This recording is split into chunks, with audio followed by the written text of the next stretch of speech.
Ed Roth Taylor, spawn of a shady noble mob family. A total campus terror acting like he owns the joint. Then bam, mail arrives saying, "You're out, loser. Bye-bye cash. Farewell fancy title." Booted from dorms while everyone spills the tea. Folks, steer clear, figuring karma hit his cheating butt. Ed is screaming internally about how life sucks. Haters judging him have zero clue who he really is. He ain't that villain. Truth is way weirder. Dude got a saccade into his fave game. Sylvain, not the hero, just some lame tutorial mini. A weakling destined to rot as a homeless bum. Checks his stats and basically wants to cry. HP, muscle, and magic. Total, trash tier. Magic major, please. Random NPCs are buff compared to him. No wonder his character is such a nobody. Screw the beggar ending. He's rewriting this script. This school is his only shot at a reboot. It is elite, so grads get the sweet life. Intro level is brutal, but he needs this XP. Since semester 1 is paid for, Ed stays to grind using his pro gamer knowledge. Mission, graduate, and live that chill life. Stats suck though. Gotta survive 10 days till class.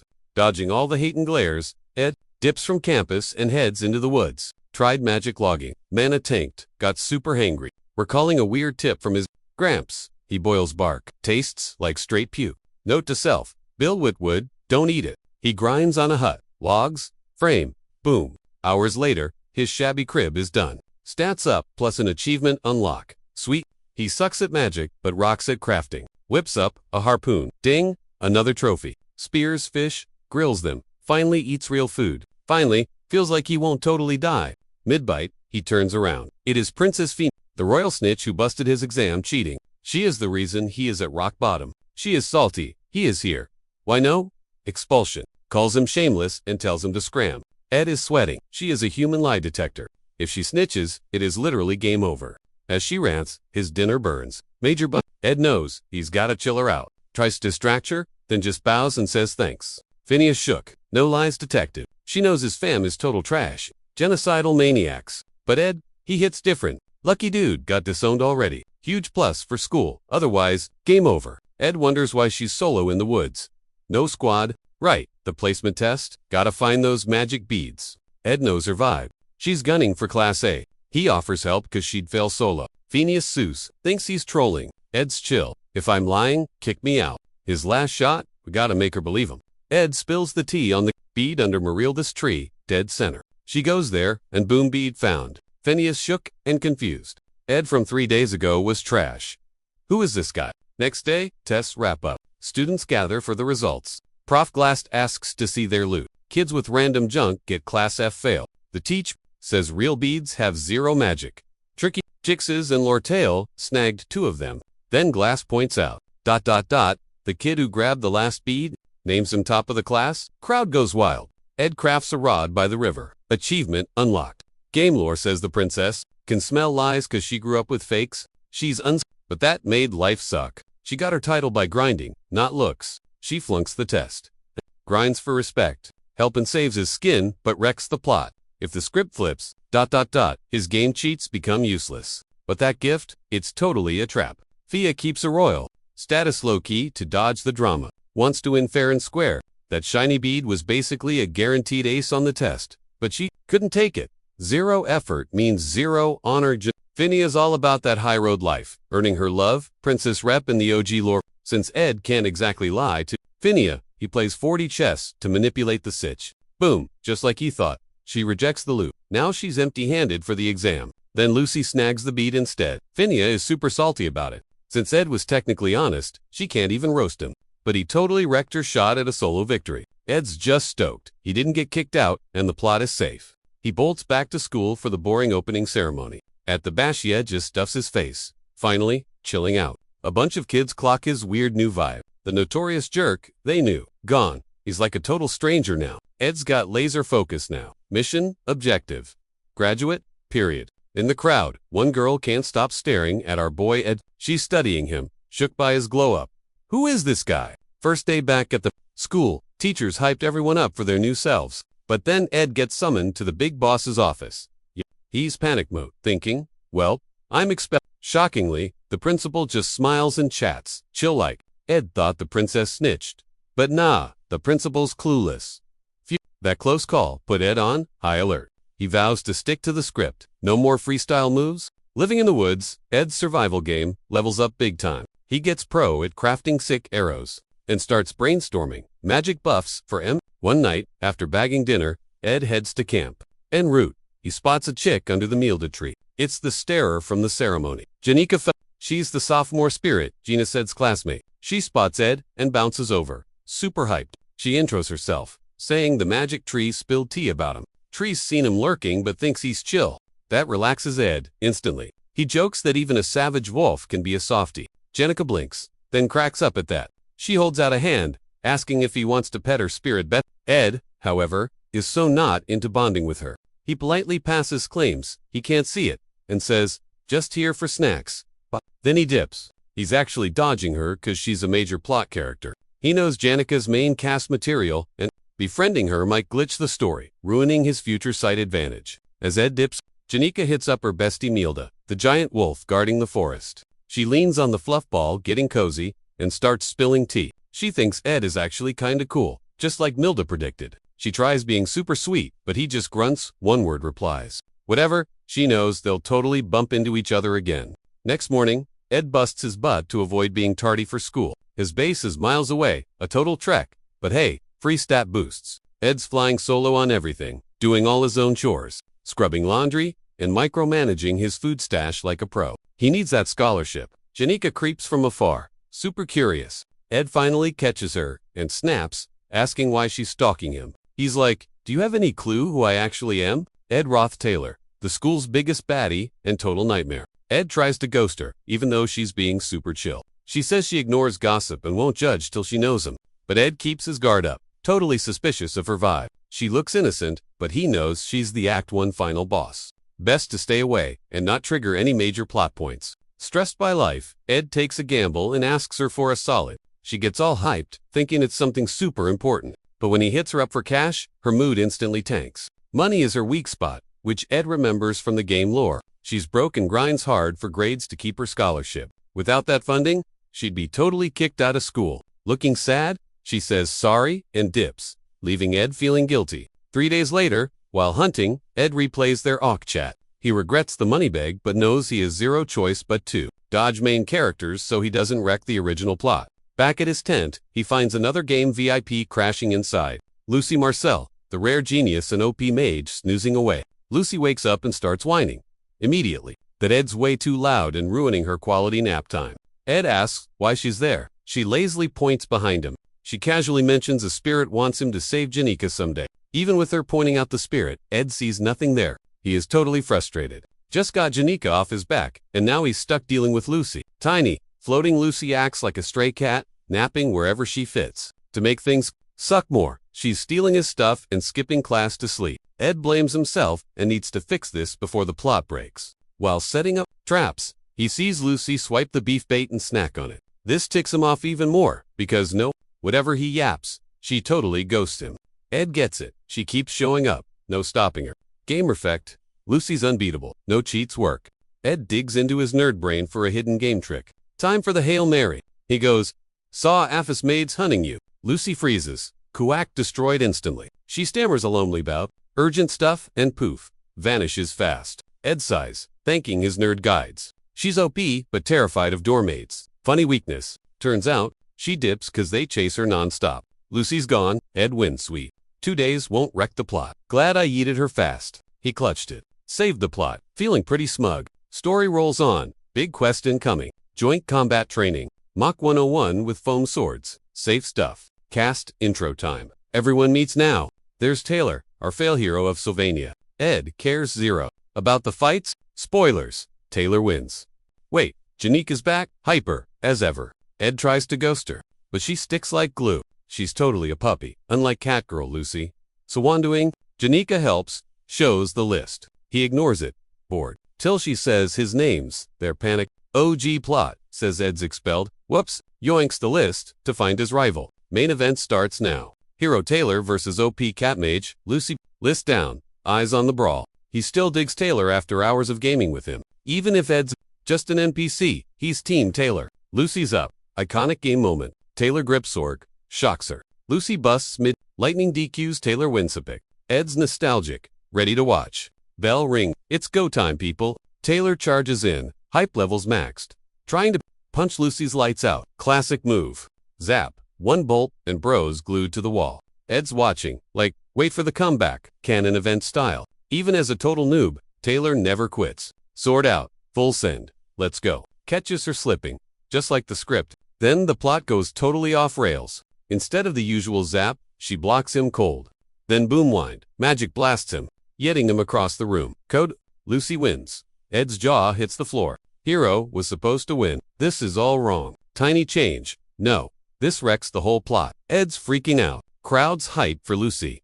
Taylor walks off. Totally wrecked. Ed's internal screaming starts now. Big trouble. That magic wasn't basic. It was weird. High-tier spirit magic. That's cheat code level stuff. Canon says Lucy and Spirit Marilda are strangers. But since she crashed Ed's camp, she accidentally bonded with Milda and got OP buffs. My bad, Ed thinks. He broke the timeline and now it's chaos. The MC is literally forbidden from losing here. Next up, Ed versus Princess Phoenix. Princess is salty and ready to throw down, but Ed totally ghosts her. He sprints past her, chasing sad Taylor down the hall.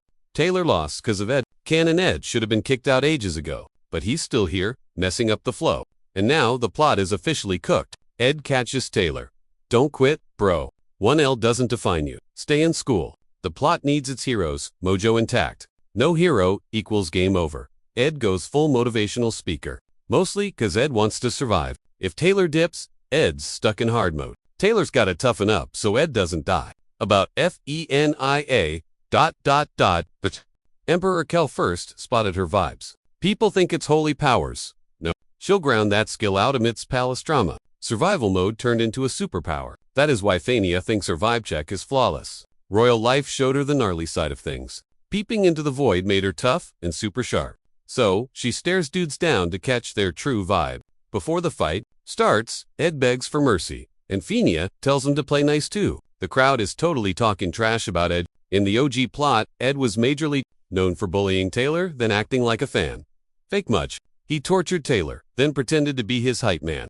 Everyone thinks that is super sus. Ed gets it. He bullied juniors, cheated on tests, and got booted. The fight starts. Fania chucks a water blob to test his skills. She expects a magic counter, but Ed just chills there. Fania is totally shook. Ed claims he lost, handing her the win for free. Fans hype Fania while booing Ed off the stage. They scream insults, saying he is lower than Taylor. Ed just thanks the princess and dips out quietly. This just makes Fania super curious. She wonders if he even cared about the duel at all. Ed totally planned to flop that match. He will not mess with her plot armor or story role. He bolts to go hunt down Taylor. Ed thinks Taylor is the story's true MVP, way more vital than the girl, and wants to keep him in the game. While hunting Taylor, breathless Fania sneak attacks him. He is shocked she is solo without her guards. Fania yells, demanding to know his real game plan. She claims he threw the fight just to bail early. Fania totally loses her cool. She is sick of the school, the kids, and the staff. She is super stressed, and Ed is confusing her.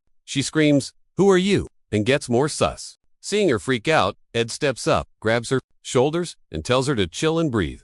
He coaches her to take deep, slow breaths. His chill vibe helps her focus and cool off. Calmer now, Fania says. My bad for snapping. Seeing she is chill, Ed tries to dip to find Taylor. But Fania starts venting about her sad royal life. She hates how hard it is, dealing with all the schemes that wreck her mood. After venting, she still asks why he bullies Taylor. She thinks Taylor's got baggage, and Ed just wants his fam to kick him out. Ed knows she's Loki, right? But acts clueless. He dodges the question, scared to wreck the plot.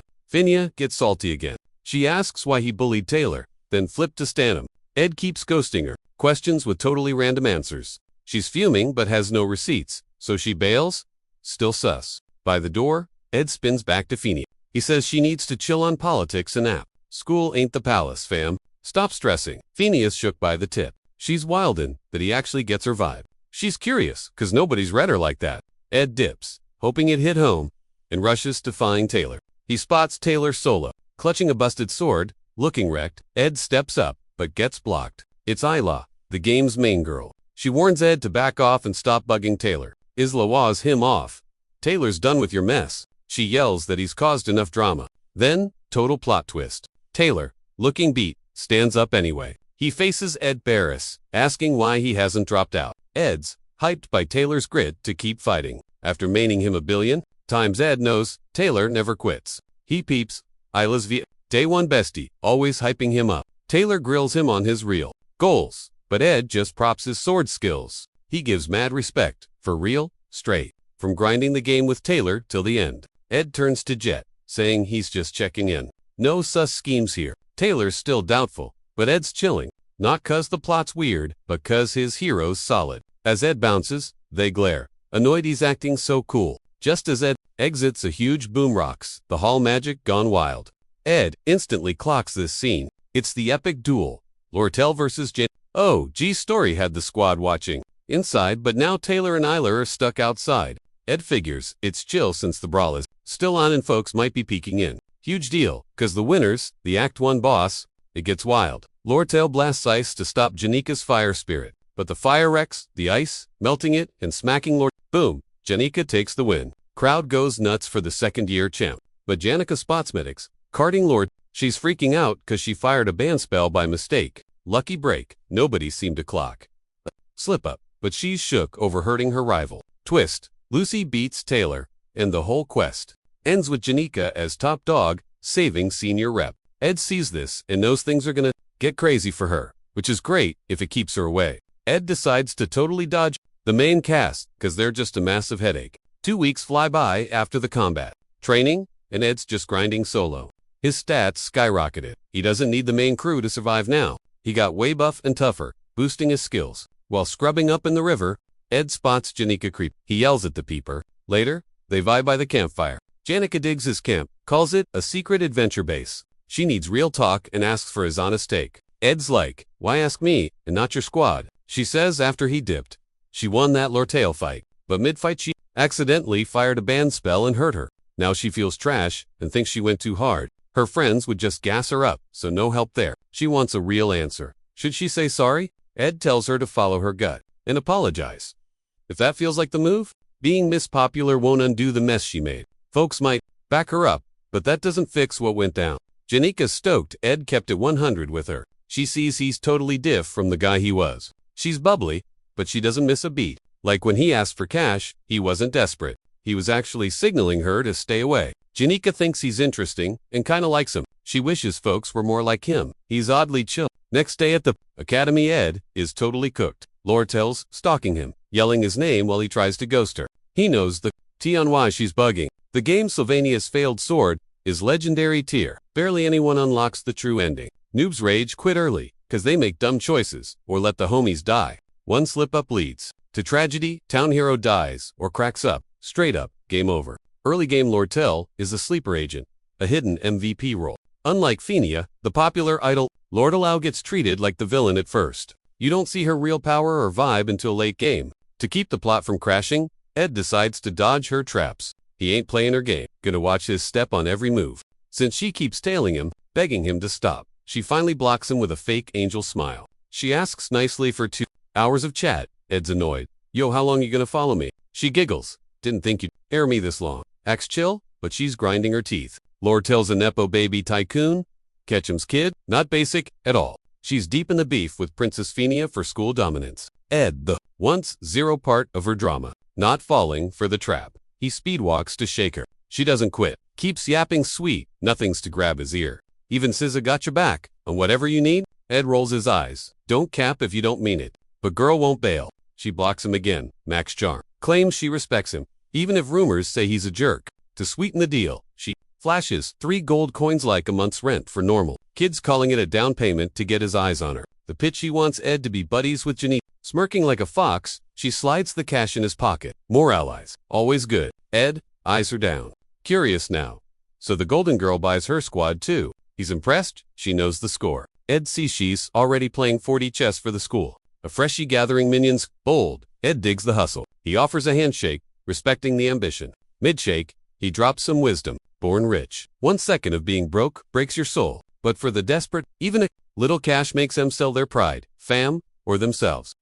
Scams targeting the desperate. Super. Sadly, basic. But Ed isn't desperate or dumb enough to take her sketchy cash. Ed pulls back, dumping the coins right into her hand. He dips, leaving Lortell shook but kinda impressed. Ed's annoyed 'cause of grabbing at Cashwat helped, but messing up the plot? No way. Lortell Ketchen isn't even mad about the rejection. She totally gets the risk-reward vibe. She's a pro strategist, always grabbing chances like free pizza. Her whole thing is flipping drama for profit. Basically, Lortell is dead set, making Janica her political bet. That night, Janica pops by. Lortell smirks, acting all surprised. First time hanging since their crazy duel. Janica says sorry for blasting. Huge spell, and accidentally breaking the rules. Seeing Lortell's cuts, she gets all worried. But Lortell shrugs it off like, I'll heal. Chill. Then Janica grins, and totally switches gears. How'd the chat with Ed go? Drama time? Lortell panics a sec, trying to dodge the question. Playing dumb? Like ha? Janica smirks. Her spirits spill the tea, saying she usually ignores gossip, but her spirits love snooping. Lortell freezes, totally caught out. She's speechless. Janica flexes her seniority, leaning in to roast Lortell for trying to buy friends with gold. She's like, real vibes can't be bought. Girl, just to make Lortell kinda jelly. Janica hypes up Ed, saying his style is way more real than Lortell's schemes. Janica cracks up, amused by her own senior flex. She thinks she might have flexed too hard. Before dipping, she apologizes again for the duel damage, vowing to grind harder to summon epic spirits one day. As she bounces, Lortell ponders, Janica isn't just a sweet air. Behind the smiles, she's tough, using her perkiness to survive this mess. But right now, Lortell feels Janica's off, like she's dealing with heavy stuff. At camp, Ed's doing laundry when wind wrecks it all. It's Bela, that doormaid who kicked him out before. Seeing his setup, she's like, whoa, but admits he's glad he's leveling up. Those maids are obsessed with being perfect. Ed stares at her basket full of epic loot from the woods. Shook to see her there. Belle tells Ed not to be weird and just ask for whatever. Ed grabs the chance and begs for the basket. He needs it to level up his crafting game for meds and gear. Hoping to vibe with the maid, Ed crafts some epic tools and grub. By sunset, he's chilling, actually enjoying the grind, but his vibe is killed fast. Boom! Someone skydives onto his tent, wrecking it and almost squashing him. It's Lucy. Ed sees his ruined base and goes ballistic. He screams that she nearly ended him. She spills the tea. Bela got salty cause Lucy ditched class earlier. Panicking, she tried to warp straight to her only safe spot, Ed's camp, but totally trashed it instead. Zero regrets. She whines about hunger and begs for beef jerky. Rage in Ed bonks her head and yells about the disaster she made. He's shook when the OP mage takes the hit without a shield. Lucy cringes, admitting she out of mana, giving Ed a golden chance. Time to school her for wrecking his pad and cutting class. At the library, Ed hunts for a guide on building a legit wooden house. He studies the necessary mats, designs the build, and learns to smooth wood and craft a roof. Flipping pages, he sees the library is about to close. While packing, a girl walks up, hyping his study grind. Assuming she's a library newbie, Ed says, sorry for staying late. She grins, telling him it's no biggie. Seeing him grind so hard actually pumps her up to work too. She's Ella Eisen, a first-year magic student. Ed drops his name, and she freezes. He totally expected that. He's used to the shock since his rep is trash. She smiles, saying, he's nothing like the rumors. She's shocked he spedried those tough elemental books.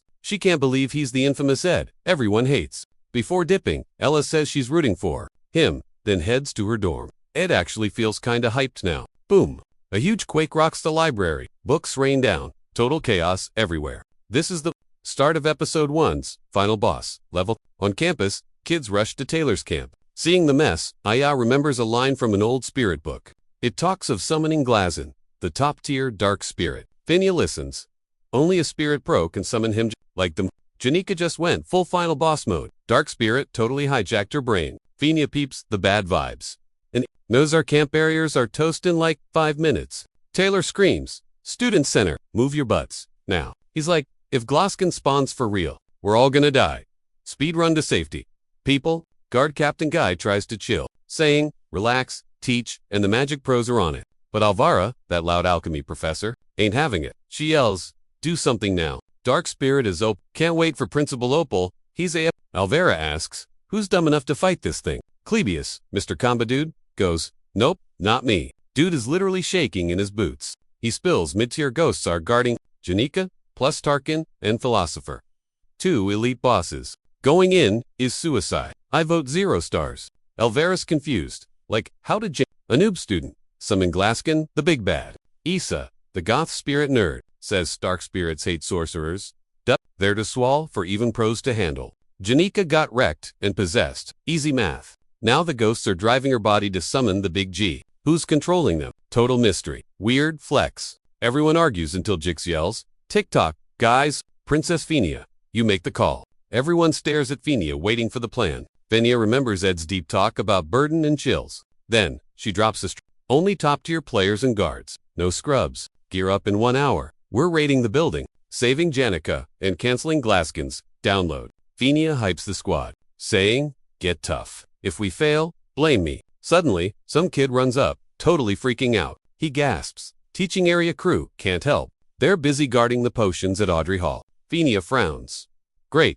Who else we got? Another scared girl zooms in, shaking like crazy. Library, emergency. Ella and a sophomore are stuck in there. Jix hears Ella and grabs the girl. Say what? Is Ella really inside? For real? Jix flips out, yelling he has to rescue his bestie right now, since Ella is helpless. Phinia cuts in, ordering Jix to take a chill pill. She says, halting Janica, and the spooks comes first. Phinia says Ella's likely, okay, cause the sophomore's there. But Jix asks how they can trust some random student. Phinia asks the girl to ID the library student. Shaking hard, the girl freezes, totally mute. Jix gets fed up and demands she spill it. Stuttering, she admits the guy is Ed Roth Taylor. That news floors everybody. She sobs, apologizing for ditching the place. She bailed cause Ed stayed late and annoyed her. Jix goes ballistic, refusing to leave Ella with him. His fury and panic. For his pal spiked the room's tension. Phinia says chill and trust Ed, shocking them all. Jix ain't laughing at that. Go in beast mode, he leaps, slicing ghosts en route to the library, screaming for Ed. Dead set on smashing Ed if he hurt her. Jix is unique. Raised in the wild north, split from his fam young with zero memory of them. A savage, he looted bodies and hunted deer to survive. Folks feared him cause he came from a brutal zone. His wild life flipped when he met Ella, his Hash-1 pal. Her fam was nice, helping him act civilized. Ella is Jix's world. He'd do anything for her. Sprinting there, Jix hacks through ghosts, kicks the door in, and roars for Ed. He only knows Ed's rep for cheating and bullying. Jix sees Ed bloody and weak. He grabs him, asking where Ella is. Ed, totally wrecked, just points her way. Jix shoves him and runs. He finds Ella, snoozing safely on a shelf. Relieved, he spots the bookshelf fort protecting her. He wonders who built it. He sees a bloody coat on her and a note with rules. Seeing the blood isn't hers, he gets that Ed fought ghosts to save her. Just before, Ed used his gains to move shelves and carry her. He built a fort, tucked her in, and wrote a note. Then he stood guard. He saw the rune out the window, but shut the blinds, ignoring the main plot drama. He thinks about Janica's crazy ghost skills.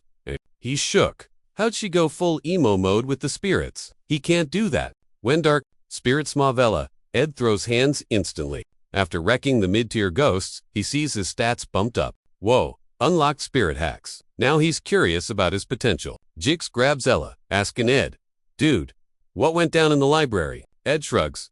"Just grinding XP, bro." Jix lolls. "Thanks for saving her, man. I owe you one." Ed knows Jix is Taylor's main homie from the game lore. Since Jix is key, Ed says, go team up with Taylor. Fix this mess. Jix is confused. Why hype Taylor? They barely talk. But Ed's plotting. Taylor needs to unlock that slash move to wreck the boss with Jix's help, just like the canon plot. Jix dips. Ed finally chills. But then, something's off. Jix and Taylor, not homies yet. In canon, they bond after a duel where Taylor cuts Jix's magic. That scene was meant for later. Now, everything's happening way too fast. No friendship means Taylor hasn't learned slash skill needed to beat. The plot is totally broken. Back at camp, Jix returns with Eli. Sorry, I'm late, guys. The squad size, it's hopeless. They already failed, everyone's hurt, and they had to bail. Zero energy left to fight Tarkin again.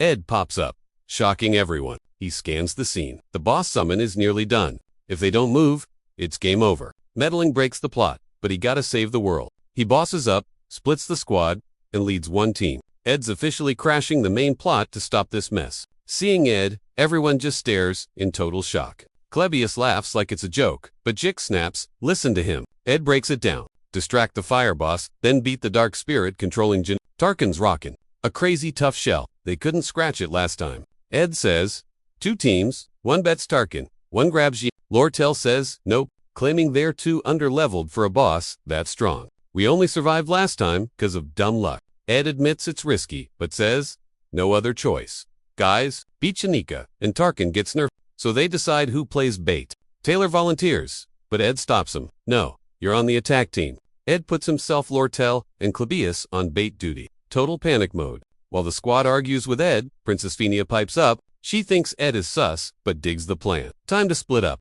Her squad handles Ed, Lortell, and Clebius bait. Before rolling out, Phinia drops the main rule. Whatever happens, don't die. At Nea Hall, they spot that fire spirit looks gnarly. Ed says, stick to the script before they distract the beast. Clebius freezes, but Ed hypes him up to stay chill. Clebius hypes himself. Just gotta distract Tarkin so the B team can sweep. He mans up, attacks, and actually grabs the aggro. Stoked, he turns back, but oops, he's totally solo. Realizing he got ditched, he freaks as Tarkin charges. Sprints for his life, screaming and blaming Ed for the mess. Watching the chase, Ed calmly tells Lortell to focus. On her part, saying Clebius is crushing his role. Lortell jokes about sacrificing him. Ed says, nope, 0 casualties. Ed knows the guy cause he knows the lore. Clebius looks shook, but Ed knows he's secretly Tarkin distracted. Ed gives Lortell the boss quest. Lortell camps outside, prepping to open a path and land a crit on Tarkin. While charging up, she thinks about Ed.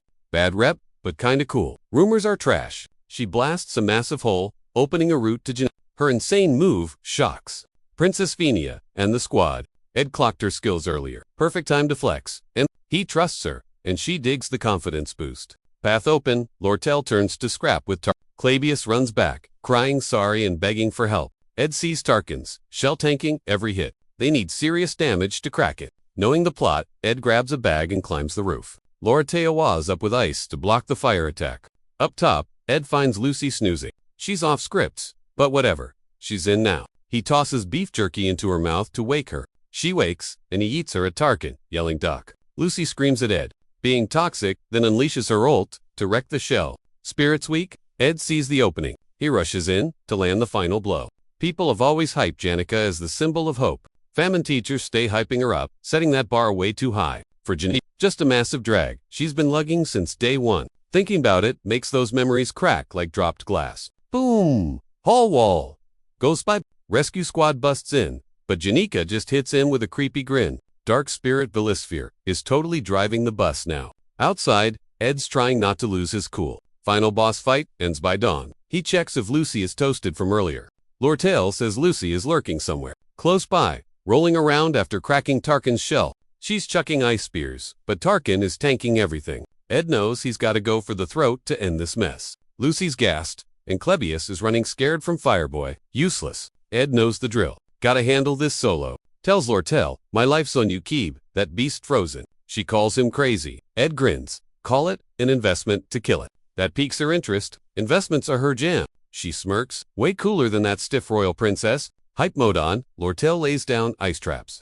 Ed rushes Tarkin, but then a huge dark spirit, Glaskin's right hand, pops up on the roof. Great. Ed bets Taylor's squad is at last level, but he can't lose focus now. Trusts Lortell won't choke amidst the madness. Tarkin fires up a blast, but Lortell blocks it perfectly. Path clear. He slides in, wind magic buzzing, and slits its throat. Fire beast, drops K. Dust clears.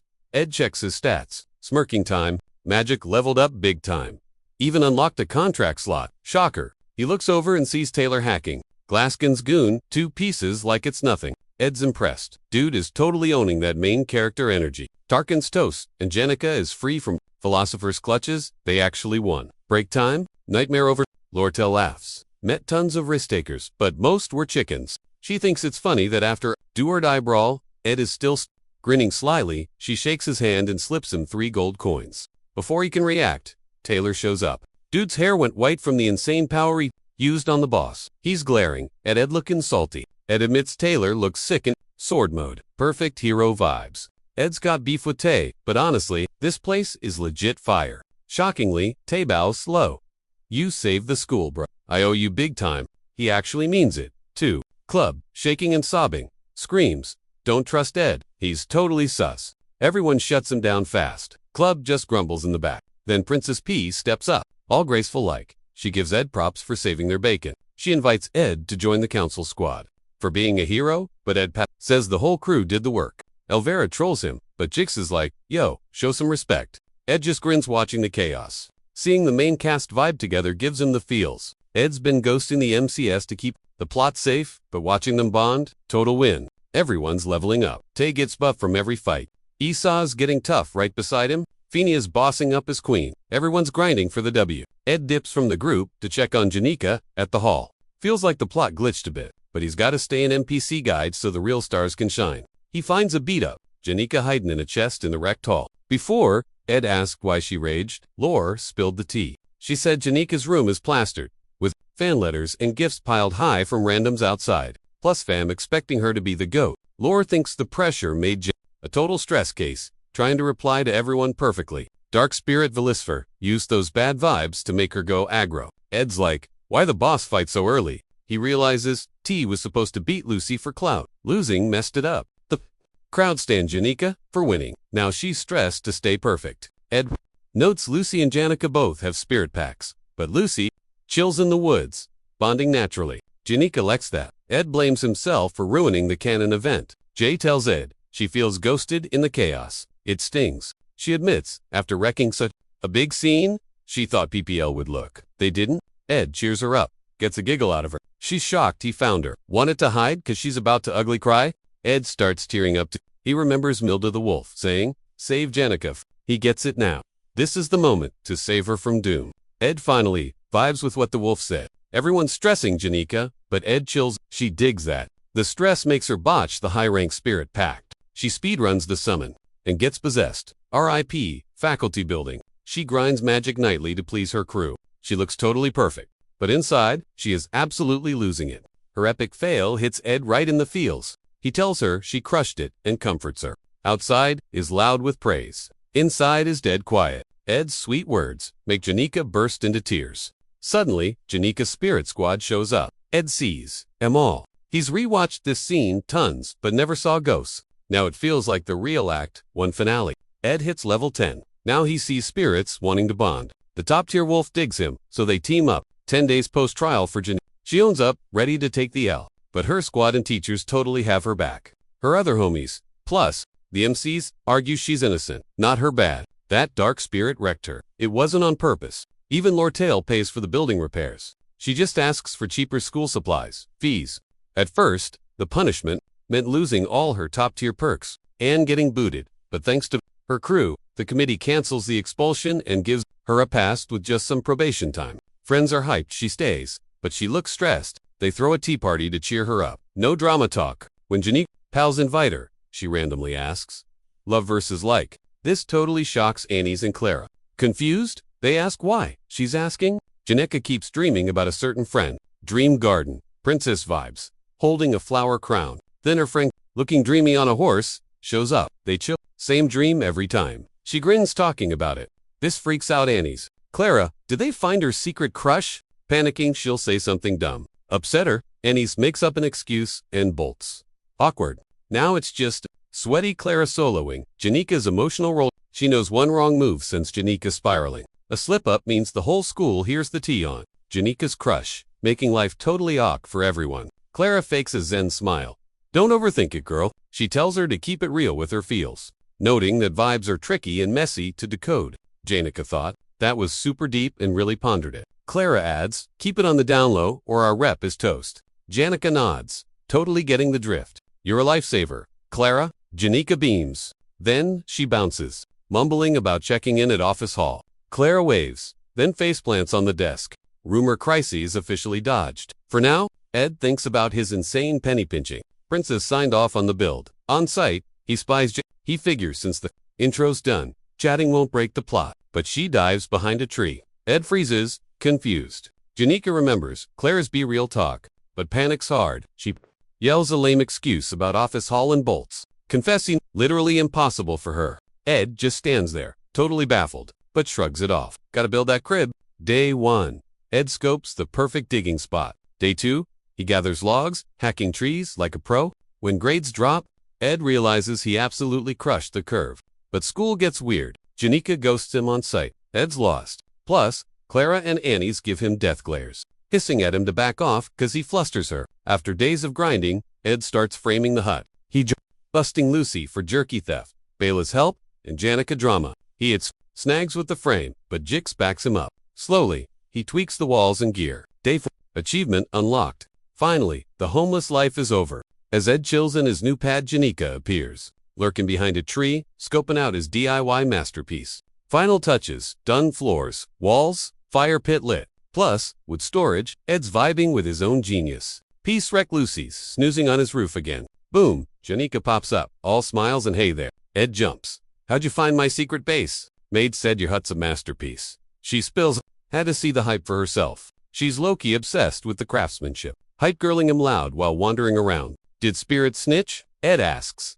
Janica turns red. They said you looked hot, building it. She teases, giggles snorting to hide the real feels. Just checking your vibe, she claims. Ed grins. Come in. She blushes and follows. Lucy sleeps. Janica's shook by the interior. By the fire, she thanks the squad for helping, but she's stressing over paying them back. Ed sees the panic and drops some wisdom. Chill on the payback if you're broke. Last time she overdid it, dark spirits attacked. Even moving to the elite dorm, with 8 peeps, won't stop the drama cycle. So he's prioritizing her sanity now. Later, Ed's like, crash here, whenever, if you're lonely or stressed, doors open. She beams, that'd be awesome. Same to you. If you freak out, she adds. Ed smiles, but sighs internally at that. Semester 2 is coming. Act 2, baby. The Sage's sealed spellbook. Packed with chaos, magic, gonna wreck the school. Thanks, sir, but zips it on the doom talk. He's staying in NPC, letting the main squad handle the mess. Go team. Cue, dark, stormy night. Act 2 starts. A Phyllis kids live like kingsmaids, best seats, totally different from the plebs in Dex Hall. Break ends, massive rainstorm hits. The Southwest campus hard. A Phyllis gets boats and free passes for lateness. Dex kids, not so lucky. Walking in rain, losing points if late.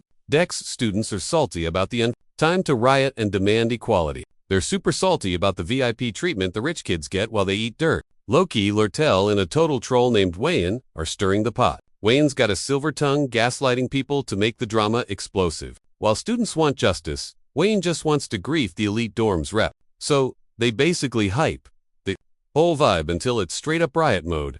Lortell plays nice, asking for a deadline extension for the storm victims and admitting the fancy dorm kids get total VIP perks. Even though the dorm heads and the review board agree, the school admin leaves them on red. Being ignored just makes the crowd way more toxic.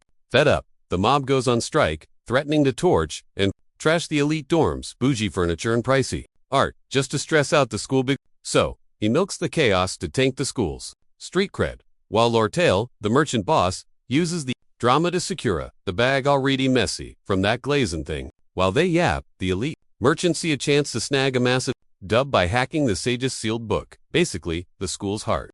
That book's so rare people would literally trade their hearts for it. While the riot pops off outside, Lortell stares at the rain, having flashbacks to her slum kid days, just walking around in rags under the same gloomy sky. She smirks bitterly, roasting herself for feeling chill for a sec. Her whole life's been a non-stop survival mode, full of snakes, trust issues, and zero real feelings. That grind messed her up, just showing how dirty she feels inside. But low-key, she hopes someone in the crowd gets the real her, just a survivor. She decides to find her tribe, peeps who also lived that gutter rat life. Ed calls Lortell shady, always hiding the ugly truth, backstage. That's why gamers call her the Black Veil. The students are screaming, totally tilted, and ready to throw hands.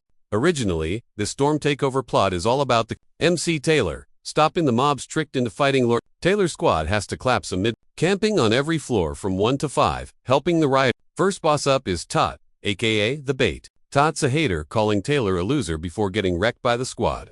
Getting owned makes Tot salty, so Lortell easily buys him out. Tot's job in this mess is to bag the garmid and break the front door, so the mob can rush in. In this scene, some random sus guy snatches the maid and kicks the door in, shocking the crowd, giving Will the go-ahead to lead the charge and wreck the place. Originally, Tote was supposed to act tough, after smashing the door, blocking Taylor's crew from crashing the party. But as the mob rushes the 4th floor to claim the win, things get super weird. Will hits up a shady guy, asking if he's Lortell's henchman. Shockingly, it's not Tote, but Ed Roth-Taylor playing mid, totally flipping the script. Ed spills how he ended up here. 2 days, pre-chaos. He was starving, failing at archery hunting. It sucked, having 0 skills and aiming like a potato. Still, he kept grinding. Now that his forest crib is public, guests keep popping by. Mainly 3 Lucy asks dumb stuff Ed can't even answer. Then there's Janica, who's totally crushing on him. He digs her too, since she brings snacks and helps with chores. Praise makes her blush and act weird, which baffles him, though she gets jelly when Lucy visits. Third is Lortell, his late-night guest. She needs favors, clearly recruiting allies to seize the hall. One night, she drops the plan. Help her trash the place. Ed says nope, scared to wreck the game's plot. He thinks ghosting the drama keeps the story safe. But hearing Tote got wrecked by Taylor, Ed freaks and asks how. Canonically, Tote was meant to fight Taylor and lose, but things changed. Tote mocked Taylor, triggering Jix to beat him senseless. Lortell smirks, saying she barely needs him. Just one job, grab the keys and unlock the door when the mob gathers outside. Ed knows if those doors stay shut and Lortell's plan flops, the whole plot goes off the rails. He hates joining in but must save Act 2. Sighing, he tells Lortell he's out unless his part stays super tiny. She agrees, offering 20 gold coins. Deal sealed. Ed's in, just to keep the plot from crashing. Ed knows if the hall doors stay locked and the plan dies, the story is toast. By the fire, Ed dwells on the mob taking the hall, recalling the brawl for Sage's sealed. Book and Lortell's scheme to wreck school funds. It's creepy, but kinda cool to think about. Back at school, Feeney and Lortell are totally beefing. Lortell launches Mercenary, a biz-focused squad, clashing with Princess Fenia's stuck-up student council. How this whole drama ends. Rides on Taylor, the main guy, picking a team. Ed, he's ghosting both sides for now. He's lurking till a winner drops. Then he'll hop on the bandwagon, securing his survival and snagging that sweet game ending. Pre-Riot, Janica pops by Ed's shack. She's grateful for the hangout spot and says she's bouncing to Dex's dorm since she offers Ed her spare stuff, like extra fluff and pillows. She's ditching. Ed's totally down for freebies, sparking a grin from her. Janica spies Lucky chilling on the wet roof and asks, "What's up with that?" Ed recalls Lie's emo backstory about dodging fate and brooding when it rains. He tells her to chill, making her feel all warm and fuzzy inside. Then Ed hits her up for a solid. He knows once the mob storms a fella's hall, magic locks will trap everyone inside like grounded kids. Not wanting her caught in the drama, he asks to link up at the Rose Garden outside by 9. At night, Janica thinks he's gonna confess his love and flips out, sprinting off while blushing hard. Ed just wants her safe, relieved she won't be in the blast zone. Meanwhile, Jix is getting swole in his room.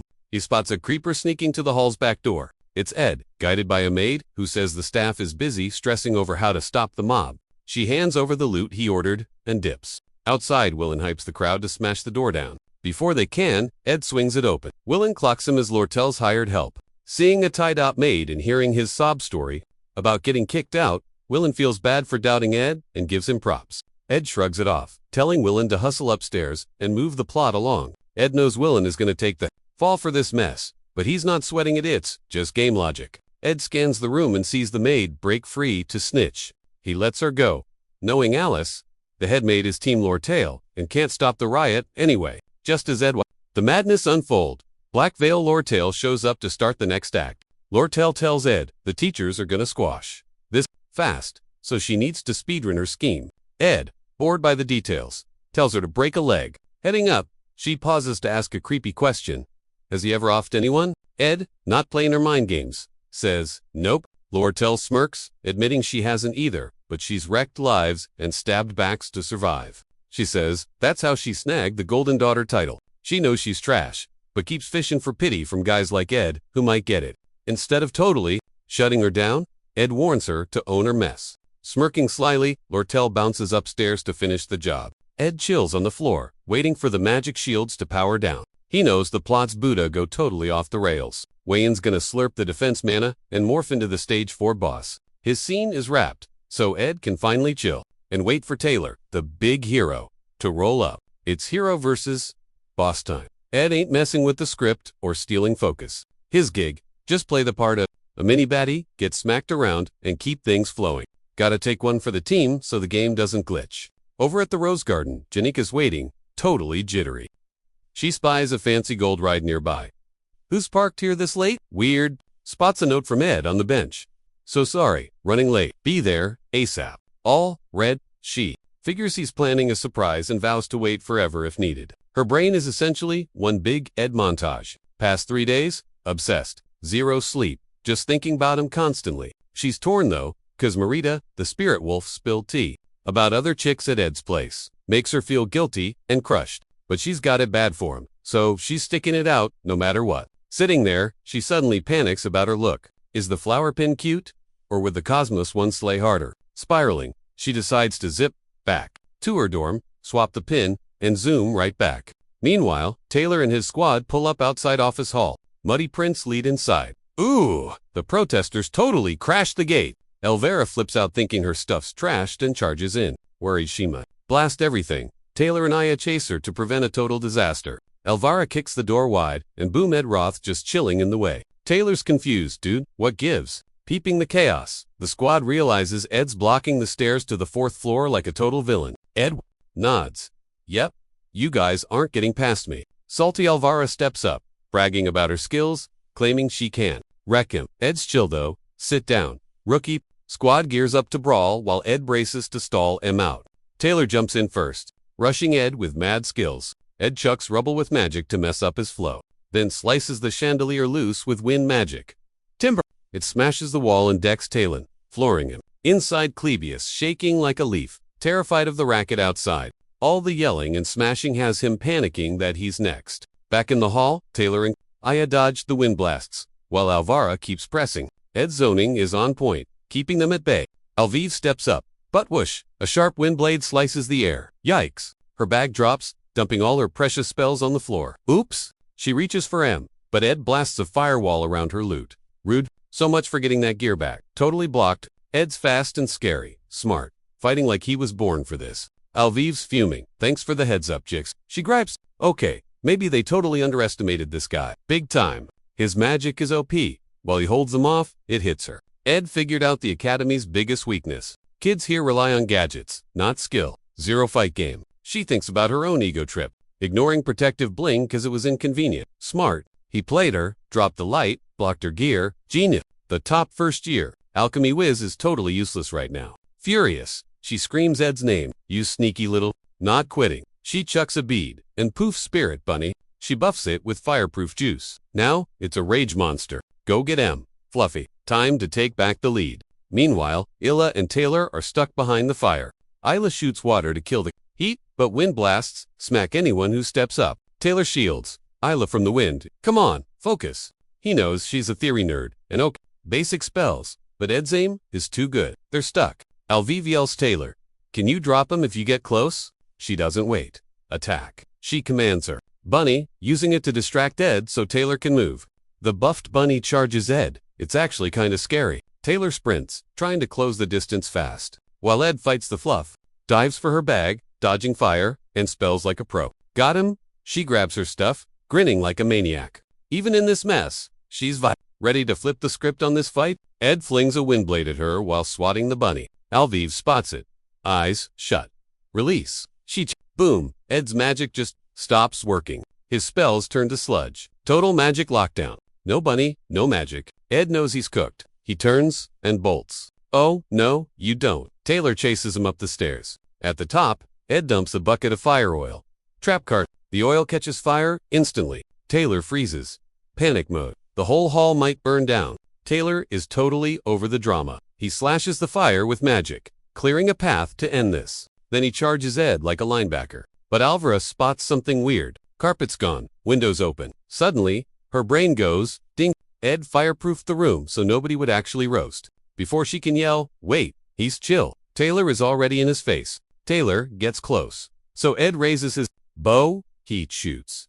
But at Aya, seriously. It whizzes past Taylor. Alvivara jumps in, swatting it with her claw tool. Then she sees the tippets wrapped in cloth. Totally blunt. She screams. It's a trick. But Taylor ignores her and swings. Ed parries with his bow, barely holding on. Suddenly, a crash upstairs. Clebius is loose. Ed realizes the act is over. He relaxes. Job done. He basically lets the next hit land. Taylor's slash yits him straight into the wall. Ed's down. The room goes silent. Wait, was he faking the villain vibe? Taylor yanks him up. Why'd you go so hard to stop us? Elvira's vibe check says Ed was toying with them the whole time. The math ain't made. Ed's a second-year pro. He could have wrecked them ages ago. Instead, he stalled like a glitchy NPC. The squaw senses a plot twist. Ed's hiding something big. Annoyed, Taylor shoves him back. Wrecked Ed mumbles, go upstairs, handle the real mess. I'm done. Everyone is shook. Alvira asks, if you want us to go, why fight us? Genius. Taylor and Isla press for the tea. Confused Alvira screams, I ain't leaving till you tell the truth. She is determined to figure him out, because this guy is definitely sus. Before Ed answers, the door creaks open. A hooded girl walks in, shakes off rain, and eyes bug out.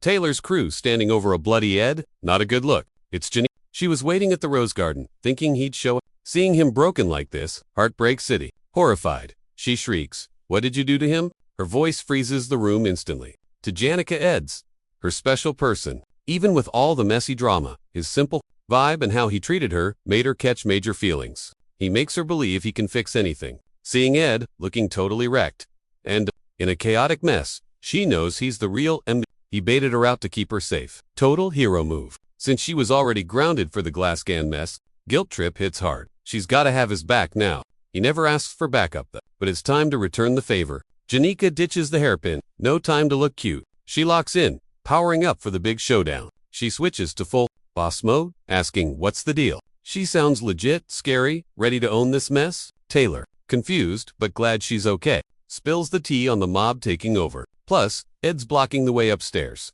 Bet Ed's hiding someone inside, but Alvivera cuts in, noting Janica's scary vibe shift, says she might be an op now. Boom! Janica blasts wind everywhere. Ed freaks, but she's like, chill, I got this. The squad freezes, sweating, watching her summon a beast army. OP much. Seeing the huge drama, Alvivara yells to bail, fighting her, zero chance. But Taylor plays the hero card. He stands his ground like a fool. Alvera begs, but he ignores her. Then, Ed jumps in. Weak or not, he saves Taylor's, but tells them to scram and stick to the plan. They're confused. Why help them now? Alvara hesitates. Doesn't want to bail? Ed bonks her head, gives her bag back. No choice. They ditch Ed and run up. While Janica's casting, Ed creeps up. She spots him. I got this. Relax. But Ed, Barry, standing, grabs her shoulders. First time touching her like that. She freezes. Voice cracking.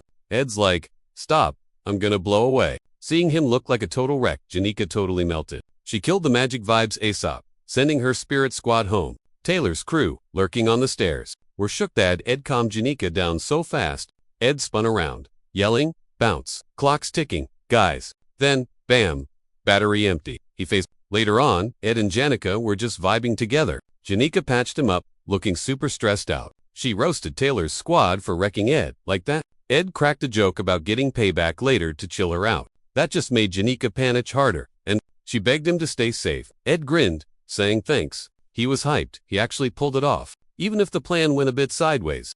Craving a nap, he got up to head back to base. Wait, Janica paused, spilling tea on something weird. Saw a fancy ride with a gold crown by the garden. Ed froze.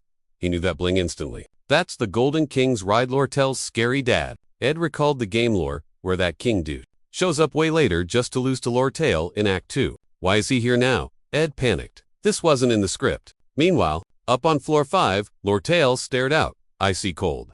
Alice, the head maid, was right there too. Lortell started venting to Alice about meeting Ed, called him a heartless jerk who ghosted her feelings. She mused on how folks with rough pasts just expect everyone to be shady.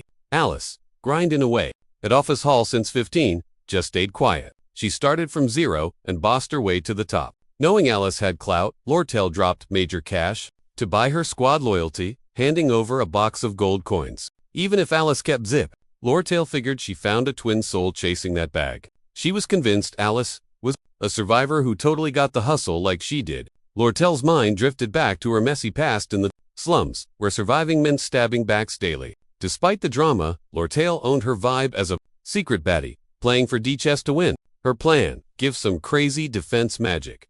Willen's crew, on floor 4 to wreck the hall from inside. Feeling totally smug about it, Lord heads to storage with Alice to get things moving. Figures Alice is totally squad since she paid up big time. But mid-walk, Alice pulls a blade and aims for her neck. Vibe gets super icy. She claims they ain't the same kind. Lortell freezes, brain frying over this sudden betrayal. For once, Lortell actually feels her perfect life crack. She's totally alone now. She stands stuck, mixed up in fear and shock as that sword kisses her neck. Game on. Taylor's crew crushes every obstacle. They chill Clebius out and wreck those maid bosses. Post floor, 1 brawl. It's pretty smooth sailing. Then they hit floor 4, and it all goes south. Floor 4 is straight up messy chaos. Wayne's bugging out for magic runes, losing it. Dude's glowing weird and holding a ticking magic bomb. He screams for help, but magic fried his brain. Kids panic, making it worse. They think the roof's caving in. Running out, scared, adding to the massive drama. Protest is dead. Taylor's squad moves AS. Taylor tanks magic hits so the crew can save kids. With the students safe, they focus on Willen, who's still glitching out. His hits get harder, wrecking the whole hall. Alvara knows basic spells won't stop this guy. She grabs weed reagent to nerf his magic levels. She says they gotta, actually, knock him cold, cause magic ain't working. Taylor charges while Alviv eats Klebius as bait. They zigzag to dodge his crazy magic blasts. Magic is everywhere. Pressure is super high. Taylor gets close, but the runes go totally nuts. He glows bright until a massive boom rocks the hall. It's literally a total disaster now. Ed and Janica see the boom from the yard. Janica's stressing over Ed's cuts, begging him to chill. Ed's like, it's not my blood, but he's distracted. He's not worried about the blast, but that creepy carriage, the ride owned by the Golden King, that merchant big shot. Lortell's stepdad shouldn't even be in this level yet. Him being here is a major red flag for Ed. Dude's a fake boss meant for Act 2. Why sneak in now? Ed peeps, eyes squinting at the carriage, trying to make the puzzle pieces fit. Then he spots something totally whack. Shenny, Alice's minion, is just chilling there waiting for the Golden King. Super sketchy, considering Lortell paid big bucks for Alice's loyalty. Seeing her trusty maid cozying up to the elites. Total red flag. Smells like major drama brewing. Looks like Alice's pinky promised to Lortell just snapped. Ed connects the dots to Shenny's presence means Alice definitely backstabbed her boss. And oh boy, is that a disaster. We kinda need Lortell alive for the endgame content. If the elites grab the grimoire, Lortell is toast, and the plot goes bye-bye.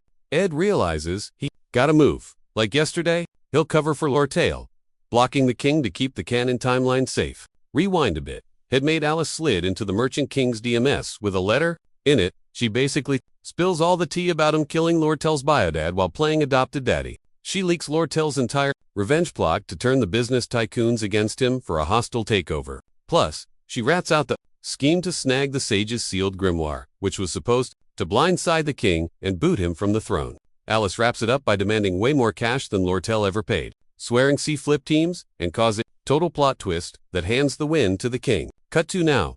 Alice is a blade at Lortell's throat, waiting for the big boss at the hall. Usually, the Queen of Cool Hotel is totally losing it. She begs Alice, like, why betray me? We both hate this guy. Alice sighs, drops a fake sorry, and gets real. She says they're all the same greedy monsters, king included. That burns hard enough to shut Lortell right up. Boom, an explosion rocks the place and the doors fly off. Taylor's squad rolls up, dragging a beat-up Willen behind them. They look wrecked but ready to rumble. Alvara reads the room and figures Alice is the mastermind. Since she's the only one who could have given Willen those defensive runes, seeing a chance in the mess, Lortell does a dramatic feint. Taylor's crew rushes over, freaking out about it. Hide nor panic. Lortell plays the helpless damsel card perfectly. Then she jumps up and sprints to her room without saying a word. Her brain is going a mile a minute, plotting her next move. But she freezes the Golden King actually showed up. The shadow boss himself dragged his butt all the way to the hall. She's shook, but instantly spots a golden opportunity. Time to frame him for messing with it. With those messy ledgers and this riot, he is totally cooked. Her takeover plot is finally closed. But she gotta zoom. She knows the drill. First, sprint to her dorm to grab her hidden bird. That bird is spilling the tea on all his shady deals. Mail sent, then she will camp out safely inside. Alice snaked her, but Lortell ain't crying about it. She is used to haters, so she just blames him. She swallows her feels and bolts to finish this. Meanwhile, King Dude struts in looking pompous. He clocks a random kid near the door and tells him to scram for his own good. Kid stays put, claiming the hall is on lockdown. Dude is confused but digs the kid's guts. It is Ed, obviously, just chilling by the stairs, blocking the path up like a boss. Chill guy asks if Ed has actually got a badge. Ed just smirks. Nah, I'm calling the shots. During the stare down, Ed sizes things up. Only 3 peeps get what is really going on. Lortell, plotting payback for her ruined past. Mr. Elite, hunting that OP magic book. And Alice, the maid turned main villain here. Via betrayal. Ed lets Taylor handle her crazy. He will focus on stopping the big bad. Going up, saving the plot and his own skin. Guy tries talking his way in, but Ed won't budge. Ed's stubborn vibe ticks the guy off. He powers up you with her. 10 minutes before facing the boss, Ed and Janica hit up Jix's dorm. Everyone is fleeing, but Jix is just doing reps. They're like, dude, why are you still here? Jix claims he is avoiding drama and prefers his workout over joining some wild riot. Seeing them, Jix dumbly asks, you two an item? Janica shrieks, no, but turns super red. She peeks at Ed, hoping things are not weird. Ed hints to Jix that he is being totally awkward. Jix quickly says, sorry to her for the goof. Then Jix asks why they visited him, especially since they smashed his wall coming in. Ed asks for a solid, promising an IOU later. Jix hesitates, but finally says yes. Keegan is chewing Ed's ear off in the hall, while Jix and Janica are totally creeping, watching the drama unfold from a hiding spot. This dude's trying to brainwash Ed, acting like Lortell is literally the worst snake ever. Total smear campaign. He pulls the "I raised her like my own" card, dragging up ancient history since she was a baby, claiming she's been plotting his downfall the whole time. Drama queen mutt, trying to buy Ed's loyalty. He even offers to double whatever cash Lortell. Talk about desperate. But Ed's immovable. He's like, bro, I don't care about your cash or clout. Total Chad move. The elite guy loses his cool, ditches the nice talk, and tells his goons to take Ed out. Rude. Just as the guards mob Ed, Jix decides it's time to crash the party and jumps in. He blasts some wind magic, sending those guards flying like total chaos everywhere. Jix and Janica finally pop out, stepping up to save Ed's bacon. Squad goals. Honestly, Janica calls up her spirit besties, while Jix squares up for a brawl. It's going down. Ed shouts a quick thanks, promises Jix he owes him big time, then bolts upstairs to find the rich dude. Finally, realizing these kids aren't playing, screams at his guards to go full beast mode on them. It turns into a massive brawl. Jix and Janica hold the line against the guards like absolute legends. Meanwhile, Ed is sprinting up the stairs like a maniac. The second he spots Lortell, he doesn't even hesitate. He screams at her to hit the back exit and run, like her life depends on it. Go! In Lortell's headspace, being nice always comes with a receipt, a hidden agenda, or a price tag attached. Nothing's free, right? Everyone she ever trusted only stuck around because she basically paid for their loyalty. Sad vibes. Looking back now, she feels super dumb for ever thinking it could be any different. Major fake. She idolized Janica Fallover, who grew up with all that genuine love and zero strings attached. Seeing Janica and Ed's whole trust-based vibe made Lortell wonder if she could ever score a real friendship like that. But after getting backstabbed by Alice, who knew everything, she feels like a total clown and beats herself up for even dreaming she could have a pure, trusting life like Janica. Reality check, harsh. She tells herself she should have just stayed the icy, calculating boss babe she usually is. Out of the 5 peeps she trusted with the haul,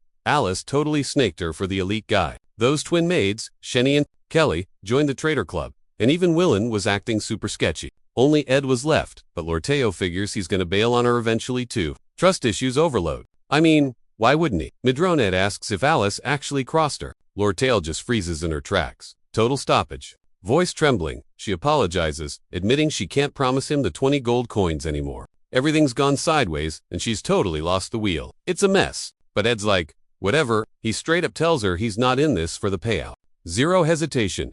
He yanks her arm and drags her forward, yelling at her to move it. He warns her, if that elite creep catches her, it's game over for real. They gotta bounce now to save the plan in her life. Ed's words totally shook her. For once, she wonders if Ed actually sees something in her worth fighting for. She's starting to second-guess her whole trust nobody vibe, wondering if maybe, just maybe, some people aren't chasing a hidden angle. Still, the whole concept has her feeling super confused and weirded out. On the run, Ed grills her. What's the drama? Why's the big boss here? Lortell spills her stepdad Elt has been trying to hide huge losses from shady price fixin' and hogging the armor biz. Now the guy is totally desperate for cash to keep his throne. His fix? Selling the Sage's sealed book for a fortune. He sent her here to swipe or wreck the thing, but Lortell's been playing the long game, buying off members to join her squad instead. The goal? Expose Dad's scams, kick him out, and get revenge. Ed suddenly clicks. Dad's panic explains why he showed up way too early. Rushing the armor monopoly made him sloppy and weak. Ed knows he's got to keep Lortell safe so she wins. Lortell knows it only works if Daddy Dearest is away from H. With him out, Herker can sign the rights over to her. Ed connects the dots fast. She's burning the hall to mess with school funds. Why? That chaos tips the book deal in Elt's favor. Now, Elt's thirst for cash brought him here, letting her signal allies to bankrupt him. Shocked by Ed's big brain, she says a bird is ready to warn her team. But catch is, Dad expects her to get busted so he can sniff out the rats. At her room, Ed stops and goes into coach mode. Lay low, don't let a soul see you. Grab a horse, ride to the Arkan Mountains. Ditch the carriage somewhere to trick the guards. Hide at my camp for 3 days. I'll send the note. Ed spots a creep by the back door and tells her to freeze. He grabs her shoulders. Seriously, stay hidden. Lortell is shook by how chill and capable he is. For once, she actually trusts the guy. Seeing her zoned out, she asks, why help me? Ed shrugs. No reason. Just felt like it. Then he back. Alone? Lortell sits, totally confused. Thump thump. Wait, is that her heart?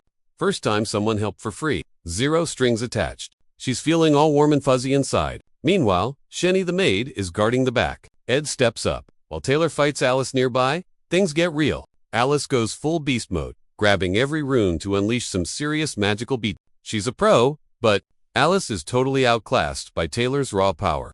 Taylor, our main character energy swordsman, is just built different. So yeah, the active boss fight kicks off. Meanwhile, Ed bumps into Shenny, the twin maid, outbagged, blade out, ready to brawl. She zips in to slice his leg. But Ed's reflex game is on point, and he dodges. Since Ed's a gaming sweat, he memorized her moveset ages ago. He stomps her sword down and snags her wrists before she can pull knives. She's not quitting though, thanks to some twin telepathy vibes with Kelly. She starts eating random junk and blades at Ed with her mind. Ed tanks a few hits, but the cuts are weak as her magic is mid. Ed yanks the knives out and tackles her knee on her back to keep her grounded. Shenny starts bawling, screaming she can't let Alice down. Talk about a stand. Ed's just like, yo Alice, is gonna lose. Shenny spills the tea on how Alice saved her and a bunch of orphans. Anyway, Taylor and the squad are finally cornering Alice.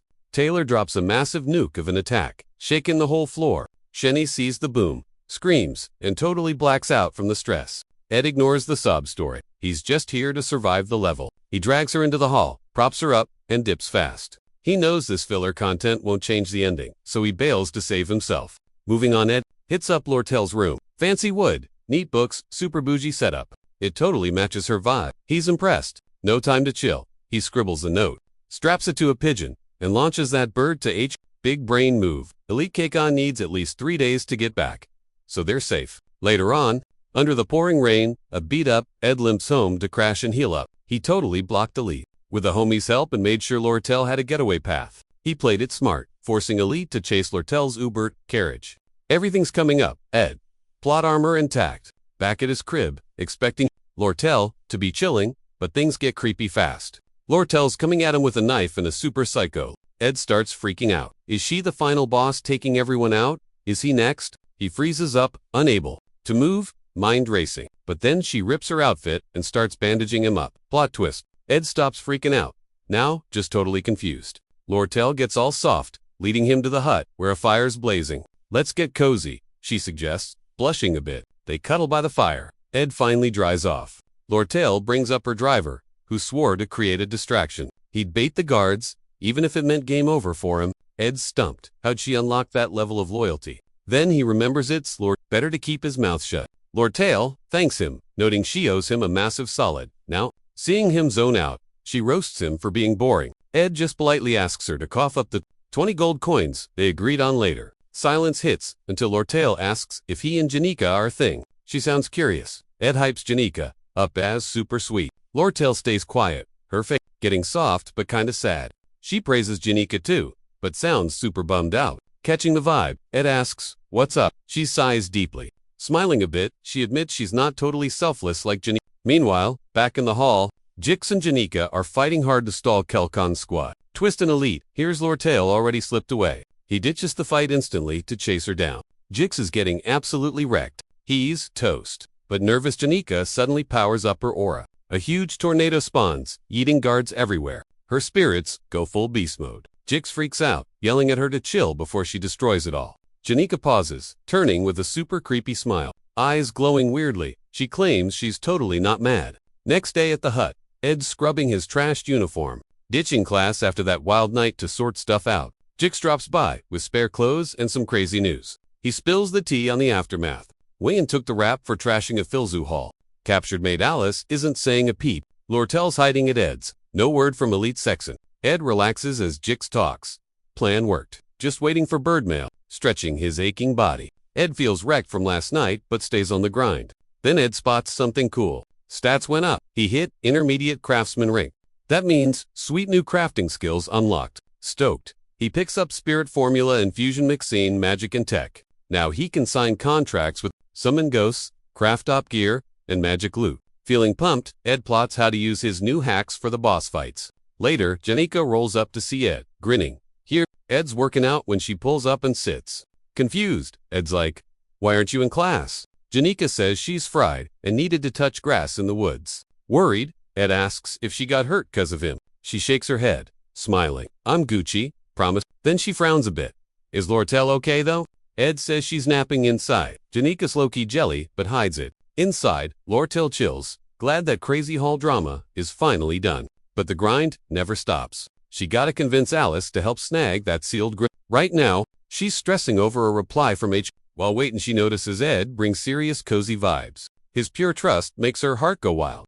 And for once, she feels something worth way more than cash. Blushing, she ain't losing Ed. Too popular girl. Lortell swears she'll win Ed, even if she has to fight Janica. 3 days with Ed just makes her crush harder. She's kinda obsessed now, even picturing buying his love with straight cash. But nah, she needs a smoother, more natural vibe. She decides to be sweet and caring, and maybe pay his tuition to low-key win points. Lortell is totally pumped up. She found something better than money, and she's ready to throw hands for it. Daydreaming about Ed makes her cringe. Awkward, since she's never had a boyfriend before. Suddenly, Sleepy Lucy crashes in and steals the window spot. Ed drags her out to her own little tent outside ASAP. Ed says sorry to Lortell for the chaos. Lortell hates Lucy being there, seeing her as a chaotic rival. Morning to Lord wakes early, wanting alone time with Ed, but Janica's already there with him. Sighing, she sees Lucy still knocked out inside too. Ed's making bricks, leveling up his masonry stats. He uses that skill to build a fireplace inside. Later, he grills jerky, and they all chow down. While eating, Lortell notes that since nothing crazy happened, the plan is working perfectly. Ed thanks her but says, stay frosty guys. Sensing major rivalry, Lortell decides to pay Ed with raw materials instead of the 20 gold coins they agreed on. Ed's totally down, asking for construction gear or magic tech scraps. Lortell says she'll see what she can find. Then Ed hits up Janica, begging for a crash course in spirit magic. Janica, absolutely buzzing that he asked, agrees instantly. She summons a spirit bird to demo the whole focus and connecting. But the bird goes rogue, roasting Janica for teaching him wrong. The bird also spills the tea about their last meeting, revealing Janica planned to use the cabin build to flirt with Ed. Mortified, Janica unsummons the snitch, sweating buckets and hoping Ed didn't hear a word. Lortell, loving the drama, jumps in about her leftover snack stash at headquarters, offering Ed a sweet discount. Ed bargains, trying to roll that into the 20 gold coin deal. Lortell smirks, offering it for free just to trigger Janica, starting a petty squabble between the girls. Ed just chills, munching beef jerky and enjoying the show. He figures he can learn magic and engineering from these two. Win-win. Suddenly, a new character spawns at Ed's hut. It's Belle, the new head maid of the hall. She apologizes for crashing but brings grim news from Alice. Lortell's face drops, and the vibes get super heavy. Rewind a bit to before Belle visited the hall. Clara, Janica's bestie, swung by to chat. Clara drops a gossip bomb on Belle, swearing her to total secrecy. She whispers that Janica is totally crushing on Ed. Belle's internally screaming but keeps a poker face. They talk about Ed, who's basically known as a walking disaster, though he's cleaning up his act. Clara ships it, but notes Janica keeps obsessing over Lortell too. She honestly doesn't get what's up with either of them. Dating is all about balance, and Janica's way too innocent for this game. Clara rants that Ed is dense as a brick, missing every hint. She begs Belle to intervene and fix this mess. Belle plays peacemaker, guessing Ed's too busy surviving to date. She adds that maybe his romance stats are just 0, which honestly creeps Clara out. Back at the hut, Belle gets a headache seeing Lucy, Lortell, and Janica all hanging out at Ed's crib. When asked why she's here, Belle drops the Alice message on Lortell. Later, Belle decides to drag Sleepy, Lucy, and Janica away, leaving Ed frustrated. He hates that Lortell's hideout is compromised, especially by hall staff. To dodge more drama, Lortell decides to bail with Bela, heading for a safe spot. Before bouncing, she tosses Ed a fixed uniform. Ed's hypes elite backup gear for school. Then a bird lands with epic news. The big boss at HQ got crushed in sales. Game over. Ed breathes easy. Back to the grind. Lortell skims it. Her dad, Elite, is toast. Too busy panic mode to hunt her here. Say, still, she warns Ed. Sleep on Pops. He's got schemes left. But she bets on her squad making her the big boss soon. Lortell's big headache. Now, Alice. Ed asks if she snitch. Nah, Alice only backs winners. Alice's note lists orphanages she backs, begging for cash. Next year, Lortell spills the tea. Overworked and sick, and the school just ignored it. Drowning in stress, plus the kids, she flipped sides for quick cash. Desperate move. Total snake move. But Lortell gets the struggle. Reading done? Lortell knows Alice is betting on the winning horse. Biz is cold-blooded, and Alice knows the game. Lortell keeps her close, but zero trust after that stab in the back. Leaving, she tells Ed, swing by HQ to sign our deal. Ed hands her a torch for the road. She freezes, eyeing him hard. What? He asks. You're tall, she says. I like risks. She steps up, fixing his tie. Looking good? She smirks. Yank. She grabs his tie and plants a kiss. Totally shameless, she says. She can still taste the raspberries on his lips. Yeah. She giggles. Loving it. Ed grumps. Watch yourself. She just rolls her eyes at his stiffness. Next time, pull me, she teases. Close so I can practice fake. She grabs the light and bounces, then sprints into the woods like a ghost. Ed stands there, face burning. Tries to stay NPC, gets sucked into main character drama anyway. Late that night, Ed's by the fire, staring at stars. But the vibes? Totally off. The plot is going rogue, and he hates getting dragged into the main drama. The OG plan, basic, watch like a background NPC, only fixing glitches to save the plot. Just survive, graduate, and grind stats like a nerd. But easy mode just turned into a total nightmare level. Summer's ghosting for fall, and Ed stressing over the next plot twist. Next day at the lake, Janica spills tea to her spirit squad about that shady lord. They tell her about the drama with Ed and Lortell, and she goes instant rage mode. Spirit calls Lortell a scary fox. Janica's panic asking, what did Ed do? Major relief. No one. Ed gave her the cold shoulder. Zero feels.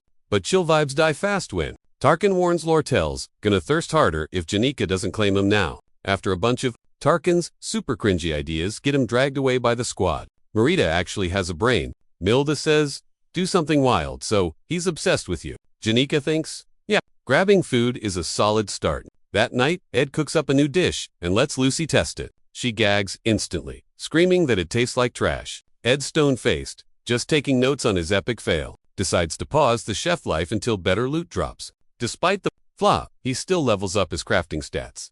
Sweet, he realizes base stats totally change his skills and vows to min-max everything efficiently, but his insane schedule leaves zero time for grinding. Between boring classes, survival, training, and babysitting the plot, he's totally Looks like Taylor's combat skills are getting buffed. Esau's playing support, and Fenia is staying in her lane.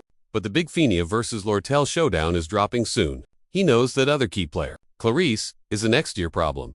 So, whatever. Elt getting kicked early makes things weird for Lortell, but she's still gonna hunt that magic book. School's out. Ed steps out, eyeing the main building. Time to start stalking the faculty. Building Kazakh boss is spawning soon. Quiet room? A letter dropped. Here's the Aphilis Hall boss. The dude reading the note, Professor Glastavi. Glass chilled. Assistant Claire tried way too hard to wow him. She hyped his big brain logic on the Aphilis mess. But Glass, cold totally ghosted her praise. Glass is off. Scary mode, activated. He demanded that magic thesis. Now, spooked, Claire zipped out ASAP. At faculty HQ. And he's handed over the case files. Relieved, Claire dove into the suspect list. 3 names popped out. Ed, Jixes, and Janica. Most were basic, but Ed's file gave weird vibes. Bad rep plus missing info. Super sus. Later, Ed hit the shop to grab his ordered loot. Lortell, totally crushing, faked forgetting the deal, just to drag him back there. She served tea. Sit. Let's vibe. Grab your gear at the exit later, she said. Fishing for compliments. She flaunted her dress. Ed, bored? Jess asked. What? Meeting? She grinned at his cluelessness. Then they talked about his shack. Need furniture? He passed. Too pricey. Can't do freebies. She teased. Merchant code. Snap. She broke a chair leg. Oops. Trash. You're handy. Want this junk? Thanks. Ed stayed chill. Robot mode. Lortell, amused that he never cracked, slid closer, hopped on the desk. Not seeing me as a girl, I'm not nice, she admitted. I've got motives. Smirking, she vowed to stick around for answers, showing she has zero plans to be ignored. Ed shrugged. Don't need answers, or losing battles, she put. He kept his cool walls up. Lortell, chill, she smirked. One day, you'll be the one crushing. Poker face, on. Ed saw, she hides a real feels, always. He knew it was just her merchant style. Cards hidden, emotions locked. Back at school break, Janica is totally hyped to teach Ed the spirit game. Staff out, she's like, focus your vibes. And boom summons Mug, a fire sprite. Mug looks super intense about serving Ed. Ed is Ed gets a flashback too before he got a saccade to this world. Back when he gamed as Ed and bonded with his spirit duck. They used to LOL, but he eventually ghosted the duck. but staring at Mug. This feels totally different. Why so serious? Ed asks, wondering why Mug is so stiff. Janica giggles. He's eco-friendly and efficient. Tarkin approved. Ed wanted muscle, so she snagged the MVP for him. After a brutal tryout process, Mug finally makes the cut and joins Ed. Boom! First spirit, link unlocked. Holding Mug is like hugging a portable heater. Ed's impressed. He peeps the stats. Janica's beaming, spilling the deep. Mug's the ultimate survival. Hack no firewood needed. Ed's grinning, so Janica smiles, ignoring his zombie face. Before bouncing, she's like, hit me up if you need backup. She hints he'd level up faster if they hung out more. Smooth. Then, mid-chat Janica's vibe just, ... glitches. She promises to visit tomorrow, then whip. She flips, claiming she's booked solid with other students. Flashback to her squad and bestie Clara, dropping knowledge. Clara said, play it cool. Girl, don't simp too hard. Cringe smile. I can't be your private tutor 20-4-7. Ya no. Ed feels trash. My bad for mooching off you, he says. He tries to slide her some cash as a thank you. Money talk. Janica fumes. We're friends. It's not a transaction. She calls him icy. Friends. Don't pay friends. Dude. Brain buffering. Ed's like, didn't you just ask for compensation? Busted. Janica turns. Tomato red. Total fail. She confesses. Clara called me a doormat. Told me to say no. Ed digs that she kept it real. And yeah, Clara's got a point. Later, Janica waves, promising loot at combat training next time. Mug stays. Ed waves back. Good vibes. With crafting skills in Janica's spirit, Ed's setup is finally legit. Time to grind some real crafting, XP, and keep the fire lit. Cozy life, unlocked. Staring out at the stars, he suddenly realizes, oops, forgot the traps. He bolts. Meanwhile, Claire Elfin's stalking Ed, thinking he's the villain. Based on all the intel, has family drama? Zero connections, he sticks out like crazy. Word on the street is he often pops up in the woods, totally lost. Creeping through the brush, she hears stomping and ducks. Total nightmare fuel. Some guys lugging Lucy and dragging a dead deer. Zero magic, just pure muscle. Definitely not principal love. Right then, her hunch hits the jackpot that ain't the principal. It's Ed Roth-Taylor, the big brain behind the AFS Hall mess. Claire Menthe hyphies herself for being such a genius detective. She stalks him through the trees and spines his secret shack. Peeping from afar, she watches Ed toss Lucy into a tent and dump the deer by the fire. Then Ed crashes in his hut, probably catching some sleep for work tomorrow. Claire creeps closer, totally ready to play hero and save Lucy. At the tent, Lucy blasts a warning spell. Who goes there? She snaps, scaring Claire stiff. Sweating buckets. Claire says hi, but Lucy ignores her, goes back inside, and starts snacking on jerky. She gives Claire major side E before casually floating off, leaving Claire totally confused. Back at school, Claire bursts into Glass's office, slamming down her proof. She swears Ed is guilty, reminding Glass his family disowned him. Super sus, right? But Glass, who ignores the nobodies, barely remembers Ed exists. Claire roasts his chill vibe, insisting Ed is a threat, recalling how he manhandled Lucy in the woods and trapped her in a tent. Glass waves it off. Lucy naps in the dirt all the time. Totally normal. Claire, tearing her hair out, realizes this guy is a brick wall. She switches gears, bragging she used magic to record memories from the first floor. Glass raises a brow. Did you have a permit for that spell? Panicking, Claire tries to spin it, claiming she tricked the system to get the footage solo. Unimpressed, Glass orders her to write a heartfelt apology letter. Still, Claire insists. Gotta look at the memory tape she brought. The clip shows Ed chilling on the stairs, posing like an anime villain. It catches him blocking Taylor's squad. Super shady in Claire's book. But Glass stays. Bored, got anything actually juicy?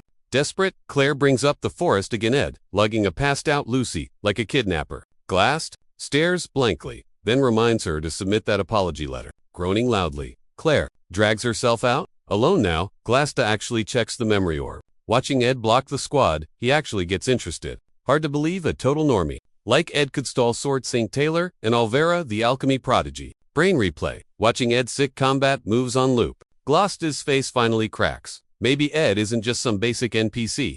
That glow finally grabs his eyeballs. Forest vibes. Ed crafts a wicked weapon, mixing tech and spirit magic. Boom. Ceremonial dagger is born. He's vibing with it. Best loot crafted since going solo in this game. Feeling like a boss, he inspects the blade. Mug sees the hype. Spam that weapon to buff its stats, he suggests. Then, trying to butter him up, Mug busts out a tribute song. Ed's been dying. Mug's fake, polite act for ages. He suddenly grabs him, shaking the little dude. Spill, why are you acting so weird? Mug stutters, sorry, but Ed presses. Did Janica bribe you or what? Mug freezes. Ed's like, bro, you gotta be real? We're spirit-linked besties now. Under heat, Mug cracks and starts bawling. He respects Ed but feels cringe about his own low-tier goals. Real talk? He signed the contract to leech off the high-tier magic. Around Janica, it's a double XP glitch for scrub spirits. Ed sighs. Got any other secrets stashed away? Guilt tripping. Mug admits he heard rumors Ed was a scary school tyrant. Scared Ed would rage quit on him? He tries to stay safe by kissing up Ed, here's the tea. Stays chill. Totally get it. Who doesn't want buffs? With that settled, they head home. Mug chills on Ed's shoulder, yapping all the way. Base camp. Ed splits logs for the fire. Stamina stats are up, and inventory is stacked with meat and veggies. No more sleeping rough on an empty stomach. Stocked up, he enters grind mode. Less sleep, power leveling his studies. But seriously, this hustle wrecks him. He passes out cold. Wakes up outside, and Janica is looming over him. Take care of your HP. She scolds, looking worried. Ed decides to chill a bit. Plus, 3 letters just dropped. 1 from school, 1 from the Merchant's Guild.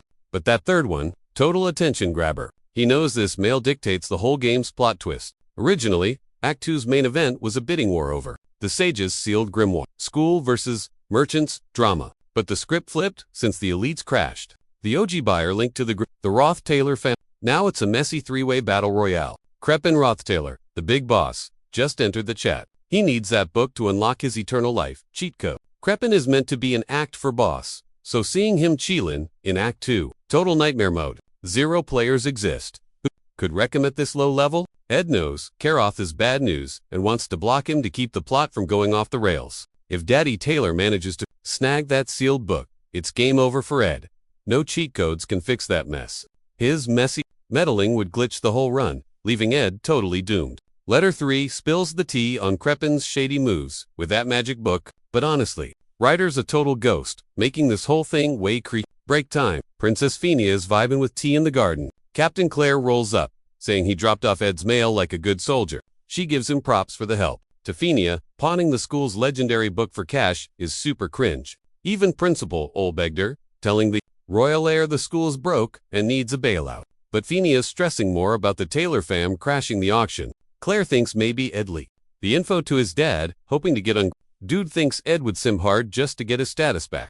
Before he can ramble on, Lortell Queen of she calls Cap on that and asks to crash the tea party. Phinia is shook, mostly, cause she thought Lortell hated her guts. But Lortell just grins, kills the awkward vibe, and drops some intel. She spills it wasn't Ed. Her own stepdad, Elt, dragged the Taylors into this biz, much to Phinia's shock. Turns out Crepin was the one thirsty for the book first. Even with EO fading at HQ, he's still dead set on buying it. With Crepin's cash, since they're in too deep to quit now, Phinia realizes this sale is just a shady power move to link the families. But she can't figure out why they're fighting over the loot now. Lortell smirks. She's the boss now, so she's gonna buy the book to save it. She promises Phinia won't let the Taylor fam get their hands on it. Stunned by the truth bomb, Phinia asks why she's spilling secrets.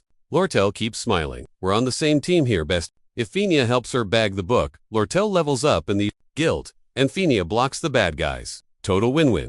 Lortell keeps yapping about her reason for jumping in.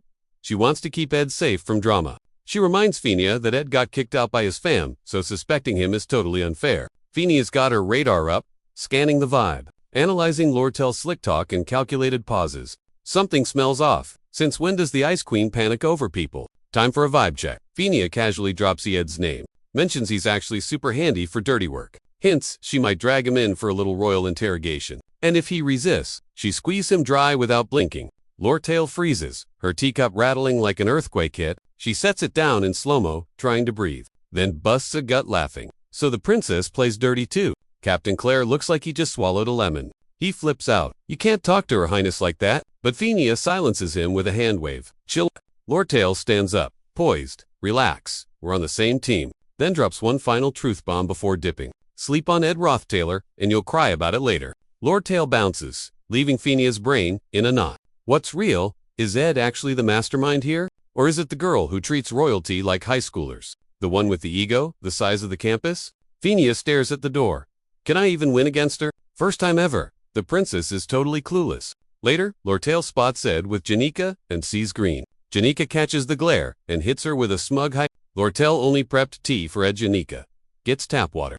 Janica grins like she won a prize. Ran out of tea bags. Lortell shrugs. I don't waste inventory on freeloaders. Ed, zombie tired, grabs the water and hands Janica the tea. Janica beams like she won the lottery. Lortell twitches, trying not to scream as Janica gloats. Finally, Lortell unveils the magic loot for Ed. It sparkles. Janica yells, "Hold up! Free! Brand new gear!" That's illegal merchant behavior. She smells a sugar mommy trap and freaks out. Lortell stays cool as a cucumber. Points at a scratch. It's damaged goods. Totally trash. Janica's not buying it. You scratched that on purpose. Lortell just giggles, fueling the fire. Ed looks at the pile, feeling guilty. I can't take this. I'm still broke from the last haul. This is like donation number 4. She brushes it off like it's pocket change. VIP perks. Just put it on your infinite tab. Janica spots the scam and jumps in, telling Ed, pay off his debts fast and ghost Lortell before he drowns in bills. Lortell rolls her eyes, tells Janica to back off, and sparks a playful both, obviously, fighting for Ed's height. Suddenly, Ed feels totally a floaty vibe, like he's drifting in zero gravity. Classic, I grinded to hard side effect. Brain fried from that magic book drama and obsessing over mattresses. He just hits his limit. Boom, he faceplants the floor instantly. The girls sprint over, totally freaking out. At school, Princess Fania thinks about Ed's chill vibes. Whether fishing or that Glasgow mess, his cool act, and nerd rep make her second guess Lord. She wonders if her hot take on Ed was trash, decides to creep on him one last time. She sends letter number 3. A hush-rush, royal invite. Checking her planner, she asks Claire. So, Ed showing up. But Claire's like, nope, Ed passed out from overwork. Fania's absolutely shook. Like in a game, low HP means mandatory AFK time. Even with all the crazy prep, the big events, Ed's grounded, plans paused. Ed wakes up feeling like lead, belly all weirdly warm, looks down, Lucy's snoozing on him, mumbling junk. Seeing her out cold, Ed remembers how light she was when he tossed her. Is she even real? But being drained, he can't even eat her off him. Sees new blankets, figures the merchant saved his butt. Lucy wakes up screaming, I'm starving. Sees he's up, spams mana heals to fix his glitchy flow. Lucy mentions she's been healing him non-stop while he napped. Dawn, she crashes right back to sleep next to him. Before dozing, she drops some wisdom. Don't get sick, it's annoying. And weakness kills. Ed knows her. Grandpa died sick just like this. So he gives a legit thanks for the magic help. Suddenly, Jix barges in, checking the heater settings. Lucy sees him and nopes out, flying off instantly. Super awkward. Awake, Ed wonders why he's such a weirdo magnet. He asks Jixio why. You hear? Jix says he's babysitting while others are out. Jix vibes out, mentions it's sweater weather, and tosses Ed soup. Ed's brain is buffering.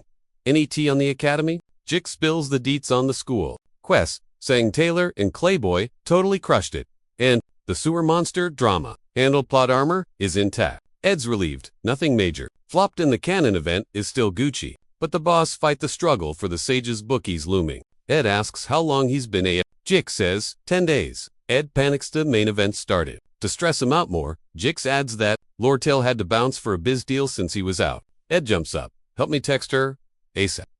Meanwhile, back at school, the book auction is live. The heavy hitters are here. Princess Fania repping the student council. Lortell for the merchants, and a mystery guest. A guy going rogue enters the hall with big boss energy. It's Crep and Roth Taylor himself. Lunch break. They vibe check each other before the battle for the sealed book. Crepin acts nice, telling Fania she looks healthy. He says sorry for his cringe family. Member Ed, claiming Ed's mess isn't the family vibe.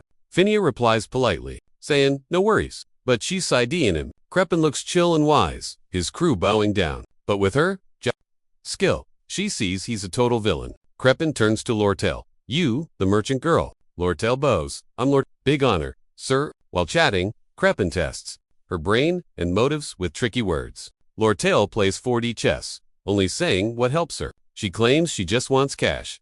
Acting super cool. Bidding starts. Highest number takes the loot. The school's hiding that it's totally broke. So VP Rachel runs it, with Fania as the royal ref. Secret auction, inside. Low-key vibes only. Fania stares. That book isn't just pricey. It's got huge magic XP for research. She gets how rare drops work, and knows checking the top bid is the cheat code to win this no-limit game. Lortell and Crepin silently size up each other, playing mental chess before dropping their final bids. Lortell eyeing the prize, keeps her poker face glued and chill, while Crepin stands there radiating major boss energy. VP Rachel grabs the papers and gives a polite nod to the players. As Rachel gets ready to spill the tea on the winner, Phinia peeks at the numbers. She bets Lortell, usually a penny pincher, bid 8. That's the max price for a dusty old book like this. Any higher end flipping it for cash becomes a total nightmare. But Phinia's stressing if Crepin tops 8K, he wins the loot. Vice versa. Principal Rachel stands up to drop the bombshell results.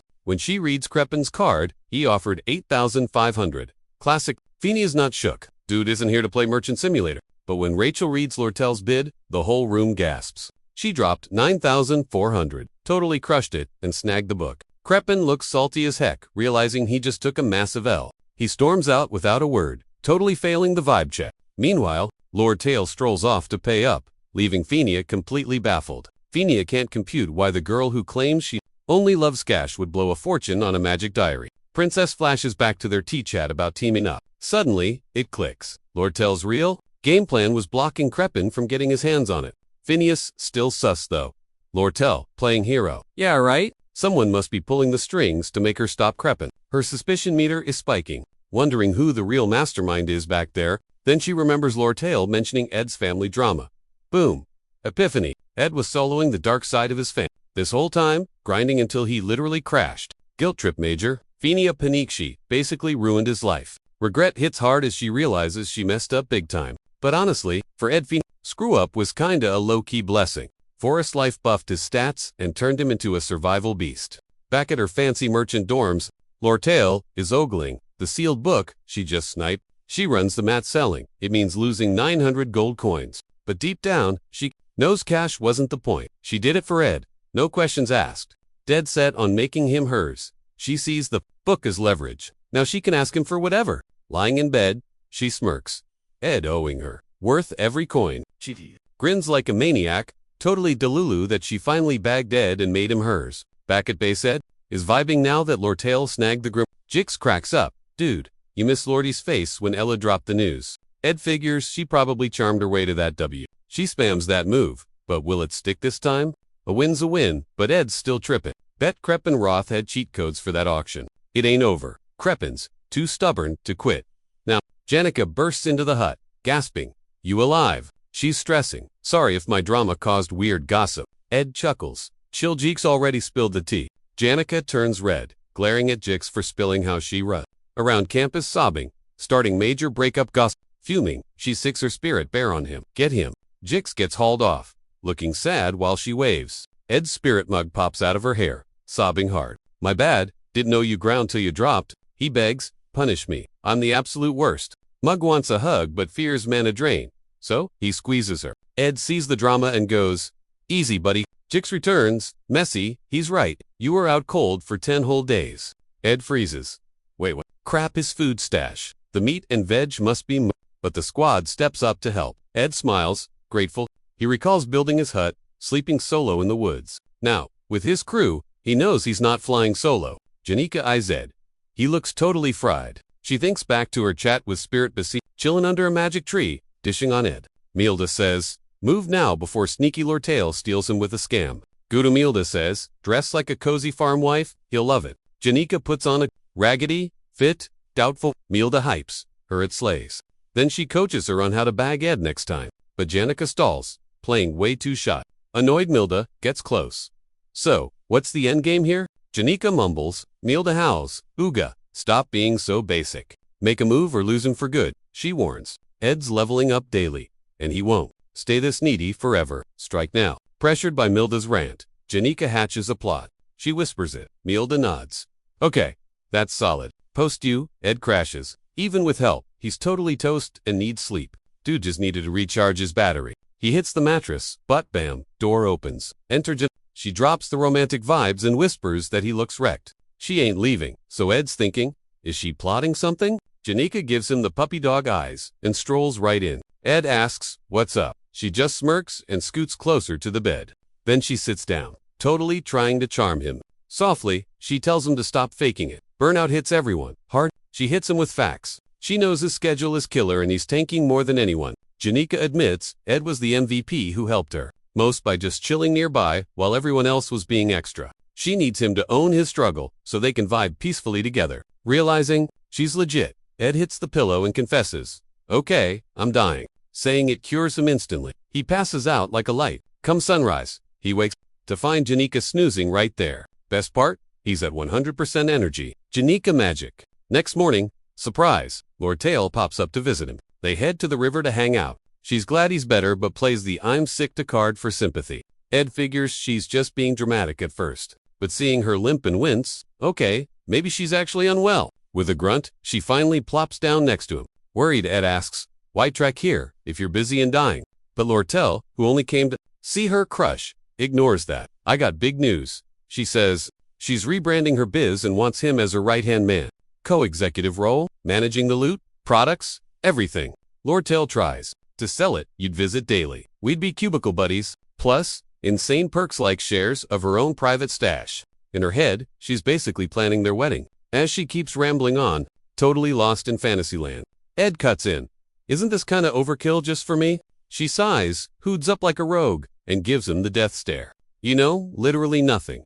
She snaps. She knows he thinks she's sus, or that he can't make a huge choice based on some teen girl's random mood swings. She gets it, he wants to keep it strictly professional, but he's clueless about her trauma.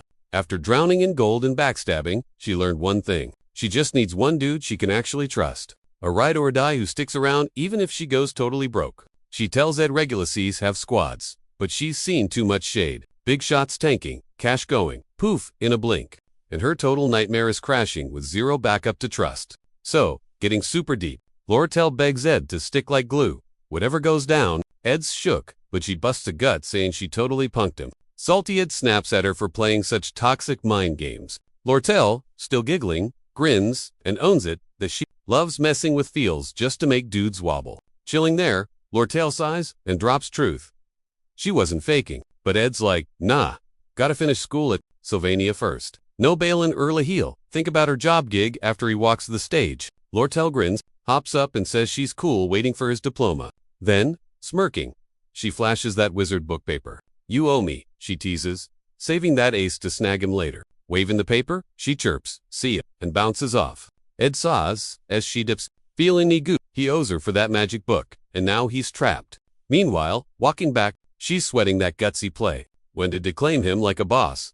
But his serious face wrecked her vibe. She even forgot his coin for the magic gear and feels super cringe going back. Decides to sneak the cash to his place and turns around. But at Ed's, she spots Janica stumbling out, just waking up. They both freeze, totally shook seeing each other. Why are you here? The beef heats up instantly. Mad drama, in the air total disaster mode for them. And poor Ed, both girls are dead set on winning his heart. Ed scrubs up in the river, then hits his daily grind. Chopping wood, his ghost pal Mug nags him to chill out. Listening to Mug, he paces himself and knocks out chores like a pro. Pantry and woodpile stacked, thanks to and Janica. Ed can focus on getting buff and smart. Brain clear, he checks 3 letters he got before passing out. First one's from Lortell saying, watch your back. Rich kids are plotting. Second is Fenia, spilling tea on Crepin's shady moves. But the third one grabs him the most. A top secret DM from a random guy, Professor Glast, wanting a one-on-one after the meet. Bad luck for Ed, he blacked out and missed meeting Glast. So now he's totally clueless about the guy's shady plans. But since Ed's a gamer, he knows Professor Glast is the acta boss, and the chaos has already started. Lortell Glast thinks only elite geniuses matter in this world. He wants to res Sylvania, that legendary sage from history.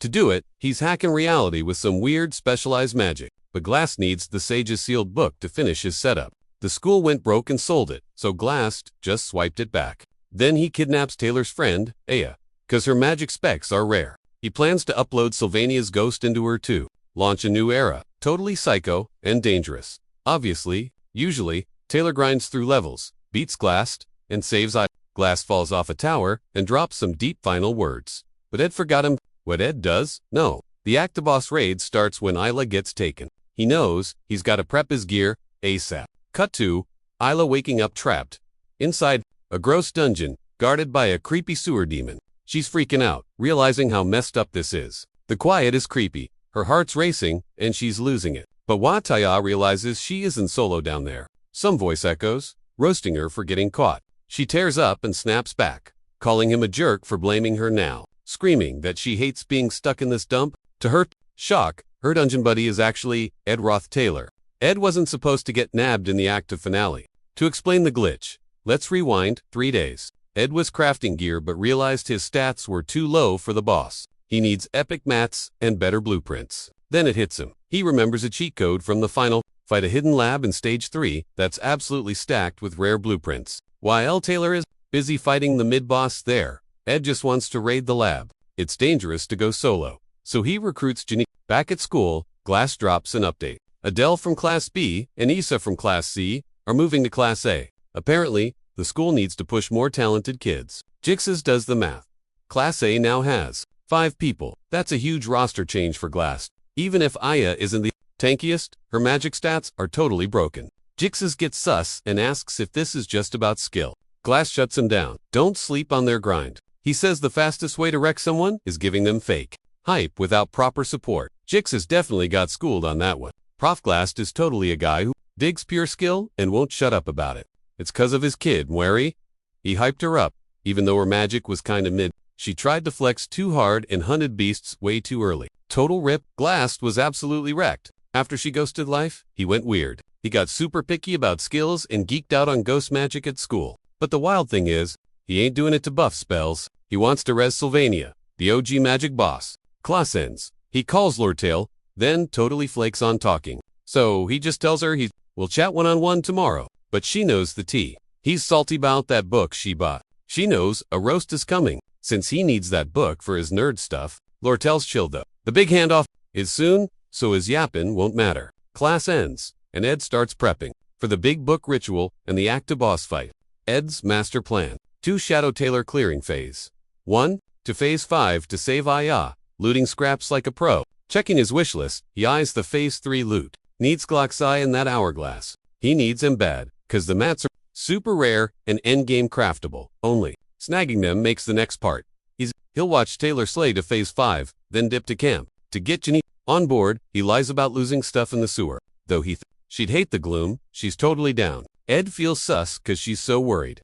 But he needs her hacks for the fight. Then Claire pops up saying Glass wants a meeting. Totally shook Ed. Can't guess why. Maybe it's 'cause he flaked on the last summon by feigning. Figuring Glass wants to chat, Ed heads over. He arrives and sees Aya there. She squirts up. Still mad, he shot an arrow at her. Ed is trippin' seeing her. Safe there. Not kidnapped like the plot says. Confused about the summon, Ed catches a bad vibe and creeps on the prof's desk looking for signs that the plot script is flipping. Boom, he spots Claire's snitch report about his Oilers Hall drama. Right then and there, Ed clicks that Glass is totally onto his secret moves. While his brain buffers, the door flies open and in strolls Glass.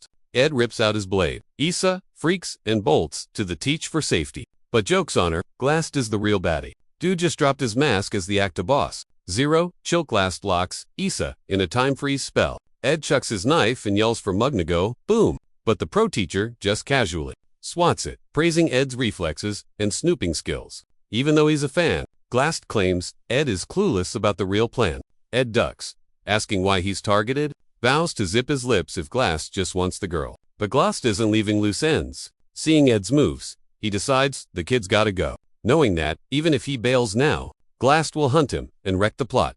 Ed thinks fast. If he lets himself get nabbed, there's a solid shot he'll hit the secret lab he needs to visit. Weighing the odds, Ed gives up and takes the L. Watching him, Glass notes Ed's a grinder, not a prodigy. Despite the cool moves, Glassty thinks his style is weak. Looking at Ed reminds him of his struggling daughter. While Ed sits in timeout, Mug creeps out of his pocket and books it out of the room. The little guy zooms to Ed's shack where Janica's cooking, clueless to the chaos.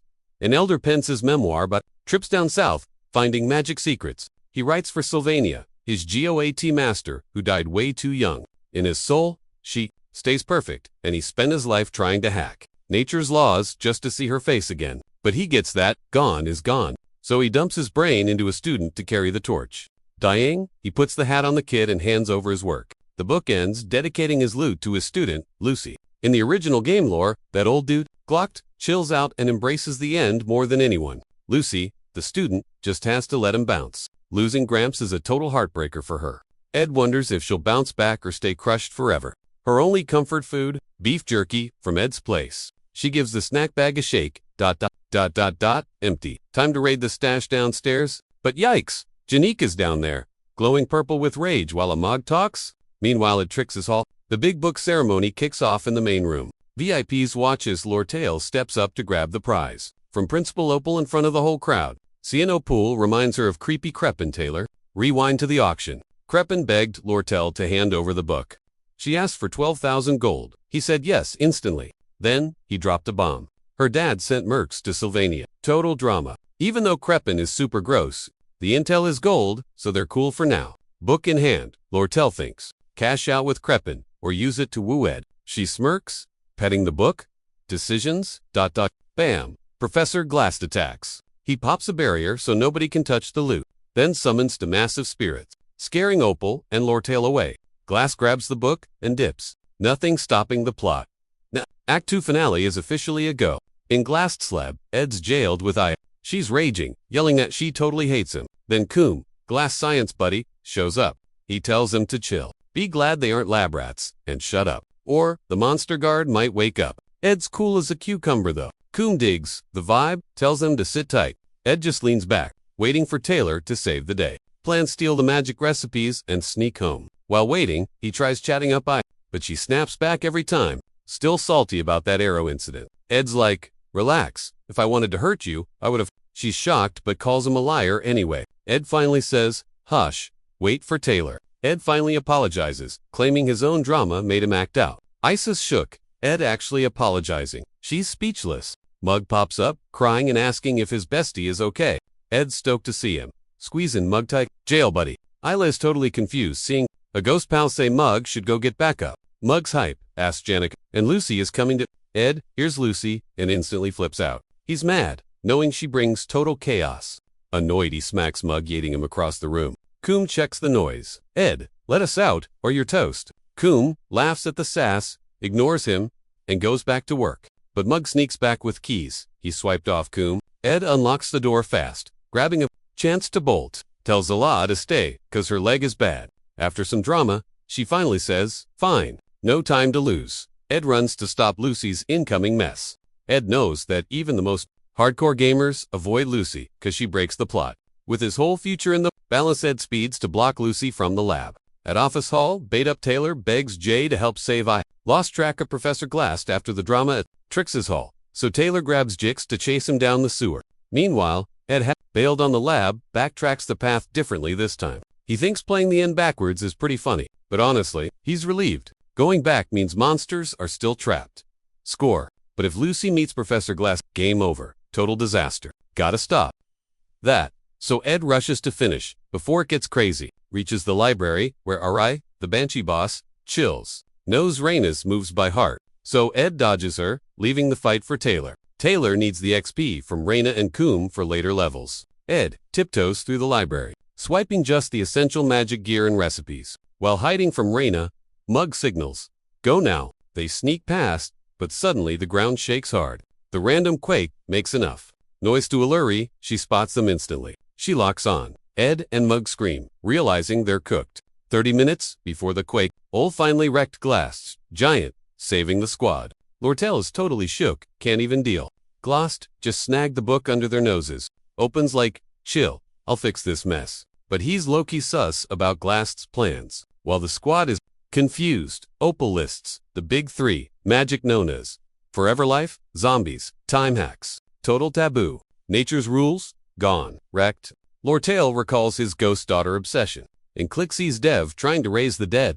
Then, Opal asks, what happens if he actually pulls it off? Suddenly, a teacher bursts in, yelling that Taylor chased Glass into the sewers. Plus, students got snatched, even Aya and Ed. Hearing Ed got nabbed, Lortell just freezes. She figures the OP principal will keep his word, save the day, and rescue Ed, so she decides to just hang back. But then, she spots a huge shape outside. Nosy, she grabs Beanox for a better look. Zooming in on the sewer entrance, she sees Janica riding a spirit dragon. Wild. Seeing her dive in, Lortell decides to act. She tells her crew to gear up, ready to grab the book and fight Glass herself. Down below, Janica finds Dorothy Glass, little helper. She grills her, but the giant dragon Tarkin has Dorothy shaken. Tarkin growls. Janica vibe gets dark, and Dorothy passes out. Lost Janica remembers the way Dorothy pointed. Guilty sigh. She covers her up. Then Lortell shows up, teasing her. Seeing the spirits, Lortell knows Janica would wreck the sewers to save Ed. She gets jelly imagining Janica winning Ed's heart. No way is she letting that slide. She smirks and lies, saying Ed is safe at his dorm, so she should go. But Janica knows Ed too well. She calls bluff how'd he leave if she was first. As they playfully argue, Janica drops that she called Lucy too. Lucy just yawned and dipped. Good luck with that mess. You too. Zero choice left. Janica and Lortell split. Gotta find Ed. They sprint to locate and save him, hoping to score points. Inside the secret library, Ed and Mug are trapped. Suddenly, the ceiling crashes. Raina gets squashed flat under the debris. Ed freaks as Lucy drops in, yawning. Got bored. Thought I'd help. Ed spots Lucy and stares, shook. Oh, great. Things just went from bad to dumpster fire. Meanwhile, Principal Ole and his bud watched the sun dip, debating if they should grab the book or just chill. Ole wants to let the kids handle it. Thinks it's a prime chance to level up. They're the future VIPs, right?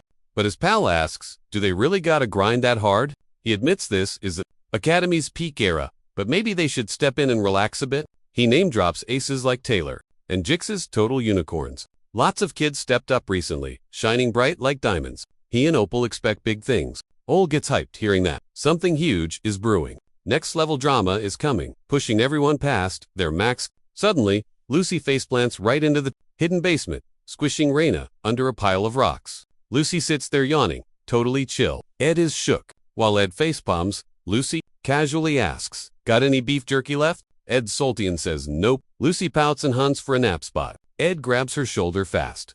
Brain, new plan. Ed knows Lucy crashing the party wrecked things, but the girls must be here to save him by now. To let Taylor wreck the rest of baddies and farm XP, he's got to block the girls from meddling. Crucial.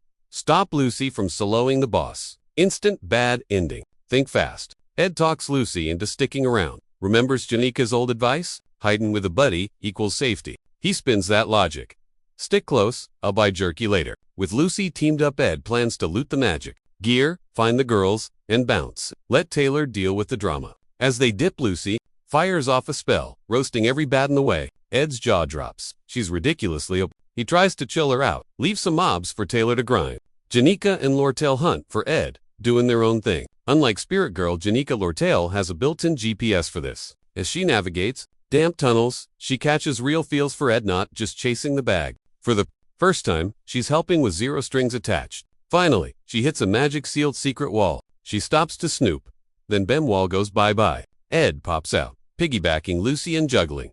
Epiclute. Seeing him safe is a total relief for Lortell. Ed instantly dumps pricey magic gear on her. Lortell just glitches out. Watching him tote Lucy, so chill. She is pressed. She shot her shot while Janica played chicken, grinding for his heart. Now Lucy pulls up, and she feels like she wasted her time. She loses it and just screams Ed's name. Before she can rant, Ed yanks her. Clues to us, saying he trusts her the most. Lortell freezes, totally shook by the sudden riz. Heart racing, face turning, beet red. Rage quits, pure joy installs instantly. Feels like she finally leveled up with Ed. Unexpectedly, before she can vibe, a goon runs up with major bad news. Meanwhile, Taylor and his squad hit the gross sewers. Scaredy cat Clebius is salty and wants to bail. Alvavara kicks him to hit the mute button. He yelps, asking why they gotta save Ed and Naya anyway.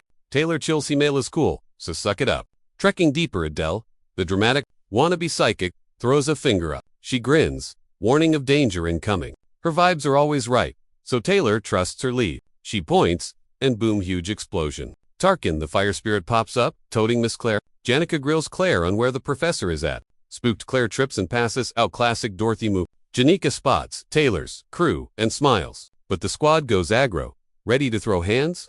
Janica's lost, but Taylor thinks she's a boss fight. Everyone stresses except Jix, who just waves. Taylor preps to scrap, but Jix stops the friendly fire. Before drama spikes, Yell halts it. Ed and Lortell roll up. Taylor is absolutely shook. Seeing that OP trio together, he knows they'd get wrecked. Taylor recalls Ed Roken, just basic bow skills and magic, yet somehow held off his whole squad during the Aphelis mess.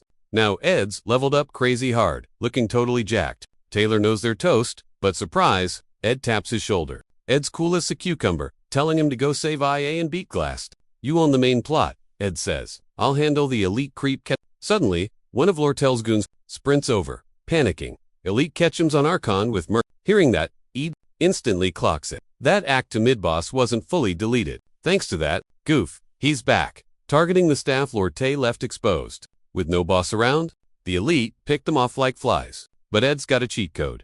A magic tool that spoils the game's future. Checking the events, he sees the OG storyline is still intact. With Act 2 hitting its finale and Taylor on the main quest, Ed knows his job. If he wrecks Ketchum like in the script, the plot stays safe. Totally pumped, Ed hypes up Taylor's squad, boosting their vibes. He wishes the MC luck, knowing bigger boss fights await him. Trusting Taylor with the canon plot, Ed dips, letting them focus on the mission. Ed bolts outside, ready to delete Ketchum and save the story flow. Ed figures the guy might raid the company for dirt on that armor scam that got him fired. Well, sprinting there, Janica yells wait, but Ed says keep moving. Janica stops dead in her tracks, dragging Ed to a halt too. You just collapsed and barely escaped. Glass, she cries. Tearing up, she begs, don't get hurt, this isn't your beef. Ed knows she's right, but this elite dude is a major hazard. Ignoring him could trash the happy ending he's chasing. Plus, he needs Janica and Lortell's backup to win. Lortell sides with Janica. My bad for dragging Ed into this. She tells him to go chill somewhere safe, not play hero. Ed's touched, seeing the girls actually agree for once. But it's 0 hour, not nap time. He thanks them, but gets serious. Lortell's drama is my drama. That freezes them both. The vibe shifting instantly. They stare at Ed, totally shook, and swooning, ready to team up and wreck shop. Got a blast. Ed yelled, sprinting for the exit like his life depended on it. Cardio aside, he was dying of cringe from the lame excuse he just fed the girls. Why is talking so hard? He's a total mess. Janica saw his panic face and went into full cheerleader mode. Dude, you're actually spot on, she chirped. If Creepo wins, your contract goes poof. No more magic loot. Total nightmare. Hearing her logic, and big brain moment, Ed was shook. She's actually a genius. Lortell just turned into a tomato, vibing on whatever Ed said earlier. Near the door, Ed saw the place was absolutely wrecked. Like bomb went off, levels of messy. He thought Taylor did it, but Janica was like, oops, that was me. Total accident, she stammered, claiming Dorothy got caught in the mess. She was freaking out that Ed would think she's a psycho swaying. She didn't mean to wreck the place. Emmanuel yelled, almost there. The carriage is outside waiting. Plan A, hop in, zoom to HQ, and meet the squad. Easy peasy. But, plot twist, ... They stepped out into a literal horror movie. The ride was toast, and Lortell's crew was, well, game over. And standing in the junk pile, the big bad himself, chilling. Lortell tried to flex, teasing him for being an early bird. He did that creepy villain laugh. Remember, when I taught you to scrub the data so nobody catches you? Same logic. But you suck at managing people. So I found a loophole. He paid off one of her dudes to set up this ambush. He loved seeing her twitch over the backstabbing. Throwing shade, he said. She finally got the look of fake smiling down pat. Too bad, I'm gonna wreck you till you talk. Snap, he turned the dead crew into zombies. Instant aggro on the game. While the brawl started, Lortell called him out. Scared to 1v1 me? Smirking like a creep, the boss Brogdod bought the premium pack. Best tired guns around. Wipe the squad, but keep the girl. I need her breathing. Arrows rained down, but Janica was faster. She popped a windshield and deflected that mess instantly. Seeing their pro moves, Janica yelled, heads up, these guys aren't noobs. The boss knew spirit users like Janica were Toto cheats. So, he pulled his ultimate to nerf all the magic nearby. Ed clocked the item immediately as a steer gear, but he knew it had a huge glitch. The lag time on that thing is insane and super obvious. Even so, Ed knew they were in big trouble. The bad guys were pros and Ed's team was all mages. Can't cast while fighting. Lortell clues Ed and Ellie is totally prepped and has their entire playbook memorized. If Belarus gets triggered, they're straight up cooked. She grills Elite on his academy plans, trying to hold him responsible, but he smirks. Beats dying, he says. Ed's stressing hard, watching this total mess unfold. Big regrets on not deleting this D-list baddie sooner, cause the butterfly effect turned him into a raid boss. Thinking of Elite's edgy Pasalek, how he oft. Lord tells folks to level up. Ed knows he's the worst. Odds look trash, but Ed isn't quitting. Canon says Elite loses, so Ed's gonna make it stick. With goons blocking the way, Ed gets a brain blast. He squats and offloads his backpack. He pokes her like, yo, rise and shine. Lucy yaunts, gripes about the noise, then blasts her aura. Boom! Path clear. Mercs go flying like cheap rag. With the lazy but ridiculously OP mage finally awake, the game totally flips. Back at Gloxa, his secret dying diary sat hidden. He wrote a ton about Lucy in there, praised her skills but said, don't slack off, cause you're gifted. He also gave her a tip. Don't be a loner, or being OP gets depressing. He made her pinky swear on 3 rules. No zapping people to death, keep your hands clean, and just chill as a normal student at Sylvania. Back to now, Lucy's magic totally freaks out the pros. They've never seen anything that crazy strong before. Elite loses his cool, screaming at his dudes to attack. One guy rushes her, but Snapshy yeets him away hard. Seeing that, the other goons bail, leaving Elite solo against Lucy. Sweating bullets, Elite threatens her with a magic gizmo. She asks if he's the boss, and her scary vibe makes him hit the dirt in terror. Before she ends him, Ed steps in like, whoa, chill. Guys, toast already, no need for overkill. Then, boom, massive quake, and 7 stars line up above. Ed realizes Glast leveled his magic up to break reality and crash the magic realm down. Act 2's final boss battle starts. Now. Ed hopes Taylor cleared the sewers and is buff enough for Glast. Stoked that the plot, Ed finally relaxes. Then, he spots Lucy zooming to the magic zone. Lucy stares as the towers start slurping up mana, reviving the dead. For real. Ed panics. Lucy's caught in something way gnarlier than expected. Ed watches her, remembering the game over. OG plot. Lucy naps on Trix's hall roof. Bow ring, but if players wake her up early and drag her to Glast, he promises to revive Glast. That bait makes Lucy go evil, crush the party, and wreck the hero. Total bad ending. Number, matter the skill, you can't beat Lucy G. Ed Sweats did his jailbreak, accidentally triggered the doom route. Big mistake. While Lucy eyes the realm, and Ed watches nervously, Elite uses a legendary gadget to nerf her mana. With Lucy debooth for a sec, Elite tells a goon to jump Ed. Cheap shot, Merc charges, but Ed stays frosty. Windblade eats the guy away. Elite is shook by Ed's moves, but Lucy is open. Her mana explodes the gadget. Shattered, too strong. Elite takes another L. Hopeless, he drops and begs. So, cringe. But Lucy is raging. She's gonna end him. Before she strikes, Ed jumps in. Yo, stop, he says, fragging him, ain't it? Even if he deserves it. Sounds like Glock. Keep hands clean. Kid, no bloodshed. Lucy pauses, recalling Sensei's lessons. She spares Elite, looks at the realm. Leaving Ed, asks where. She's vague. Ed pushes. You gonna regret this? Lucy remembers Glock's last book. Tip, ... Stay strong. What's gone is gone.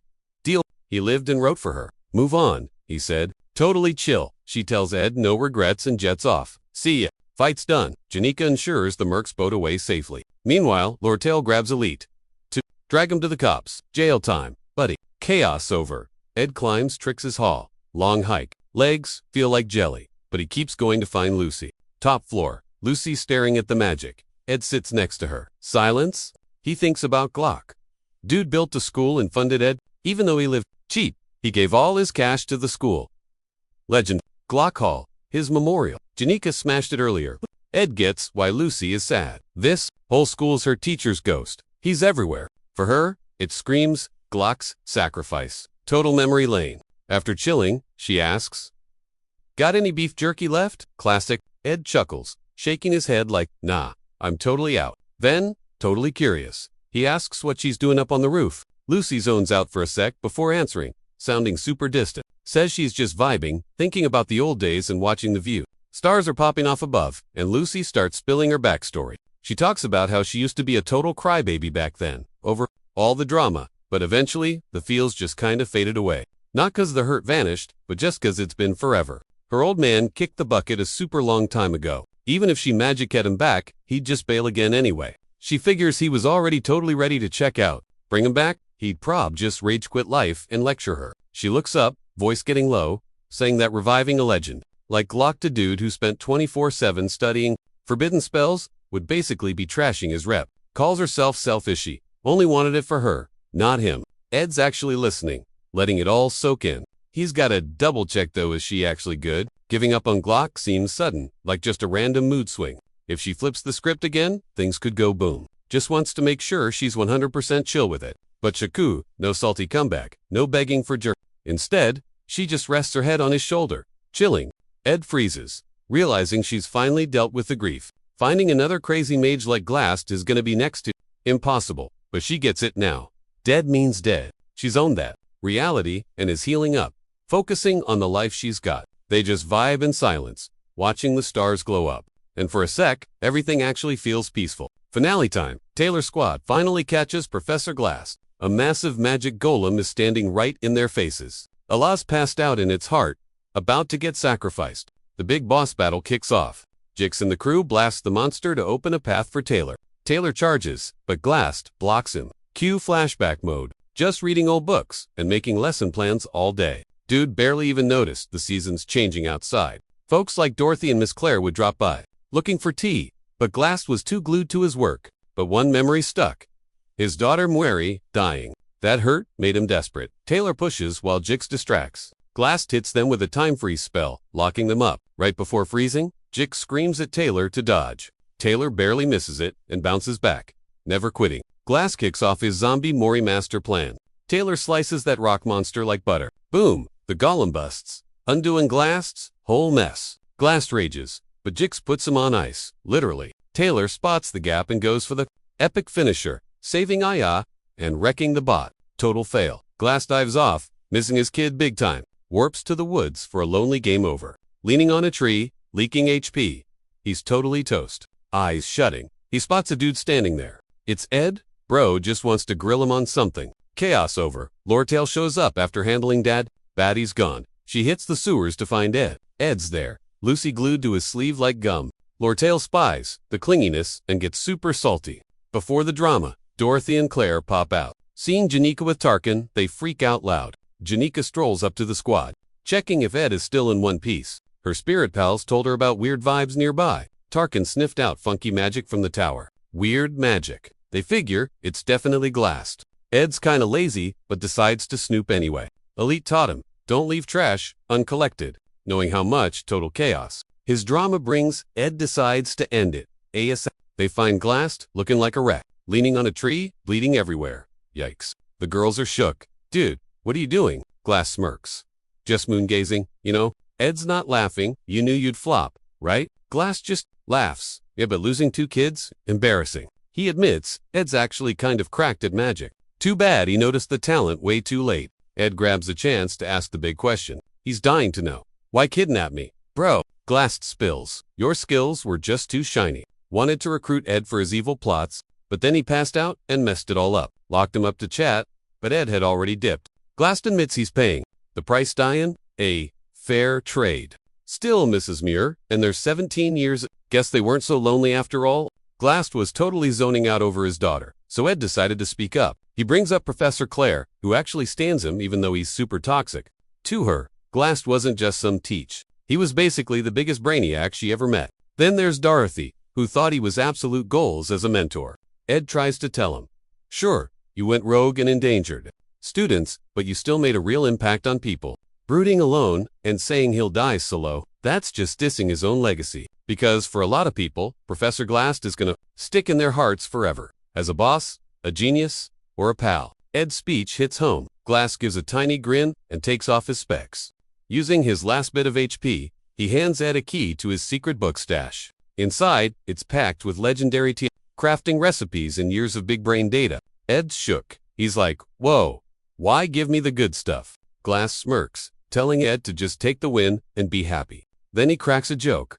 Clean my mess before the school cops show up. Finally, he looks over at Lucy and drops some wisdom. Look up from your own world sometimes, kid. After that, mic drop. Glast closes his eyes for good. He's chilling under the moonlit Zulova tree, looking like he's just napping. The squad Ed, Lucy, Janica. Lortell stands there quiet, all in there. Feels about the guy who was their enemy, but kinda their teacher too. Next day, Ed gets dragged to the dean's office to explain the drama. Dean grills him. Why Glast kidnap you anyway? How'd you bounce without dragging? Into it? And what's up with Taylor's crew? Ed spills the tea on everything he did. Meeting Janica and Lortell, and how they teamed up to save the day. Dean hears the story, pauses, and gives Ed the side. He's sus, says Ed knows way too much for a guy acting clueless. But checking Ed's track record, like the Yahello mess and the recent chaos, the dean admits Ed's got skills. He says sorry for the schools screw-ups in Ed's bad time, so he decides to give him a prize. Surprise! Instead of the incident report, the dean whips out Ed's grades.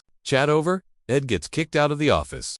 Outside, Janica bounces up with a huge, "Smile, you okay? Hurt?" Ed asks her right back. She's like, "I'm Gucci, just a few scratches, no biggie." Then her spirit bird tweets in her ear. And she asks if Ed's actually fine, or just faking it. Ed looks back and tells Janica he realized something during the craziness. She's always busting her back to help and getting hurt for it. Feeling bad, Ed says sorry for dragging. abusing his chill vibe and accidentally hurting her feels. Janica went from cheerleader to panic mode real quick. She cuts him off. Psych, not hurt, just wanted your eyeballs on me. Ed blinks, then hits her with a plot twist to calm her down. Next semester, he's moving into Dex Hall. Yup, her dorm.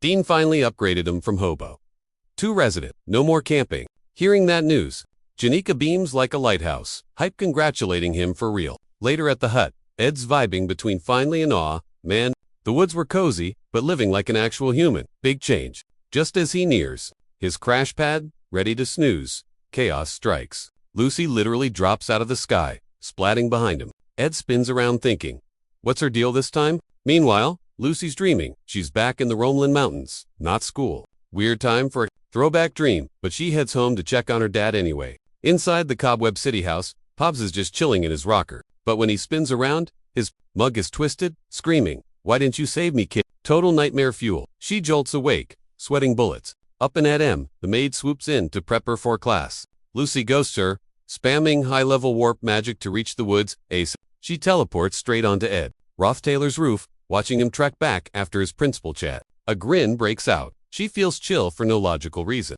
Then she catches Ed muttering about how his camping era is over. Shock makes her slip and faceplant near him. Elsewhere, Professor Flurbin is lecturing on how cats are total trolls. They bait you into thinking you're besties, but try to pet them? Boom, cold shoulder. Ignore them to do work though. Suddenly, they're super clingy. Flurbin tells the I want a kitty crowd. Act bored. They'll come to you. The girls in class giggle that taming cats is tougher than dating boys. Class rolls on. Everyone aces this popular class, but Ed started at the bottom. Didn't last though. He leveled up his prep game, making his notes way better than the rest. After class, Flurbin calls Ed in to chat about some scholarship cash. Basic deal. Do nerd work, get a discount on tuition fees. The professor suggests that Ed hop on it, all while stroking his pet snake. What kind of work? Ed asks. Flurbin smirks. Helping Claire. Stuff. Claire's already got a pro. A named Annie's, but they're drowning in work. Extra hands needed. Finals, club drama, and the newbie placement exams. Flurbin's like, dude, go easy on the fresh meat. Prof keeps yapping, but Ed freezes he knows one of these nuggets. Over at Lortella's spot, she's vibing with that sealed sage book. The magic feels crazy, huge. She's debating if she should flip it to Creppenroth Taylor. But wait, Ed basically begged her to block him. Talk about a total crisis, since she only snagged it to make a quick buck. But she knows she's got to be a savage boss lady. She rereads Ed's desperate text saying he'd anything for that receipt. Well, that settles it. Plus, she's thinking about joining some winter camp just to kill time, since the squad's all busy. But right as she's about to sign, she freezes. Bad vibes. At the cabin, Lucy nags Ed about no wood and his lack of hunting. He's shook. Since when is Miss Lazybones actually helpful? Okay, fair point. He kinda goes camp life cause he's plotting a move to Dex Hall. Means less Lucy time, but hopefully it works out.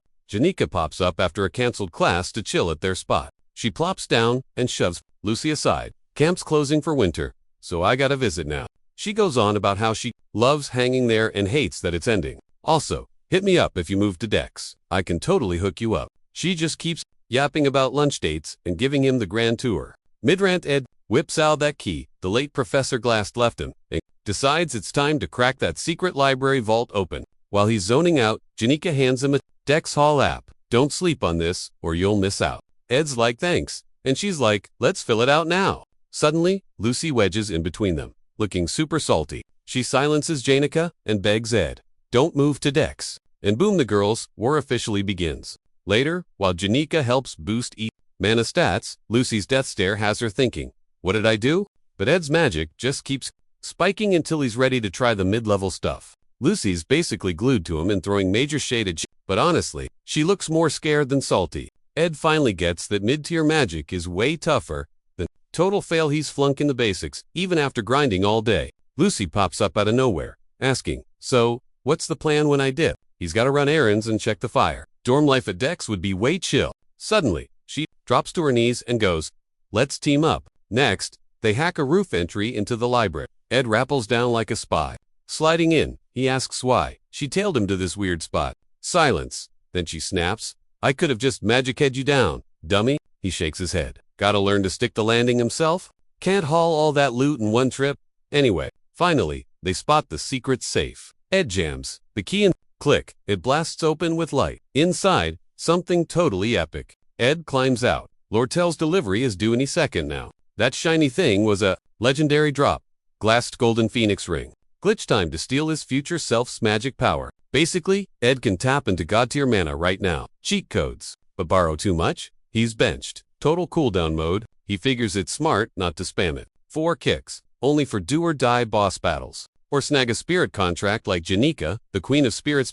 Noobs like him usually got 1 or 2 slots for weak spirits cause their mana tank is tiny. Buffing his max mana stat temps lets him sign a boss spirit, but it's pretty risky. Lucy asks why he wasted time crafting this instead of acting. Ed shrugs. Ancient history. Lucy, he thinks it's the sickest loot the professor could have dropped. Guy never wasted a single second. It hacks the talent cap. That's why he was obsessed with gear.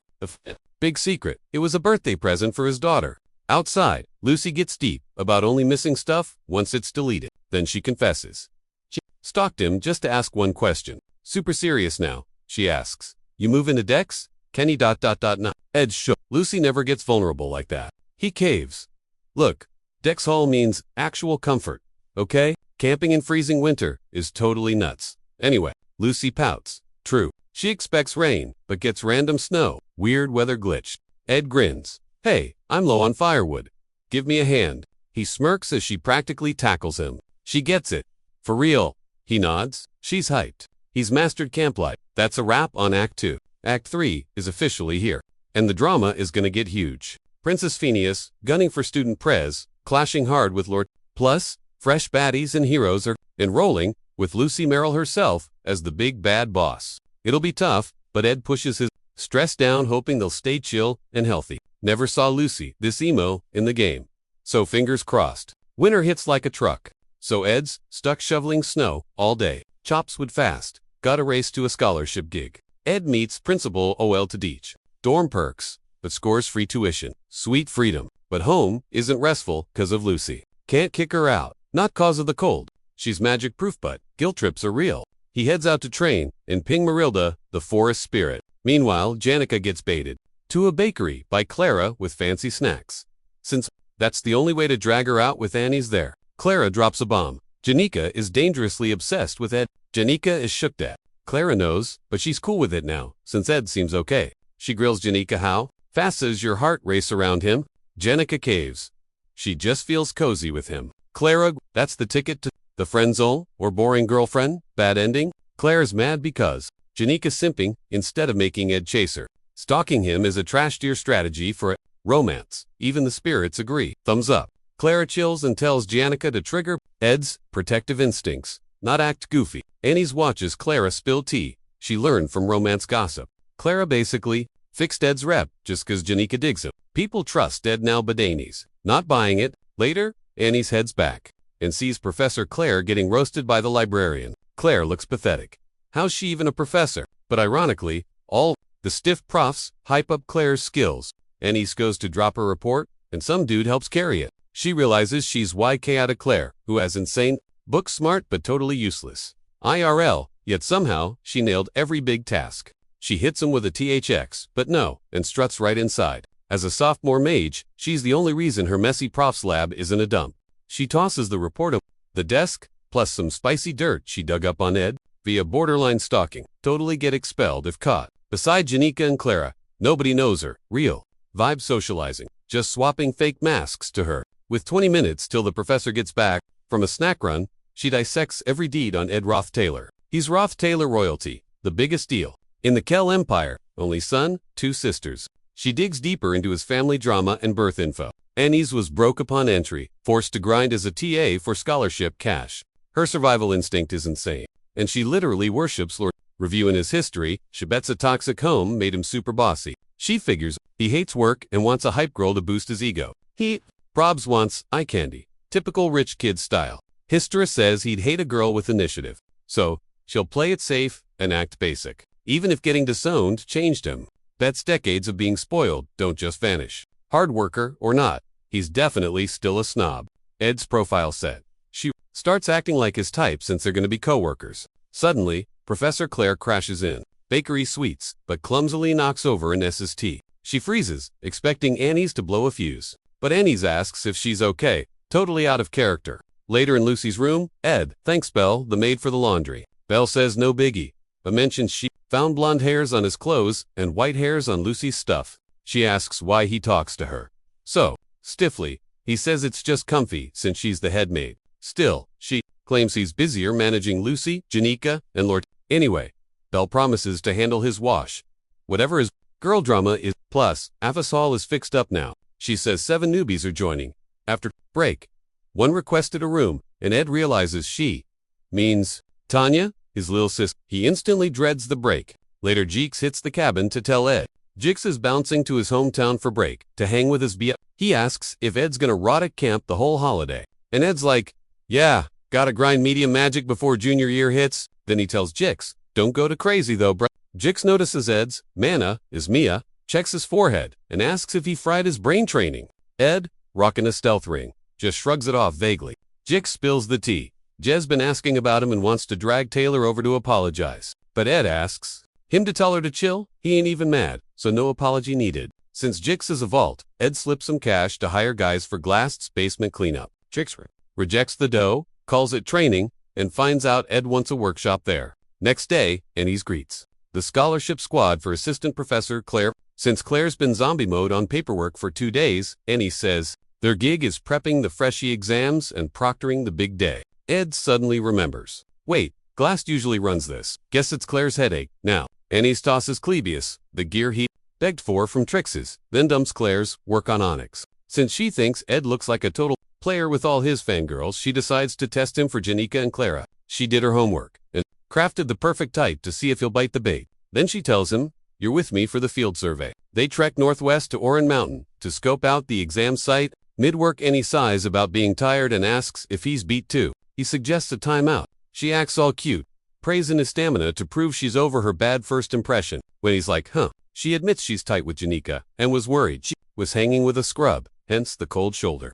Ed just shrugs. It's whatever, I don't care. He notes she must be wrecked from TA life and grinding so hard. But she grabs his arm, flirting that it's okay cause he's here. She yaps about feeling supported by him, shares her sob story.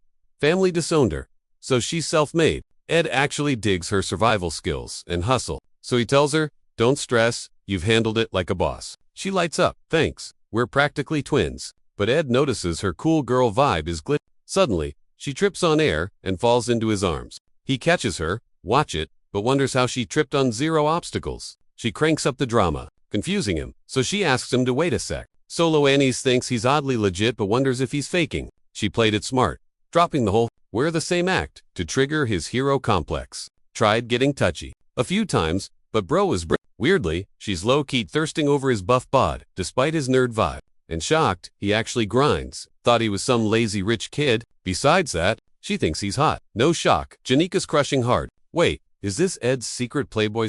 Nope, she ain't falling for it. She's built diff. Meanwhile, Ed's chilling on the mountain, vibing with the view to his main headache? Tanya Roth-Taylor, total mean girl. She's a schemer, aiming for pret. Wants to rule the school? Literally. She's gonna recruit all the big shots soon. She came early just to flex and secure her spot before class starts. She's the baddie, and Ed thought he had time to prep. Issue is, he's clueless on how she'll deal with him. In the game, Ed was a brief villain intro, then total NPC energy, barely existed. So he's lost on how to fix this mess. Tanya thinks Ed is trash. Anyway, she pulls up in style. Tour, schools for VIP. Princess, Fenia, Lortell, the biz boss. Janica the spirit, Wiz Alvera, the sword guy, and OP mage Lucy. All these celebs make Tanya hype. She wants in badly. She lands, and Belle guides her to Before that, Tanya says she's got to stop to make. Step 1. Dump Ed. The family embarrassment. Just got there, and boom. Letter from Dad creepin'. Go flex on. Sweetie, own the place. She's keen to make Daddy proud. He said, respect the profs, it's a school. Don't be a brat just 'cause you're rich. Also, respect your upper. Like a good girl, she thanks Asina for chatting. Tanya drags Ed. Calls him a total family fail. Senior's intrigued, so she keeps yapping. Ed's fake, rude, and only air 'cause he's oldest. Says his ego is huge. Dude's in total denial about his lack of skills. He barely scraped into Sylvania as it is. The senior acts interested, but Tanya's cringing hard since the chat feels super one-sided. Dad totally warned her to play nice with his contacts so she wouldn't accidental lie roast him, especially Lortell, 'cause of their deal with that Sage's Sealbook business. She catches Death Glare and zibs it, but Lortell plays dumb, asking why she stopped. Tanya stutters out, "You mad?" But Lortell just smirks, like she's clueless. Later on, Ed's busy ticking off the workshop setup plan, wrapping up that academy scholarship, grunt work, grasping, medium magic, and snagging a hider spirit pact. He unlocked a mid-skill called Particle Explosion, plus another dubbed Root's Desire. Snagged him from a dusty tome in Goth's library last night. Next morning, he heads out trying to spark up a flame, but the ring blocks his mana, so he can't even practice his new moves. Needs a light, so he drags a sleepy Lucy out from under his covers. He points at the pit, and she lazily nukes it, then begs to stay out and soak up the heat. While chillin', she sniffs out some perfume on him probably, and S's flowery vibe stuck on him from work. Lucy also asks if he's burning up or sick. He says yeah, so she goes, "Don't die," and checks his mana flow. But seeing the tank's empty, she yells at him for being reckless. He just shrugs it off, saying it's under control. Then Lucy gets weird, demanding head pats. He does it while reading. She flops on his lap, totally vibing with the gentle scratches. Boom! Lortell pops up, telling Ed, "It's been ages." He figures she's there regarding the favor he asked for, and wonders why she didn't just summon him to the office. But Lortell gets stiff, saying she's got other drama to discuss. Meanwhile, Tanya thanks some seniors and offers big rewards if they help her smack Ed down. She flashes family antiques. Ella's hyped, but stares daggers, checking if she's really Ed's little sis. Dude gives off scary, "I'm jacked" vibes. Tanya realizes she'll better watch out. Tia's magic feels legit. Once Jix confirms the relation, he grins and tells Ella. Hyped, he hands Tanya a required magic gadget for newbies. Tanya's totally lost, but tosses her Ella's notes on elemental studies too. They pile up enough freshman loot to fill a whole box. Shocked, Tanya checks if they heard the bribe, but Jix waves it off, saying siblings always beef with each other. Then they hop a boat home, and Jix finally says he's a second year. Claims he's Ed's junior buddy. Taibon, owing each other huge favors. Hypes Tanya up, pats her back, notes her fancy blood, but as they bail, she flops under heavy gifts. So annoyed. Meanwhile, in the prof's office, Annie's high-fives Claire. Says if the newbie exam goes smooth, they can totally slack off all break. Claire praises Anesis. Grind since she tackled the scholarship kid workload. Most flopped, but Ed, zero flaws on his docs. Dude fixed real issues better than any rich kid. Annie's is shook. Mid-work Claire asks about Ed and spills some tea. She stalked him found he built a huge camp solo. She digs his hustle ethic, plus he signed a spirit contract. That's insane difficulty. Annie's realizes she totally slept on his mad skills. Not just a posh noble at all. Annie's checked him cause of Janica, but he's actually a solid dude. And looks amazing. Zero ego. Even Claire approves. She starts crushing on his fit bod and nice smell. Claire catches her spacing. Hello Earth to Annie's. Cringe. She flings the window open to cool off. Claire's like, "You, 'kay? Working too hard?" Wait. Annie's realizes she's doomed. Ed's spirit contract. Janica Death helped with that. So that spirit is totally a snitch. It'll tell Janica she was thirsting over him. Shaking, she bolts. No time for lunch. FYI, Janica's fam motto is all about peace. She's usually super sweet, but right now, she's fuming about Annie's. And Ed, Tanya rolls up to badmouth Ed, her usual smear campaign. Lortell said this would help wreck him. Big mistake. The nice girl vanishes. Dark aura rises with a scary spirit. Lortell swore she was an angel, but this version looks ready to delete her. At camp, Janica says she got most of the loot basics are done, but legendary gear is rare in winter. He thanks her for the grind despite her busy schedule. She says, "No sweat. Why visit? Just came to chill." She smiles. Smooth. Lortell spots Lucy crashing nearby and asks, "Yo, why is she napping here?" Ed panics and goes, "'Cause winter." Lortell looks at him like he's totally lost it. Once she finally chills out, she says she's not here to nerd out about engineering gear this time. Then what? He asks. She flashes that sealed wizard book she snagged, plus the IOU note where he swore to do anything if she bought it for him. Smirking, she tells him it's payback time. She wants her money's worth. Sweating bullets? He asks. Okay, how screwed am I? She rolls her eyes. Relax, I won't wreck your life. Just join my team. That's it. Act 3 is starting. So the Lortell versus Princess Fenia drama is heating up. Lortell's already plotting her 4D chess moves. Miss Perfect Princess Fenia is her arch nemesis, who's supposed to become prez, run the school, and get super swole with power. With all that juice, she's the lead character who starts exposing the Roth-Taylor family's shady dirt in Act 4. Everyone's picking teams right now, and Lortell wants Ed on her roster. But let's be real, the winner is up to Taylor, the main guy. Ed is barely a blip on the radar, so he tells her, my help won't change squat. She knows he's a nobody but points out his rep is actually getting less trash lately. But honestly, she wants him for personal reasons, not the politics. Wink wink, hearing that Ed sighs and agrees. Fine, I'm in. Weird, since Lortell is usually the schemer with 1,000 fake masks. But for once, he catches her looking legit happy just 'cause he said yes. Next morning, Ed's up with the sun, telling Lucy to fire up the hearth. Last night, Lortell spilled tea about his little sister cooking something up. Lortell can't tell if Tanya thinks he's the family villain or just annoying, like most siblings. But she did introduce Tanya to some folks. That morning, Tanya pulls up with her crew to see Ed. Long time no see, she says, handing over a gift box. She's shaken like a leaf but doesn't seem to want him dead. Surprisingly, he's confused, then remembers he was a total monster back at the mansion. Oops! He totally read Tanya wrong. He stands up and she screams. Flashback to him stomping a maid just for bringing snacks years ago.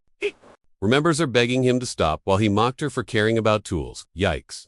Back in reality, he thanks her for the swag and promises to rock it next semester. He reminds her he's disowned technically not her bro anymore, but appreciates the thought. Turning around, he motions for her to grab a seat while telling a zombie mode Lucy to make room by the fire. He heads back shortly. Sips, drinks, and grills Tanya about who she's chatting up. She spills that she's been yapping about him. When he drops Janica's name, they look totally terrified. Ed calls J-Dog a saint. Tanya snaps back that she's too nice. Says Janica's op and summoned a crazy, high-level fire lizard to eat workers so they'd shut up. Then she fibs, claiming Janica super sweet and wished her luck at school. Ed asks about the spirit. Tanya panics, claiming she was just babbling nonsense. Suddenly, Ed gets why. Tanya's acting weird, so he clears things up. Says he's doing his best while dealing with being disowned. Admits he was living a trash life back home and says sorry for the unfixable stuff. Bro heard she's running for prez and vows to hype her up. But deep down, he knows Tanya won't win 'cause she's a baddie, helping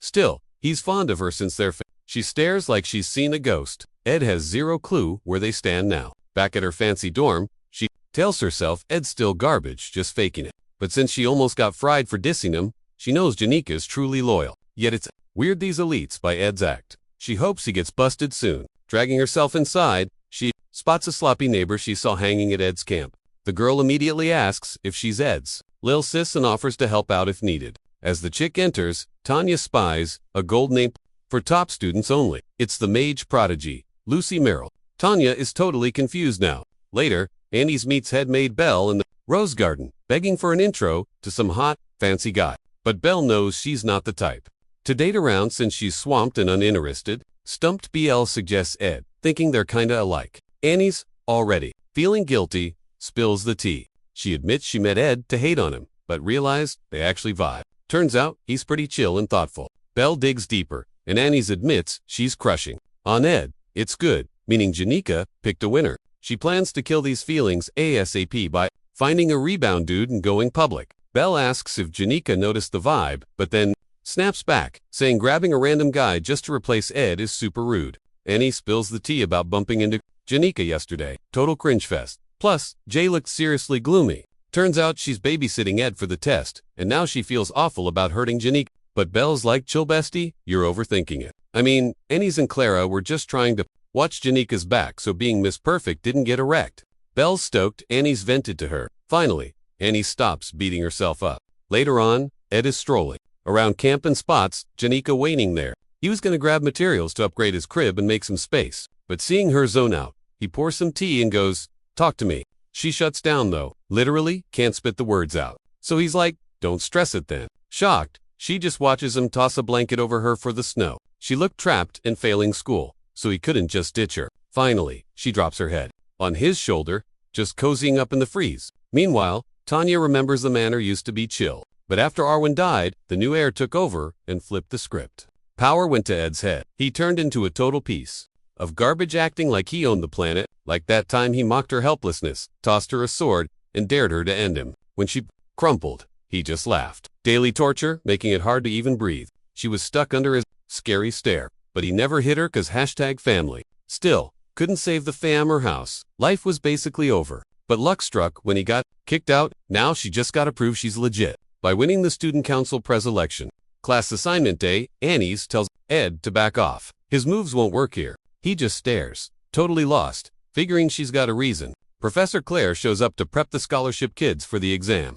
This sorting test is happening on Oran Mountain, with Claire running the show. Unlike the hard marble hunts before, these magic stones are easy finds. They aren't even hidden, and the points are all the same. Pass the test. Just grab a stone and drop it on the altar. That's the chill part. But since she's hardcore, you gotta battle tons of monsters and beasts too. Only survivors get a spa. That's why she calls it the Oran Mountain Hell exam. No newbies hitting A class at Sylvania this year. That's the OG plot. Anyway, script says, everyone fails. No promotions allowed. It's key for a huge event later. So Ed keeps his mouth shut about the exam being brutal. He's chill about it though, cause nobody dies, even if the test is straight up evil. They fight hollow monsters from a gizmo called a vision disc. We've got basic discs for scrub tier, mobs, and beasts. Then the purple ones, boss level baddies and humans. Those bad boys make sure nobody hits a. Ennis is on carrying duty. She's wobbling, so Onyx offers a hand. She's like, no. Then Lynn slides in, signaling to take the purple disc. Spooked, she jumps back and trips over a stupid rock. Ed grabs her waist. Boom, accidental romance moment. Oops, the disc flies out of her hands. Bye-bye. Luckily, Clavia snags it just in time. Ed breathes easy, missing Annie's, blushing hard in his arms. But Clev missed the tiny crack on the disc snap. It shatters right in his midst. Ed drops Annie's fast. We are so screwed, he realizes. Last year, Flunky Taylor grabbed a sword, for the first time, to wreck Lucy and get famous. Plot twist. Lucy won, and Janica went total psycho. This year's joint training is huge too. Elite Frost challenged the seniors. Once it starts, the noobs go feral to win. But guess what? Script says Taylor solos them all. Buff Taylor gets famous. Then is Clarice, undercover, eyes him up. End scene. The St. Taylor vibe is super key, cause her magic carries Act 3 in the Lucy fight. She's gotta back him up. So, the test must follow the script so the Elite Frost rage later, but the only reason they snap is cause nobody gets a thanks to Professor Claire using 2 purple discs of doom. They stare at the busted circuit. Totally fried. Annie's is crushed. My bad, I messed up. Ed's like, sorry, won't fix the disc though. Too many Alisters coming. Ed has a plan. He picks clueless Clevius as their new weapon. At Oran Mountain, Tanya is stoked to see noble classmates. Even the Royals and V are in her class. Rockin' Plain fits to hide their insane status. But Clarice from she totally sticks out like a sore thumb. Freshmen bow down. But she's like, chill guys, let's keep it low-key for the rules. Tanya interrupts. Total fangirl mode. Acting, all honored. Saints hype Tanya is a Roth Taylor. Says she baptized her pops, Crepin, ages ago. Small world. Tanya plays it cool, says is lit. And hopes she gets dunked too when she's grown. Boom. Exam starts. Teachers head to their zones. Everyone's gunning for a spot. Rushing A class for the sweet perks. Free ride, clout, 0 tuition, and VIP lounge access. Ginger Kid grabs a rock, racing to the altar to lock it in. Mid-depth this other guy Joseph zooms by, yelling, less talk, more run. Tanya spots way too many magic rocks up the heel. Suspicious. Gotta be a trap somewhere. She plays it safe, saving energy. Walking, chill. Then boom, sees a chick ditching her shoes. Thought she tripped, but nah, girl just wanted frozen toes. Weird flex. Tanya's shook and confused, but the girl's totally Tanya figures she definitely bonked her head. Intros happen. Girl knows Tanya's fam is big time rich. Tanya clarifies. Not all, some are trash, hinting at Ed. Ed acted nice at camp, but she knows he's faking. Still scares her. Anyway, the chick thinks Tanya is goals. Big respect. She's Kylie Ekney, some country bumpkin from Tarrant. Says sorry for being weird. She's clueless about city life. Tanya cuts her off. Like yo, exam time. Let's hustle. Kylie's dodging A-class to avoid hype, which bugs Tanya. But seeing Tanya once in, she grabs her hand, ignoring Tanya's no. 30 minutes in, Redhead thinks he's got this in the bag. Beating that loser Joseph on stamina, he stops to catch a breath, totally missing. Clebius, gone full demon mode, aiming for his face. Wham! He hits the dirt, yelling, dude, where'd you come from? Uncool for a senior. Flashback time. Clebius remembers Ed's big brain plan where he and Annie's gatekeep the altar midway. Gotta filter out the weaklings, right? Only Elise allowed. Back to the present. Annie's is totally roasting herself. For causing this mess, she swears she's gonna clutch up, though. Onyx is on flight patrol, cause safety first. While Claire's stuck doing boring paperwork about the exam updates. Since the squads got there, gigs sorted. Ed chills at the back to defend the objective. Claire's freaking out cause Ed's magic sense is broken. But he's like, chill, I got a plan. While Clybius wrecks the noobs, Onyx swoops in to scoop up the code. Kids, Ed scopes out the purple vision disc and realizes fixing it is going to be a nightmare, especially with 0 mana. But hey, they've got a massive pile of top-tier magic. Stones loaded with juice. He dumps them on the altar to keep his mana bar full. The second he drops the first rock, Muga's spirit buddy pops up trying to chat, but Ed still can't hear a word, while Annie's and Clebius. By time Ed spams magic stones, so nobody can touch him. After flattening a bunch of students, some try screaming at their pals to bail. Tanya and Kylie find the unconscious Bodies and see the sword demon coming. Yikes. Then boom, Clebius hears a blast behind him where Ennis is camping. But he knows that explosion definitely wasn't in S's style. He gets distracted, so the girls zoom right past him, so he has to sprint after M. Annie's is a genius TA with the books and drills, but her fighting skills, just kinda okay. She isn't an easy boss for newbies. But Joseph White, dude's built different. Unlike Hisses who grinded hard to be a top alchemy nerd, Joseph was a kid prodigy researcher spamming mid-tier spells. Total genius. After she lets him through, Joseph's like, don't cry, I'm sure you're good at other stuff. Annie's is like, yeah, I'm mad, but not 'cause I lost to you, bro. She tells him to just go. He leaves, and Annie's thinks, everything was fine until I smashed that stupid disc. Worst part, she panicked and dumped the whole mess on Ed to fix. She feels like trash for losing to a noob and letting the North Gate fall. But what really bugs her is how cool Ed was while taking charge. Joseph hits the altar and bumps into Ed, who's like, welcome. Just place the stone, if you can get past me. Shug, Joseph says, this exam is weird. If I beat you, who's left for the others to fight? When Ed ghosts him, he guesses there's a plan B.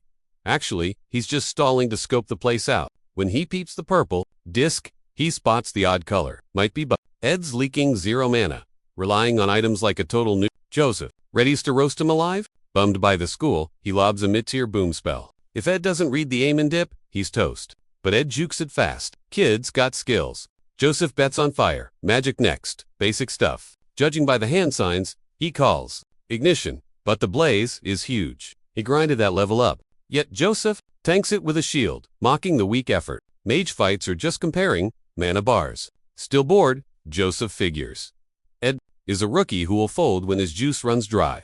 Weirdly, Ed goes flame mode and says shields stop spells, not these hands. He grabs, kicks the gut, and rocks his jaw. He asks why Joe assumed everyone just casts spells. Joseph backs off, screaming, know how Ed tanked the flames. Joe cues an ice attack, playing it safe now. Ed casts basic fire. Joe thinks it's a steam smoke. Irritated, Joseph swaps to fire, using a basic scorch spell. Ed strolls through it, buffed with fire immunity. Our guy rushes the heat, trying to shank Joe with a blade, but Joe casts a physical shield. Joe thinks he's faster, but Ed yeets the knife and hops back. Plot twist, the knife is mug transformed. Ed signals a spirit to detonate. The bang busts the shield, sending Joe flying back. Wrecked, Joseph still swears Ed's casting is slower, must be spirit hacks causing that firewalk.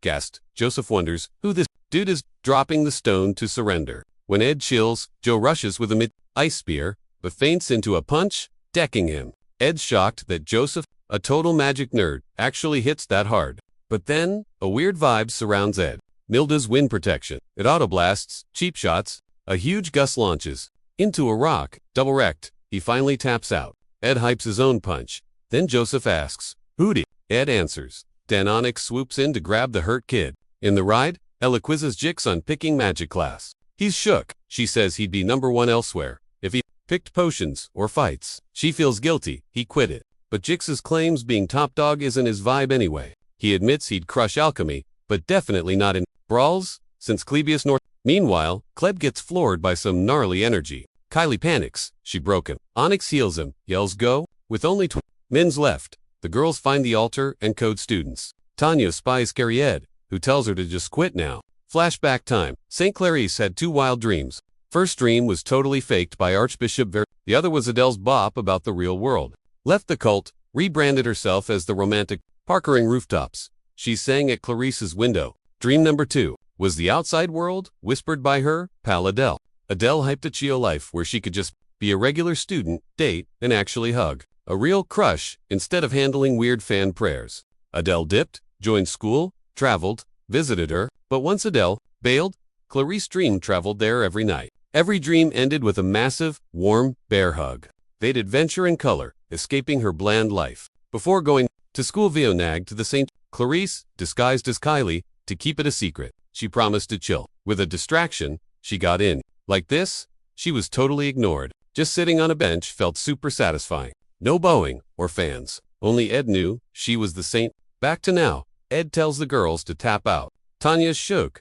Fighting bro is the final test. Ed begs them to go, then powers up. Come get some. The aura is crazy. Strong. Impossible, even for lifelong spirit pros. Way beyond grad level skills. Spirit pros are deemed vets if they use 5 mids. Tanya sees high tier. Seeing that, Kylie suggests, quitting is smart. Tanya recalls spirit trauma, but she definitely can't bail on her brother again like some total coward. So, giving up, not an option. Tanya remembers Ed from 2 years, Baka Toto, magic flop. How's he suddenly summoning a high-level spirit?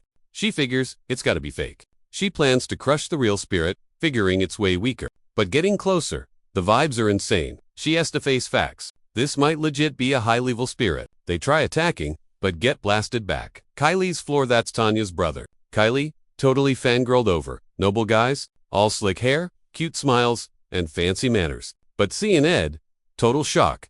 This is the guy Tanya Kylie scrambles up and signals Tanya to rush. The spirit's core. She'll be bad, she's practically unkillable anyway. Tanya's stressing, but Clarice is like, I got this. Tanya said Ed's evil, so Clarice will defend her school bestie. Usually, Tanya would call BS, but she's seen Kylie's crazy skills. When she swatted Claeus's attack like a fly, wondering if Kylie's op, she watches her charge in, crying. Milda's confused by the rush and instantly tries to flatten Kylie, but her holy buff kicks in. It's some mid-tier power that auto-blocks anyone trying to hurt her. The impact sends Kylie flying, but her shield holds. Ed asks if she thought he'd quit, but then he spots Tanya jumping him with a basic magic blast. It knocks him off the altar. Tanya spots the purple vision disc, scanning for Ed's body. Arrows whiz past. Ed yells at her to freeze. She's shook. The guy who couldn't use a sword is now a bow pro. He says that first shot was just a heads up. Looking at the magic arrows, she wonders if this guy is actually Ed Roth-Taylor. Realizing he's the same bully from childhood, she tears up. No matter how hard she tries, she feels weak. But Ed gives her props for working hard and says sorry for fighting. He claims there's a reason for it, adding she wouldn't have had fun if he went easy. He hypes up her performance, admitting he would have quit in her shoes. Seeing him wearing her gift, she realizes he really has changed. Ed tells her to be proud she fought to the end, even if it was just a vision disc illusion. He calls her awesome, but she keeps bawling because she missed Class A. Out of nowhere, Kyle grabs Tanya, warning Ed to back off before she wrecks him. Suddenly, Claire screams for help because Clavius is totally code. Exam's over. But yikes, Kyla hears her voice, glitching back to normal. Her disguise spell is wearing off. Mustav dropped that tech gizmo Vario gave her during the scuffle. She starts freaking out. If she's busted, her school rep is toast. But boom, Mug appears with the gadget. Ed tosses it to her, almost slipping up on her title, but catches himself. She stares, totally shook, as he strolls off to find Claire. Exam done, Ed fixed the plot. Mostly, just one tiny oopsie.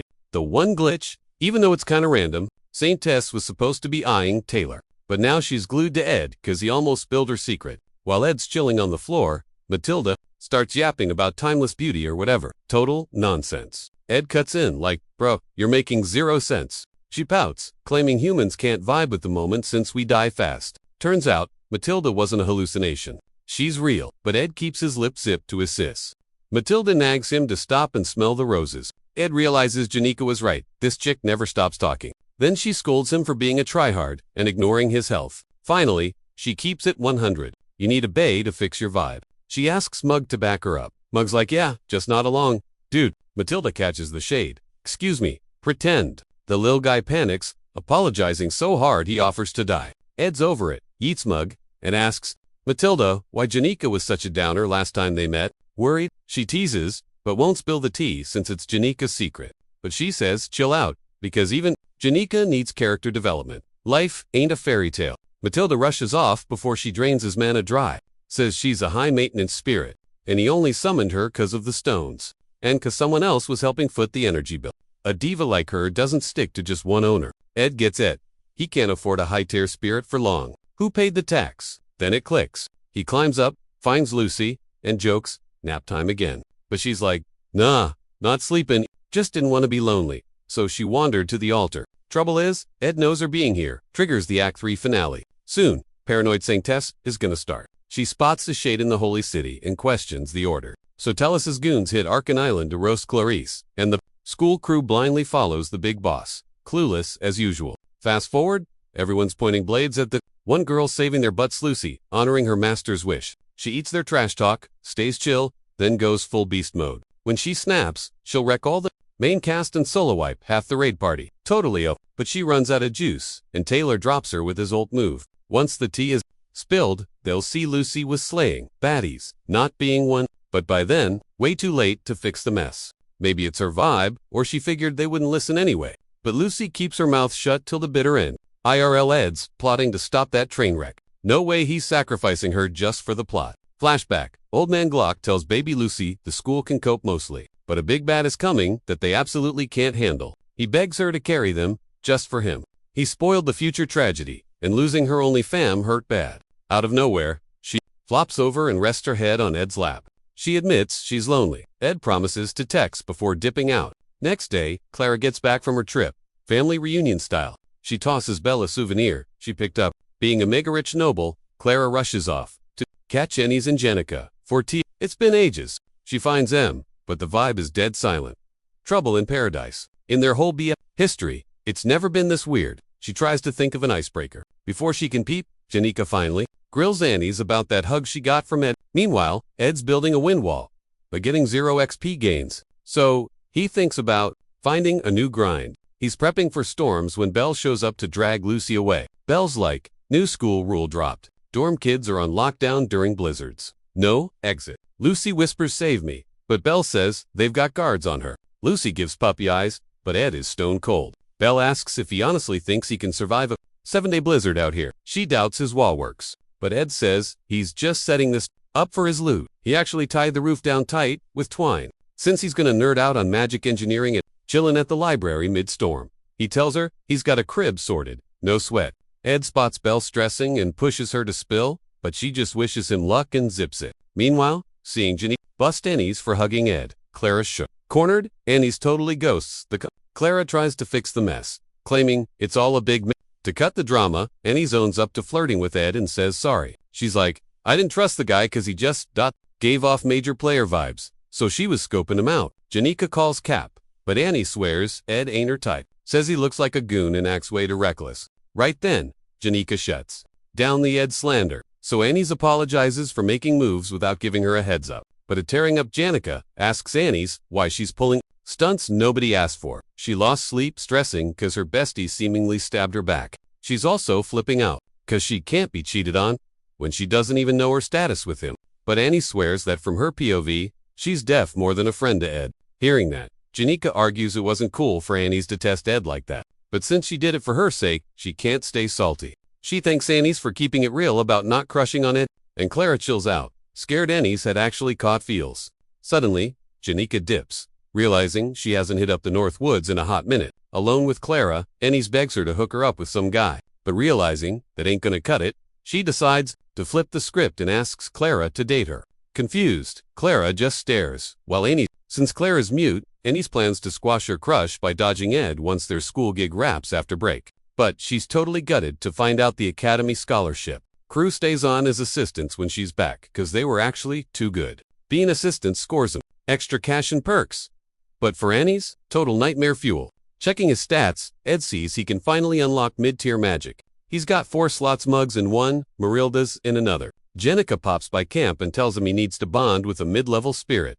Ace. Ed notes she's bouncing back to normal since she seemed bummed last time, but Janica plays dumb like she forgot. Her vibe makes Ed grin, realizing she helps him chill out. She's the only third-year homie he's really got. Then Janica brings up his pact with Milda. Thinks it's weird, way too soon for him to handle a high-tier spirit. But Ed keeps it 100, showing the gold phoenix ring Glast gave him, and spilling his plans. When she clocks that he can't cast for a bit, she gets that, snagging a mid-level spirit right now is gonna be a struggle. Turns out, Ed's juice comes back when break ends and school starts. Janica gives him props for Celian. Deal with a high-tier spirit super rare for Spirit Soul. She's like, you chillin' in the library, all blizzard? And notes, he works too hard. Ed hits back with a smirk, betting grinds harder cause she's missed top tier. Figures everyone's gonna be watching her like a hawk for the pres elections. But Janica's like, nah, I'm playing Switzerland on this one. She asks if Tanya's running and if they're actually tight.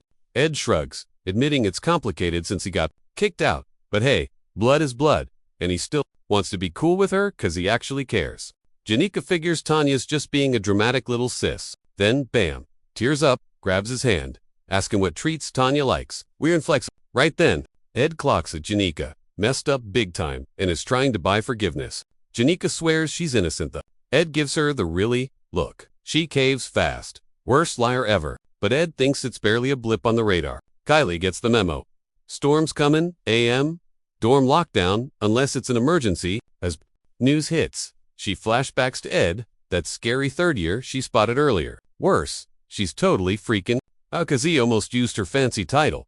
Does he know? Is she butts? Back in her real skin, she sets the shape. Shifting gadget down, stressing over her normal life, going poof. One slip up, one witness, game over for school life. Digging dirt on Ed was surprisingly easy. Since she heard Joseph chewing out Red for not reaching the altar, Joseph called Ed totally non-human and said he lives in some hut Ed in the North Woods. Snag is, lockdown starts with the storm, so she's stuck. And when the snow melts and spring hits, the new term starts. Zero chance to shut him up then. She opens the window, but panic hits. Ed, the dark, the freezy, living in a white-walled box, totally killed her vibe for the outside world. But she's got to see it for herself. So, out the window she goes, clutching her disguise tech, hits the ground running.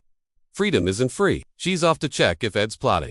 Over at school, Klebius is thinking about how his eyes are night vision ready, cause darkness is his whole life. Can't forget his bro, sticking by him. Everyone else, bailed. Oh, and that time he stabbed him. Classic. Breaks over. Claire's like, you want to be a student assistant? He says he felt like dead weight last time, even if the perks were sweet. Judging by his vibe, Claire thinks he's getting poached, but she smooth talks him into saying yes.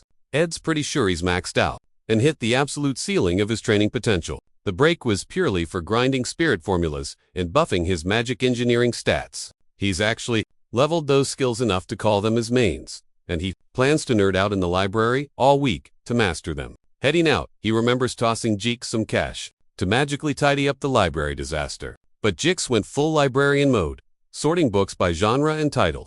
Guess he roped Ella in, even though it was supposed to be gonna have to pay them back big time later. Grabbing a book, he ditches quantity for quality aiming to craft one legendary item. Once that's done, he'll make a few more to level up, then churn out rare gear. Once he's got the basics down, mid-brainstorm, he reaches into his bag, but comes up empty-handed. Left the loot at the hut. Now, he's gotta brave the storm to fetch it. Meanwhile, Kylie battles the gnarly storm and finally spots that northern river Joseph mentioned. She checks her map, trying to figure out where the heck the hut is. Honestly, she's kind of feeling the main character vibes. Clarice isn't a noob. She's got way more talent and holy magic juice than most. Her holy blessing ensures anyone who tries to hurt her gets the damage bounced back, double. So, beasts or bandits? Yeah, they can't touch her. Still, Ed freaks her out. Mostly because he might have been baptized by the Telos Order back when he was the Roth Taylor heir. The glitch, her holy blessing doesn't hurt baptized folks. But like, why would he hurt her anyway? She just needs to make sure he doesn't clock her identity.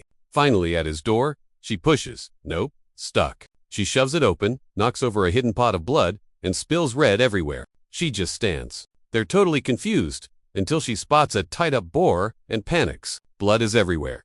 She's terrified. Did she just walk into a horror movie? Then of course she hears footsteps and scrambles to hide. A second later, someone walks in and clocks the bloody puddle. Kylie's shaking in her boots as the guy gets close and grabs a massive knife. Trying to keep quiet, she accidentally hiccups. Great. He spins around, asking who's there. She's stuttering, but Ed recognizes her and says her name. Totally confused. He's like, what are you doing here, and why are you shaking? But Kylie panics and blasts him with a divine holy magic explosion. A move that nukes the enemy's magic and deals physical damage. Ed gets yeeted backward, smashing right through a bookshelf. Seeing him wrecked, she drops to her knees, shaking like a leaf. Oops. Didn't mean to delete him. Sobbing to tell us like, major fail. I'm doomed. Hashtag pure life ruin. Now she's totally cancelled. Ready to roast in the bad place for this? Ed cuts in. Salty bruh, are you for real? She glitched hard. Soul left. And thud. Meanwhile, headmate gets the alert. Kylie's Mia. Belle knows the T on Kyla's real ... identity. Boss privileges, obviously. Fans would riot if the Saint got snowed under. But Belle's chill. She'll fix this mess. On the DL, Saint Magic attracts too much hype. Going solo. Can't spare the cleaning crew. But first, a maid spills some intel. Saw Kylie eating. Toward the Northwoods. Belle froze. That's Ed's turf. Yikes. The Ed who's a total chick magnet. Snowed in together. That's a total rom-com trap. The mental image was major cringe. So, she gotta save the saint. Stat, rumor some creep in the woods. Totes dead beasts. Kids gossiped. But Belle knew the real tea. He's actually a softie and stays loyal. ... Ignoring all of his solid dude. But adding romance drama to the mix? With the saint, messy Ed doesn't know who she is. She busts through. ... Finding Kylie spacing out, and Ed wrecked. What the heck, Belle? Asks. He spills. Then. We gotta bounce before this storm gets wild. Ed gets why she's here, but it totally ... wrecks the plot. Spoiler alert. Too soon. Bad timing. But he knows she's sus of him. My bad? Put the chair down. Saint oops slipped up. She lowered it, but then flinched hard. Wait. Did he just drop the S-bomb? You knew. He's like, I'm Tellus gang. Saw. The spell break. Loki. HE's dodging main characters like the plague. But St. Clarice might go rogue now. Better to confess, so she chills out. He tells her he totally gets why she ...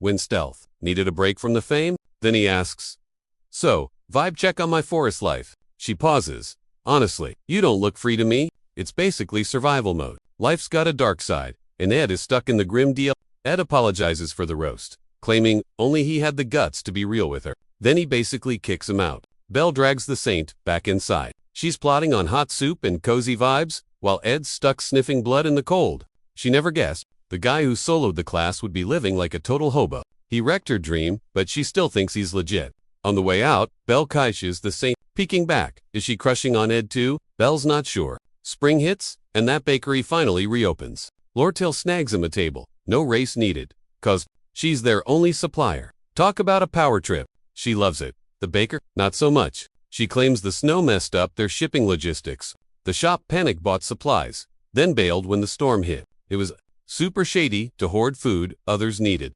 So she shut him down. Mid-chat, the baker runs over, begging her to stop the supply block or they're doomed. Lortell totally ghosts him and asks Ed to walk her to class instead. Ed clocks her icy vibe towards the shop. She claims she's not trying to be mean, but cash is tight because of the storm. Ed buys it, so she promises she's a finance wizard and won't waste a dime. Business. Then she spots his book. He says he's got to sprint to the library to snag one.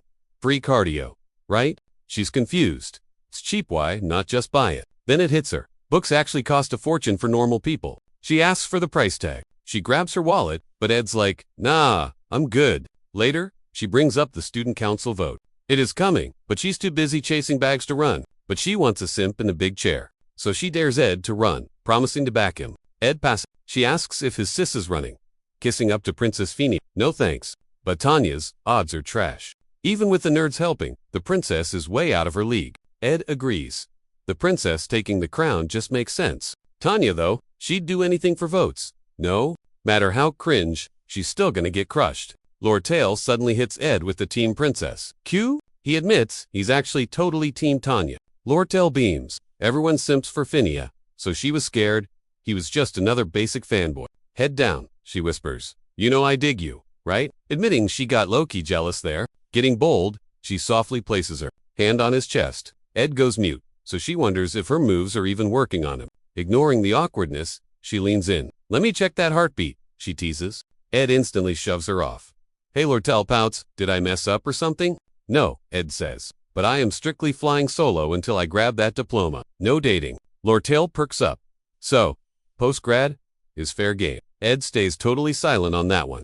Taking the W, she basically does a victory dance. Graduation is close. She dares him to keep curving her. Until then, challenge on. She keeps chatting, but Ed is zoned out. Just surviving to graduation is a nightmare mission. The hero has to beat the big bad final boss to bring peace, allowing Ed to grab that diploma and escape alive. Clarice, the holy icon, and Finia, the royal rep, are totally crucial keys. They gotta buff the MC, so he can slay the sacred lance dragon. No team, no win against that boss. Basically, Taylor needs to level up properly and build his dream squad. Classes are set, and Clarice is keeping her cover. No one suspects a thing yet. He feels kinda guilty about Tanya, but Finia Winninprez will fix the canon plot. Then Ed can finally chill without panic attacks. But contrary to Ed's big brain plan, the script is totally glitching because Finea just woke up one random morning and decided to rage quit the student council election completely. Meanwhile, Clavius is losing it. A first year sent him a duel invite.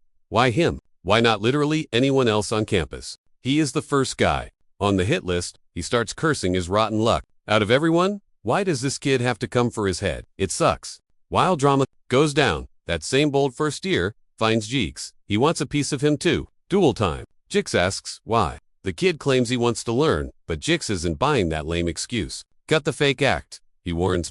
The guy then drops the act. He just wants to flex and prove he is the best. Jix is confused.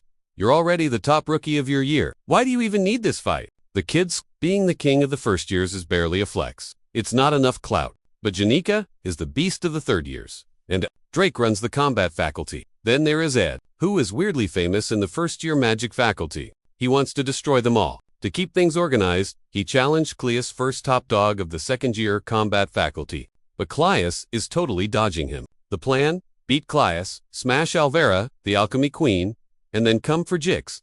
Stepladder style. Jix is puzzled. He is next. He isn't even a top rank. The kid shrugs. Lucy, the second year magic ace, is basically untouchable, so Jix is the backup plan.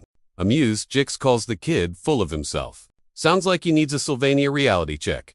He is not the main character of this world. Some random tells Jix he won't go down easy. Jix claps back that bro won't even reach him. Janica or Aniclimax will wreck him first. That savage burn triggers to Frosh, but Jix tells him to get a grip on reality before trying to flex. Jix dips and bumps straight into Ed, who gives him props for the library assist. Jix spills the tea on Wade. A freshie spamming duel invites to all the top ranks. Funny thing, Ed already knows Wade Kamor's drama. Drags on from Act 3, Episode 3 to 5. In Episode 3, Wade Sword Pro and Northern Border Commander's kid snag top of the class like it was nothing. Still bored, he challenges upperclassmen and totally stomps them. Even Jix got clapped. He was gassed out though, so total cheap shot. Still took the loss though. Wade's streak seemed endless, till Taylor leveled up and shut him down. Jix asks if Ed wants to scope Wade at the freshman mixer tonight, but Ed passes, since he's seen the guy. Walking off, he realizes the school's chill vibe is actually hyping him up. Meanwhile, Jix wonders if he should have spilled one more secret. Being in Phineas' class, he's seen her looking super bummed lately. But mention Ed, and suddenly her ears perk right up. Later, Jix casually drops the name Edward, stressing Ed, and Katsy's the princess, whipping her head around. Jix figures he'll tell Ed later, after doing some recon. With spring hitting, Northern Forest vibes are getting toasty. Lucy swats bugs on the roof, while Janica hypes up Ed's progress. She says he's ready to sign a mid-rank spirit, which is insane for just 1 year. Janica is in full teach mode, so Ed flirts back, saying it's cause his sensei rocks. Flustered, she says usually he'd have to hike miles to find a spirit with matching mana vibes. Ed's like, I didn't check flows when I signed Milda, but Janica says he just meshes with fire and wind. She hints he should find a spirit that isn't wind or fire. He agrees, thinking mixing up elements would make him way more versatile. When Ed realizes hunting one down is gonna be a pain. Janica says finding a mid-rank spirit is usually a destiny thing, but she helps him sync up and focus his mana into his eyes, revealing a ton of spirits she picked out. Seeing the crowd, he asks if she ever gets distracted, but Janica just says she chats him all up, but he's gotta pick just one. So the ghosts line up for intros. Solo style? Ed peeps mug judging hard. Bro, you're a noob spirit, but our guy's vibe is total off. Janica asks, sup? He lies. I'm good. Inside, he wants a destiny bond. Is this bogus? Later, they threw a huge bash for the huge deal for the noobs. But the hosts panic, cause top girls Janica and Lucy go. The staff got stressed, the party would flop without M. Whatever. Princess Phineas showed up, so we get Frosh word to chicken to chat up royalty. Only one dude had the guts to talk. Wade, the top freshman, from that epic sword fan. The pair played chess. She won but gave him props. She confessed she thought she could read vibes, but wow, she failed hard. Booting Ed seemed like no biggie at first, but he saved Janica and got so famous, even freshies stan him. As his hype grew, her screw-up looked worse. She knows she messed up, but keeps dodging it like a brat. Suddenly, mid-game, she hyped herself up to stop running. She'd take 4 days to fix it, and visit Ed's forest crib to clear the air. She felt chill until day 3. Ed was dead. Later on, Tanya wrote her dad about how weird dorm life is. She lists the crazy grind, her squad, and how she's working on that pres goal she bragged about. She's low-key stressed, cause Princess Finea is running too. Yikes. Also met Lord. Buying that wizard book soon? Lastly, dishes on Ed. Dude's actually grinding now. She had a dream from way back. Cesarwin held her hand, and the other was Dad or Ed before he went bad. Maybe he rebooted his personality? Signing off. After reading the note, Crepin grabs a toxic blade. Game over. Passes the task to his butler, saying he DM'd Tanya about helping with the Prez election and buying that magic book. He's decided to ship her a loyal minion plus a totally toxic blade. Sending goons to Sylvania is usually banned, but call it biz, and the school allows it. Once the dudes dip, they can head out. Crepin ungloves a gross red hand covered in eyeballs. It's a top-tier magic I known as cause and effect. Lets him spoil the ending of any plot he starts. He touches an orb that sucks his mana dry. Total energy, vampire. Can't spam it cause of that. But it's ridiculously boom. Future vision pops up. Minya stabs Ed's gut with a poison stick. Eats him off a cliff while Janica panics. Crepin's like, not the dopest plan, but gotta break eggs to make omelets. 3 days, pre-doom Tanya checks Phinea's clout and realizes she has zero chance. Just as she's giving up, Jix strolls by, asking if she knows about element class. Sees her sad face, asks what's up, and invites her to tea with El. Meanwhile, the class starts simping for Jix, calling him the school's top dog. Shook that he's chatting Tanya up. Then Lortell pops in to schedule their big biz meeting. The class is totally floored that she is talking terms with a huge merchant boss. Next, Lucy, the school's lazy genius, says hi while drifting by. Students go wild over her VIP squad. She doesn't even flex it. Tanya hears the gossip and flips it to hype them up. Tells them to grind hard and be legends. Walking out, she clicks. Her rep at school just skyrocketed in like 2 days. She did nothing though. She's just getting clout cause she's Ed's lil sis. Always treated him like garbage, but now she feels like the loser. She's freaking out, but gets distracted when Dad's goons, Kadik and Nox, show up. Stoked to see the boys. Dad really came through. Kodik says he's scoping out book prices and cash flow for the deal. Nox is all like, I'm here to help you snag that Prez seat. He wants dirt on Phineas, but Tanya's like, stop saying they got tea, that the princess dropped out of the race. Elsewhere, Janica and Ed grab drinks. She mentions hearing the princess rage quit the election. He's shook, asks if that's legit, final, or just rumors. Act 4's big bad is Crepin Roth Taylor. To the public, Papa Roth Taylor is basically Santa Claus. But Phineas knows he's actually super toxic. She's the only one with enough clout to take down Crep, so her dipping out of the election, big yikes. Janica rolls up, sensing Ed's about to do something dumb. She's like, don't go bleeding out where I can't see you. To keep him from totally wrecking himself, she volunteers as tribute. Ed's twist. He actually wants Phineas to win the Prez seat. Janica's confused since Phineas is a bully and Tanya's his sis. Then Jix slides in, cracking jokes about their spicy PDA session in the middle of campus. Sorry to ruin the vibe, he says, but he knows why Phineas quit. Turning beet red. Janica jumps back. Jix ignores it.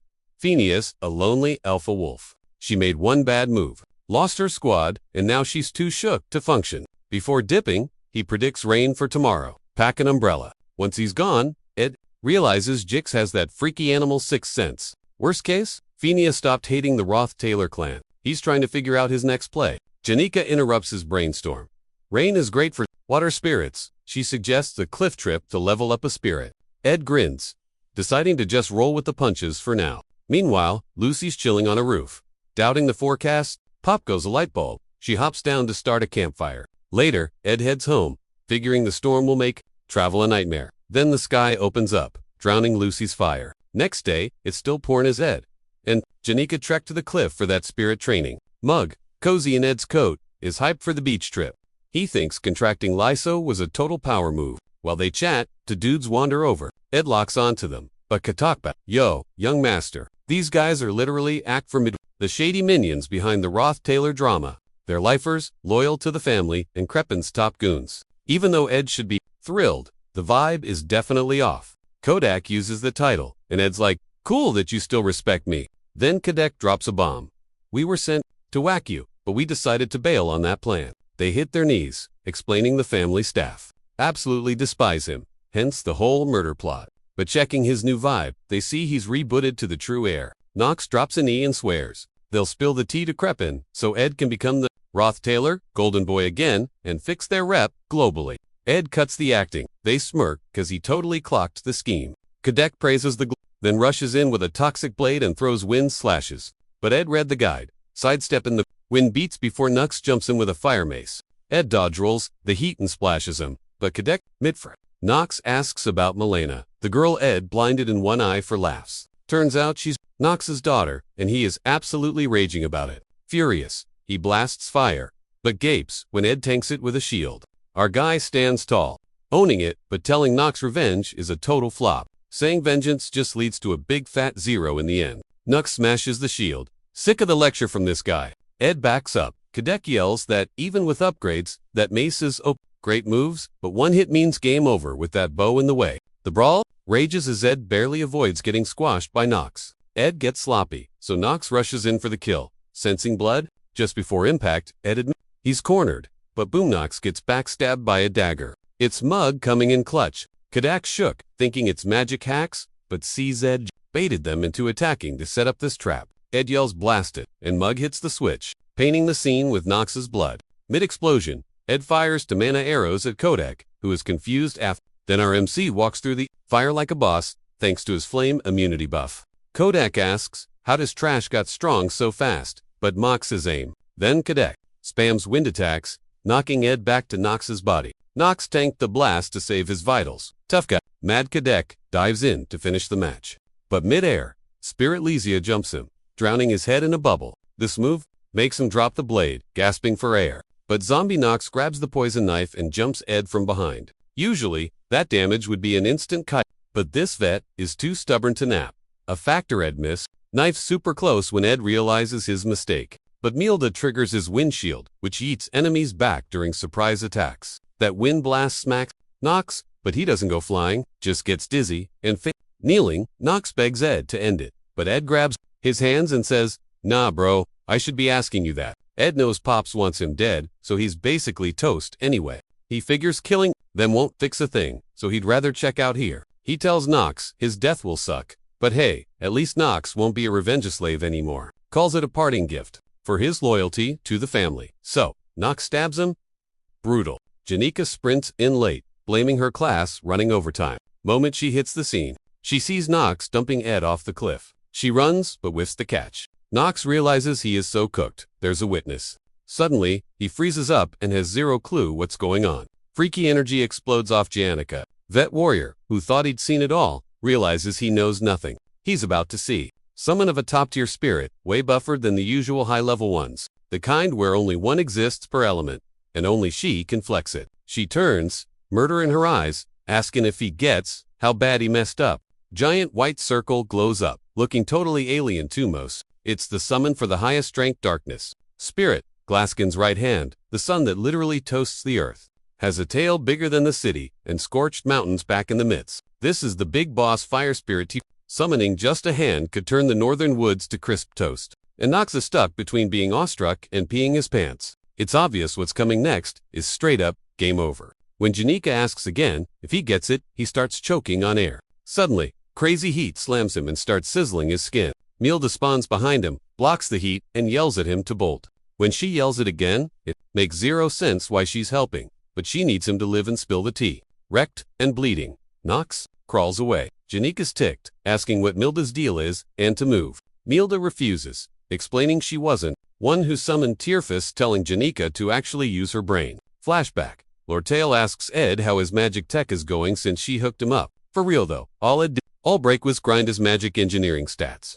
And he went so hard, he crafted a legendary tier item. He made Delheim's Hourglass hits undo on reality to erase damage. Sadly, it's a one-and-done deal. Ed drags himself ashore, replaying how he hit undo on that cliff dive and toxic stab. Since he only time a few seconds, old wounds stuck around. Worse, the salty water sting in his cuts is making him freeze fast. He'd pinged Milda, cause the cliff vibe was totally sus, but he's too wrecked to know how it played out. That OP item belongs in Act 3, using it this soon. Rare, years of grinding, poof. But hey, he's breathing. Krepin's fate hacking magic is a total nightmare for him. Even if he claps Kataka Nox Krepin, just spams mana till he finds a timeline where Ed's toast. So, he had to die. Tricks Krepin into chilling out for a bit. He bets the school only let the goons in to boost Tanya's campaign, and buy that once done, they gotta bounce. For now, he ghosts everyone. He'll live, but his body's lagging hard. Sprawled out, a fire spirit of Janica spots Ed. Huge relief. Before he speaks, Janica hugs him back into the dirt. Grinning Ed says, "My bad for the stress," and hugs back. He tells her he's got to stay off-grid till the election wraps. Janica vows to be his personal supply drop. When he admits he's hurting, she instantly yanks her arms back, apologizing for the death grip. Meanwhile, Lucy chills under the roof, eyeing the rain. Looks like she's idling, but she's mastering the weight. Usually, Ed strolls through the grass, and once he saw the fire died, he'd kick the beams to check their durability. Then he'd grab the drying laundry, shove rusty tools inside, say sup to Lucy, and hit the magic books. Lucy, she'd just camp by the fire and nap, vibing to the rain, and Ed's page. Suddenly, she sniffs bloody mana, but hits ignore. Finally checks it out and bumps into Lortell minions. Nox spots her and begs for help, claiming he tripped and a beast mauled his partner. Nox is confused, but Lucy's eyes glow. She offers to let him live if he spills the real tea on his forest trip. Meanwhile, guards find the poison daggers seal super rare,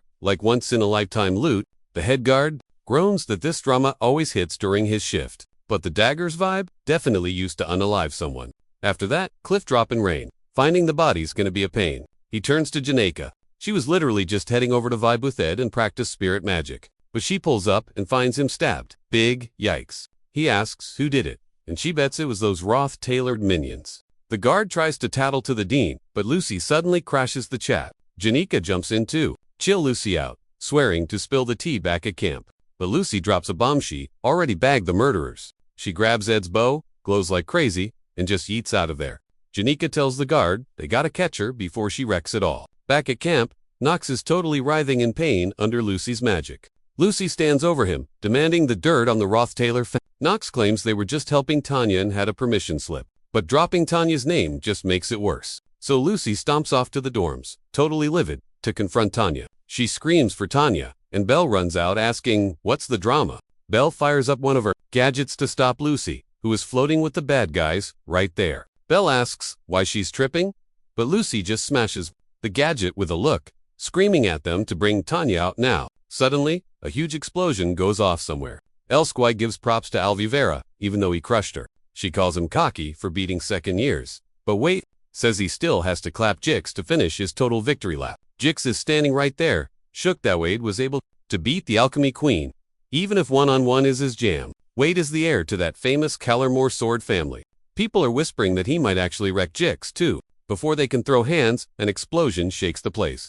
It's Lucy, and she is totally losing her mind. They rush over, but Jix realizes they're too late. Everyone is stoned. Actually, they're frozen in a time jail, using rare magic. And Lucy is likely the only genius who can see a complex spell, studied for a lifetime, and copy it instantly. Still raging, she orders them to bring Tanya out, and a maid signals the students to quickly follow her. The maid explains that they are totally clueless. If Lucy's right, Ed is dead, killed by his own family's goons. Shook Jix stops running and tells the squad to go ahead. Wade warns him not to chase revenge, but to flee with them. But Jix insists they leave, claiming he'll bounce later. Jix runs to Tanya's room. Nobody's seen her for 5 minutes, and it's locked. The only place she could be hiding is her closet. He opens it and finds her shaking, asking why this is happening. All the clues point to Tanya, but Jix doesn't get it. Since her rep was actually improving, thanks to Ed, she had beef with Ed, but paying for a hit, that's mad sus. He snaps his fingers to focus her, asks for the tea.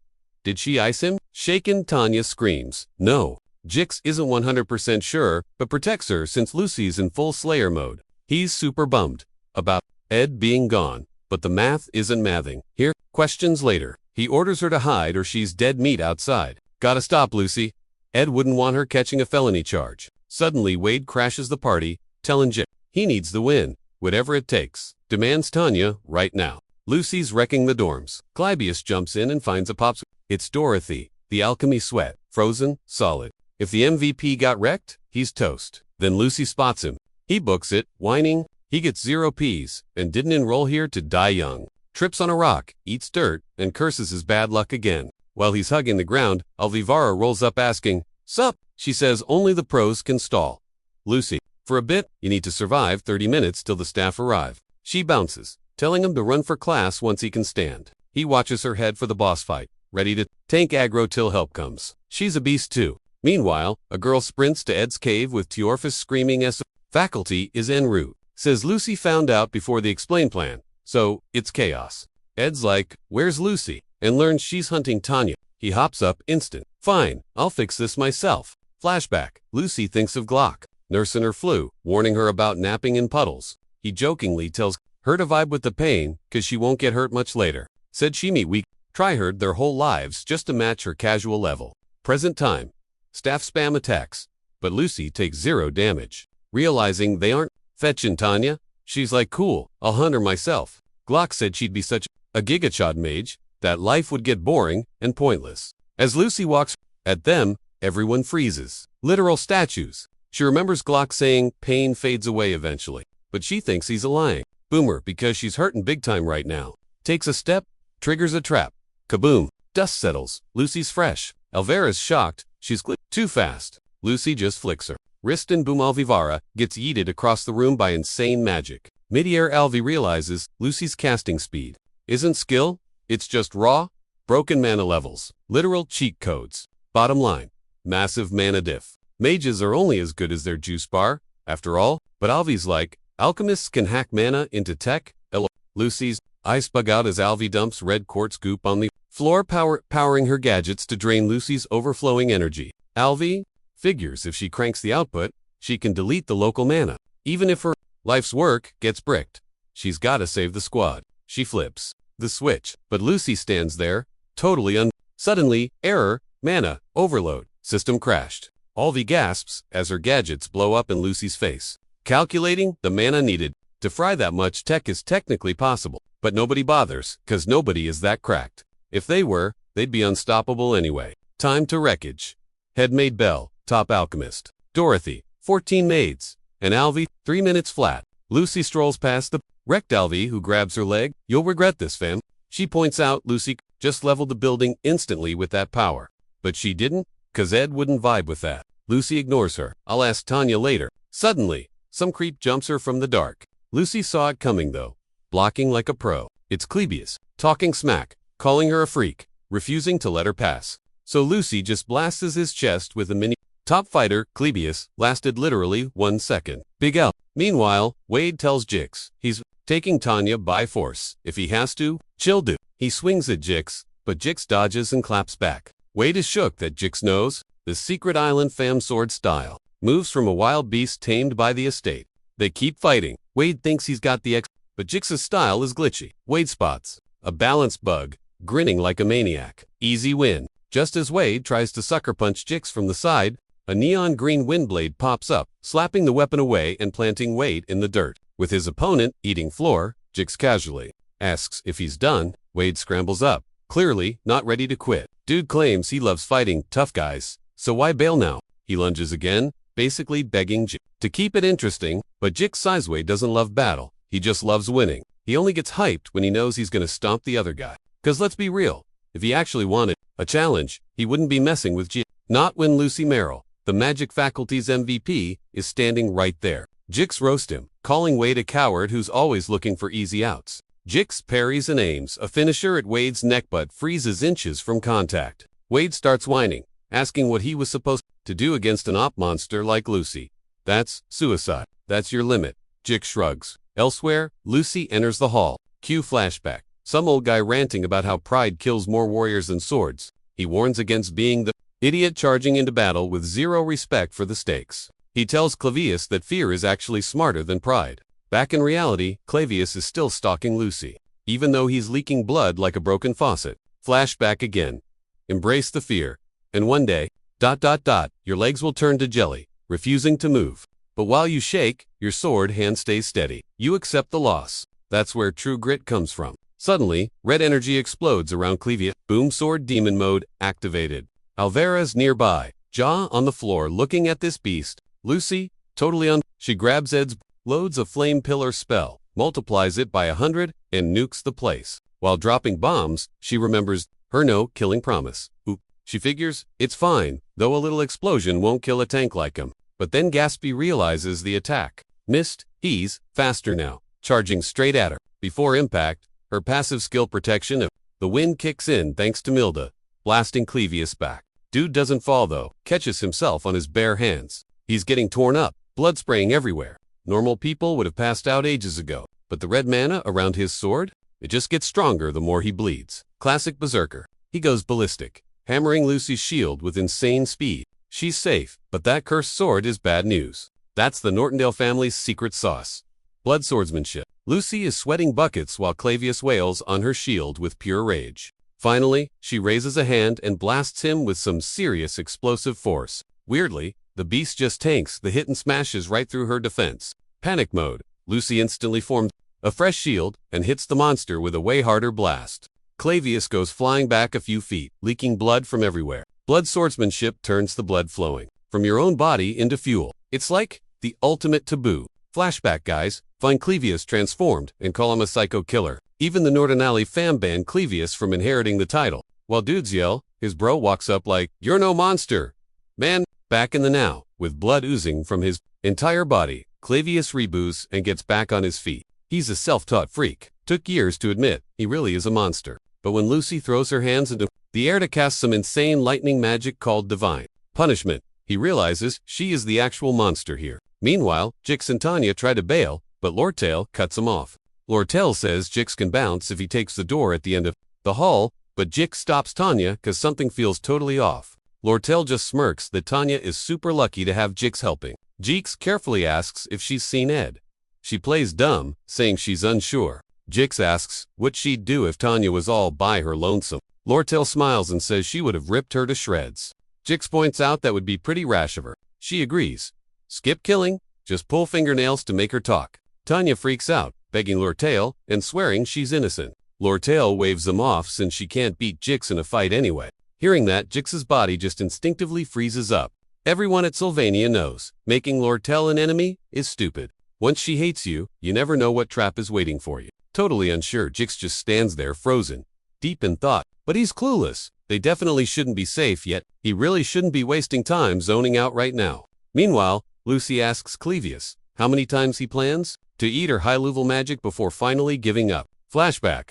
Bro said, "Don't self-blame, blame the testers." His brother told him to keep his chin up because this power wasn't a curse. He told Lil Clavius this power came from a legendary hero. It was the strength there. Ancestor Belkus Nortendale used to protect the He said Clavius could be a hero, just like Belkus. With this power, present day, Clavius curses. My brother was totally wrong. Charging again, he admits he's just a demon soaking the world in blood. Logic? Yep, toss that out the window. Rules don't apply when you're a total beast like him. Lucy zaps him again, but Clavius hops the spark, closing in to slice her up. He gets super close. So Lucy cranks the voltage to max to fry him. But whoa, he tanks to hit and puts a blade right to her throat. Cue flashback. Bro said he'd be a hero, right before Clavius accidentally offed him. After the stabbing, his bro was weirdly chill, said, "Glad it's you, 'cause I can forgive you." His dying words, "Don't sweat it, kid." Then he bled out on the wall. Real hero was the brother who died by a monster's hand that day. Back to now. He powers down, tells Lucy, "I'm cooked. Not trying to be a hero, just avoiding full monster mode." Faceplant time. His sword breaks into confetti. Game over. Crowd runs from the ring. Club thinks, "My job here is done." Blood swordsmanship 101. Bleed more, and your mana levels go through the roof. Weird flex, but dying actually buffs your stats big time. But against Lucy, that buff is a total joke. Still, maybe she got sloppy, or he got lucky. A one-time miracle. For real, she almost bought the farm. Being OP her whole life. Lucy hated feeling vulnerable like that. First time fear triggered her. Now she wants to stomp the helpless guy. She charges up a finisher, but spots a random water drop. Glances over. Some hoodie-wearing person just shot a spirit arrow. Clavius spots the archer and grumbles, knew that jerk was still kicking. Jix is freezing up, needs to pick a lane, fast. While he stares at Crash, glass shatters, and Janica tackles Lortell, out of nowhere. Oops. Janica helps her up, then spots Tanya. Found ya. Lortell's confused. Ed's doomed. Why is she so chill? Is she psycho? Janica asks Milda, "Did I mess up?" But Milda's like, "Nah, girl." Perfect timing. Outside, Ed sees Clavius wrecked. "Dude, you look awful." Club size. Pointless. Fight. Even dying. I couldn't touch her toes. But I stayed because everyone else fought a losing battle too. Even Alvara ditched her life's work instantly. That's hard. Flashback. Bro said ancestor Beles could have quit his sleep, but he aimed for hero status instead. Alvi drags Clavius up while he gripes, asking why. His bro didn't let him dip, since he just got wrecked anyway. Clavius is whining about it being pointless, but Ed grabs his shoulder, thanking Embo, 'cause they actually did. Good. Clavius ain't having it though. calling himself total trash for being a loser until he flops over from blood loss. Ed wasn't just hyping him up for nothing. He knows everyone's stats. But stopping Lucy, he thought that was impossible, even for himself. It took 10 whole minutes to clear the area. And for Ed to show up, Clavius held the line, solo that whole time. Clavius, the school's flop swordsman and Act 3 boss, actually tanked Lucy Merrill. Lucy's just standing there. Total silence. Zero chill. Ed says sorry for ghosting her on the plan, but explains he had a fake die to survive and couldn't slide into her DMS with a warning first. While he's yapping, she just sprints and tackles him with a hug, crying buckets, saying she thought he was gone for real. Ed pats her shoulder, like I'm still here, then wraps her in a big hug. Meanwhile, Jix is thinking he was sure civilization couldn't scare him anymore. Boy, was he wrong. He's facing Milda and Janica, who's screaming she's been hunting for Tanya. He thinks these two girls have totally lost it because they think Ed kicked the bucket. Jix gets ready to brawl, but Janica tries to pause him, saying she's got tea on Ed. He doesn't hear squat though because he blasts the wall open with a massive boom. He yells at Tanya to bolt down the side path and head west till she hits the dorms to scream for backup. He tells her to find some Imperial Guard or a rich noble buddy. Before dipping, Tanya asks about him. He says he'll try to tank them so they don't chase her, even if he gets wrecked. As she takes off, she asks why though, and he's like, "'Cause you're Ed's, sis, now go." Once she clears the holy mate, Jix squares up, figuring these girls won't listen to a word he says. He tries to chill Janica out, saying he gets to feel since he's in love too. But Janica, who's chatting with Lortell, is like, "What is bro yapping about?" Jix keeps monologuing, saying he'd be gutted if he lost his bae, so he gets why she's raging, especially since she was crazy for Ed. When he brings up how serious her crush is, Janica turns tomato red, totally shook. He keeps describing her passionate love and feels for Ed, saying it's forever, until he gets yeeted out of the building by a massive fireball. Totally confused, he hears Janica scream, "Ed's not dead," while whacking him with her staff to shut him up. Meanwhile, Lucy stays locked in Ed's arms while the rain pours. Feels hit diff, but letting him out helps you chill. Lucy thought her vibe for Glock matched Ed, but in the same, but totally diff. Then, she abruptly him off. Ed shook and yells her name. He just said her name, but her heart's on fire. Lucy finally clocked what this whole mood was. Lucy thinks that grassy smell is total zen. Haystack scent near the hut. She vibes with it, so it stays. But the maids, total hate it. Ed talks, and she catches that chill grassy whiff on him. Ed says the school crew's coming, so we gotta explain. He suggests linking up with the gang. Rain's done, but Lucy, beach red and staring, goes, "Huh?" Ed roasts her for zoning out, says she's facing a school trial. Gotta say sorry to Alvara and Clebius, cause they got wrecked. Lucy's totally floored. Bye. That since Alvara started it, and Cleese cut himself, hello. Sure, her magic looked savage to them, but she tried so hard not to unalive. Ed sees Lucy, tearing up cause she gotta apologize. Sice says he'll fix it since it's on him too. She misses that. Just hurt, Ed took their side. Feels like a loser, hated, and that it's let down. To stop him being bummed, she blurts, she say, sorry. Ed calls her smart. Grass smell hits. Again, Ed says, let's bounce, since she's okay. The lovesick Lucy just glues her eyes on Ed. That grassy scent hits, and she can't breathe, chills everywhere. She wonders why, since Ed was just the dude who guarded her nap spot, fed her, and was her pillow. Been together all year, now his scent has her shook. Ed turns to go find Janica, but Lucy glomps him from the back. Crying, she asks if he got a dip. Ed is totally clueless. At Ephesus Hall, Janica jixes for Yappy. Ed rolls up with Lucy. He spots Lortell looking away and asks, sup? Face bright red. She coughs and turns to act cool about Ed being safe. Our guy, instantly, says sorry for the scare. Lortell denies worrying cause she figured he wouldn't croak. Plus, he had that hourglass she gave him. As she goes on, Lortell brags about Merchant Chill, but Jix gives her the side. She glares for backup. He nods furiously. Yeah, totally.com. Emotionless, ice cold. Jix slides through his teeth. Tanya glares next, so he quickly covers for her drama too. Lortell fixes Ed's collar. Never doubted you. Knew you made it. Seeing you helps. She admits she was low-key losing it though. Then you on. She grabs his collar, drags him close. You owe me big time for the scare jerk. Ed's brain buffers. Wait, what? Lucy tackles Lord. Face bright red. Jealousy mode. On. Silence hits. Jix stands there, totally confused by the vibes. Lortell is fuming. Lucy just blocked her shot. Ed pats Lucy's head. Yo, Keto? What's the damage? She was just worried. Chill. Don't shove people, he sighs. He misses that Lucy is about to explode. Steam is literally pouring out her ears from his touch. Janica snatches Lucy away. Personal space. She scolds him, but Lucy shoves her off. Back off, Janica. Mexican standoff. Girl edition. Ed senses a code red. He freezes, watching the disaster unfold. Face off while Jix watches, grabbing metaphorical popcorn. Three-way, death stare. Jix is hyped, waiting for the smack, but the drama dies instantly. Elvira snaps, we ain't got time for this soap opera.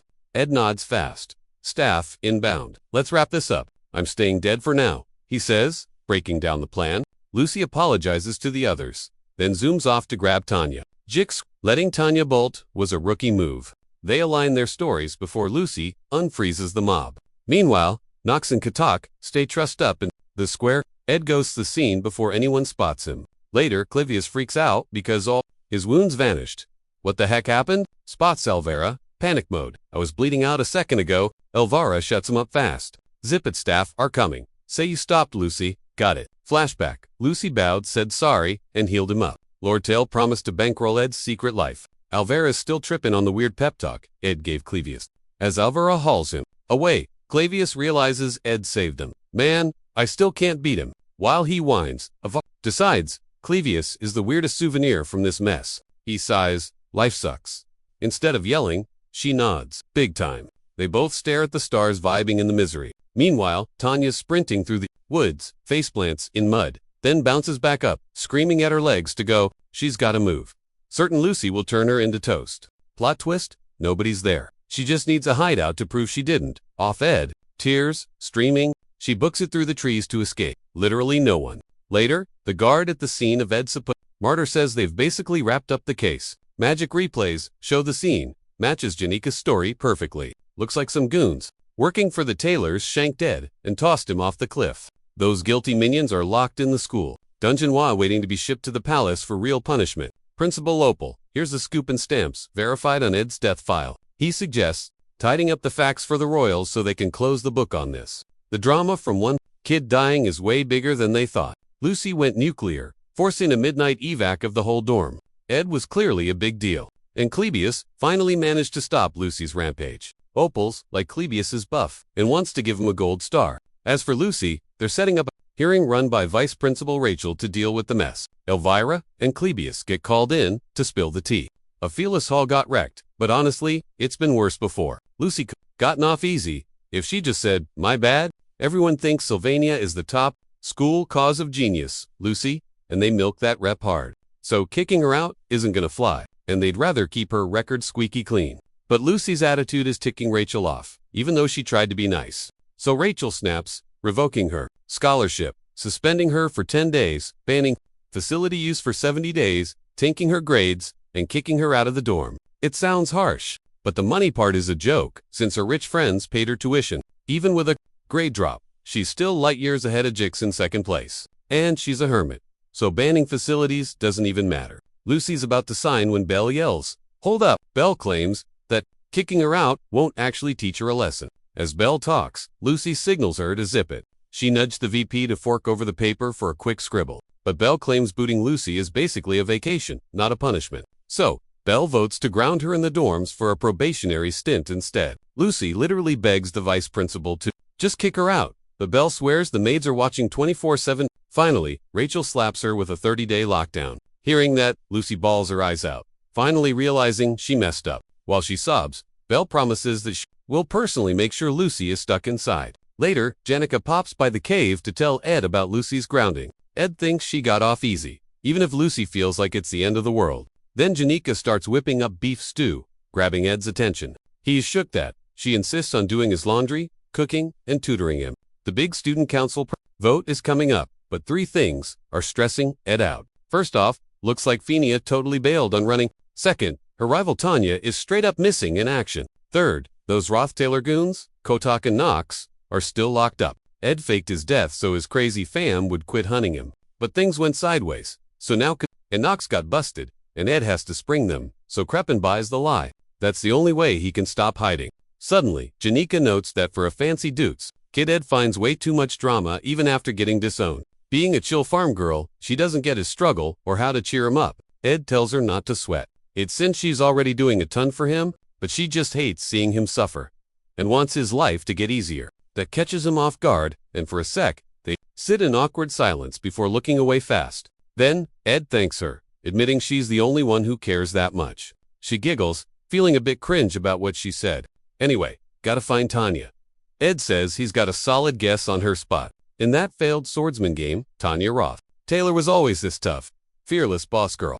Having seen her skills, he bets she's fine and plotting her next move. Meanwhile, Tanya is actually in tears, begging Princess Phinia to believe she didn't try to off her brother. Before she even showed up, Phinia had heard Ed kick the bucket and took the day off to deal with her feels. She wanted to chat, and with just one more day, maybe she could have, but she missed her shot. If she moved faster, things might have changed, but her ego got in the way. Her dream of being student council prez suddenly feels impossible. Even if the gig is weak compared to royal clout would have cemented her authority in Sylvania, ensuring she didn't flop like the third prince who coasted on family fame. She wanted that prez win legit to fight the Roth-Taylor shade. But now, she's spiraling, wondering if she even deserves the power. Mid-sob Claire enters with Tanya, who's been dodging the ops. Phineas clueless, but the academy early intel hints Ed got an LV'd by Roth-Taylor goons. With Ed gone, Tanya's the last fam member standing on arc, not sure if the princess will vibe with it. Tanya cries, swearing she didn't delete her own brother. Phinia hugs it out, totally feeling her pain. Learning from past Ellis, Phinia asks for the tea before judging. After listening to Tanya's story, Phinia buys it and vows to help her lay low. Super grateful, Tanya's basically spamming. Thank you. Phinia realizes Tanya is actually super soft. Expected a savage rival, got a cinnamon roll instead. Mid-chat, Claire's like, yo, visitor at the door. For Phinia, her true election rival just spawned. Opens up to find Lortell like Rip Ed, but the show goes on. The princess gets defensive, demanding to know why. Lortell's creeping around. Lortell smirks. Why hide Tanya? Meanwhile, Lucy's praying for the end. With 29 days left on her probation clock, rewind 3 hours. Lysa and Ed are throwing hands. Lysa attacks, but Bro bites his knife and splashes her form. A sec later, she and flanks him, but he blocks it like a pro. Mug hypes Ed's reaction time, saying he's actually shook. Lysa, though, votes to call GG for today, since his melee stats are wild for a mate. She says he's been grinding. Ed says she's just a top-tier partner. Ed mentions that Mug's tiny and Marilda's a raid boss, but Lysa jumps in, thinking Marilda would be better. But Ed thinks fighting a giant wolf is a speedrun to death. Lysa explains, high-tier spirits can skins, so Marilda Fosterville's the island is a post-workout. Ed sees his stats, capped at 15. To break the limit, he needs to clear hidden quests. Considering his current build is Ed Roth-Taylor, he's pretty much maxed out. So, he eyes a special perk once he hits mid-rank magic. Can't slack off and stop leveling up now? Lortell walks in, sees the abs, and turns tomato red. Just checking out the view. And him. Apparently, she gets close, nagging him to finally take a breather. Ed shrugs, saying he's chilling since everyone spoils him. Especially Lortell clicks he's been spirit training. Spotting the spirit audience, she decides to put on a show. Clinging to his arm, Mug immediately screeches like it's a crisis. Lortell giggles at the drama, while Ed's just confused. She's visiting Phineas and gotta secure profits before the election. Chaos. Regarding his little favor, she says, freeing Kataka Knox is doable. But pricey, she wants her deposit right now. Ed's clueless, asking if a hug counts as payment. She plays it cool, but when he pulls her close, instant tomato face. Hands on his chest, she shoves him back, begging for a timeout. Ed asks, what gives, and she admits reality is hitting way harder than her fantasies. Then she scolds him for being shirtless, claiming she's barely holding it together, so have some mercy. He says he just obeyed. She hugs him again, whining, go slower. Finally, she spills the tea. She came over to secure his loyalty before the election madness starts. Ed holds her close, sensing she's plotting something big. Resting her head on his pecs, she whispers that she's about to make a ton of enemies. Even if the school hates her, she needs him in her corner. Later at the VIP dorms, Lortell confronts Phinia about hiding Tanya. She caught Jix telling Tanya to run to the royals for protection. So, obviously, Tanya's hiding here. Phinia asks, why the hunt? Lortell says she's got a score to settle. She calls Tanya a fake playing victim to the strong, bullying the weak. The princess warns that the Roth-Taylor clan is too powerful to mess with lightly. Lortell realizes snagging Tanya won't be easy with Phinia playing goalie, so she drops the bomb. She's running for student council president. Controlling both the council and the merchants will force Tanya to come crawling. Once Lortell exits, Phinia tells Tanya she can't hide forever. Her nights are busted, and Lortell basically owns the island now. Since Lortell's crushing on Ed, She thinks Tanya's the villain. Suddenly, Phineas asks Tanya who she thinks killed Ed. If it wasn't her, Tanya drops the mic. She did kill Ed. Phineas floored. She claims the knights pretended to help, but the family had ordered the hit. She figures he snapped because she name-dropped Ed, so now she thinks his grim fate is all her fault. Princess Phineas tells Tanya to chill, swearing she's totally innocent and asking, "So, what's the game plan?" Tanya thinks back to Ed's grit, proving people can actually turn a new leaf. Her big brain move, run for student prez to survive and solve the murder mystery. The royal points out the snag. Kinda hard to campaign when you're a prime suspect, but Tanya thinks of Ed and her crew. Had her back. When things got messy, she's done being scared. Hearing that, Phineas like, "Bet, I'll support you publicly." Tanya shook and asks why the princess would go. That heart Phineas admits she owes Ed Roth-Taylor a huge favor. Later on, Lortell's assistant, Liana grabs a stack of paperwork for Lortell's election bid. Liana spills the tea. She heard Tanya has Phineas backing, but doubts anyone will vote for a suspected killer. She also gripes Lortell's pulling all-nighters solo, asking if this prez gig is even worth the burnout. When Lortell tells her to zip it with the dumb questions, Liana apologizes and runs to file the papers. Once she's gone, Lortell's annoyed. The clueless questions and vows to prove her wrong, ASA. Meanwhile, a bored to death Lucy cheers when she balances her pillow upright. Then gravity hits. The pillow falls, and her mood crashes. She asks a maid for a countdown, getting told 27 days to go. Oops, the maid realizes the punishment paperwork got delayed yesterday because the school's been crazy busy. So, reset. She's back to 29 days, and Lucy almost has a heart attack. Over in the school, Jail Katak realizes Duke Crepin was righted, fought back, with crazy skills, even if his technique wasn't fully polished. Basically, the kid's gonna be a huge headache for the family later. Nox nods, noting it's not just Ed's moves that are scary, but also, that spirit sorcerer willing to burn all her mana. The mage who was ready to snap and take revenge instantly. Since EID got those heavy hitters on his side, his potential is off the charts. They knew Ed, the Roth-Taylor bad boy, was barely tolerable.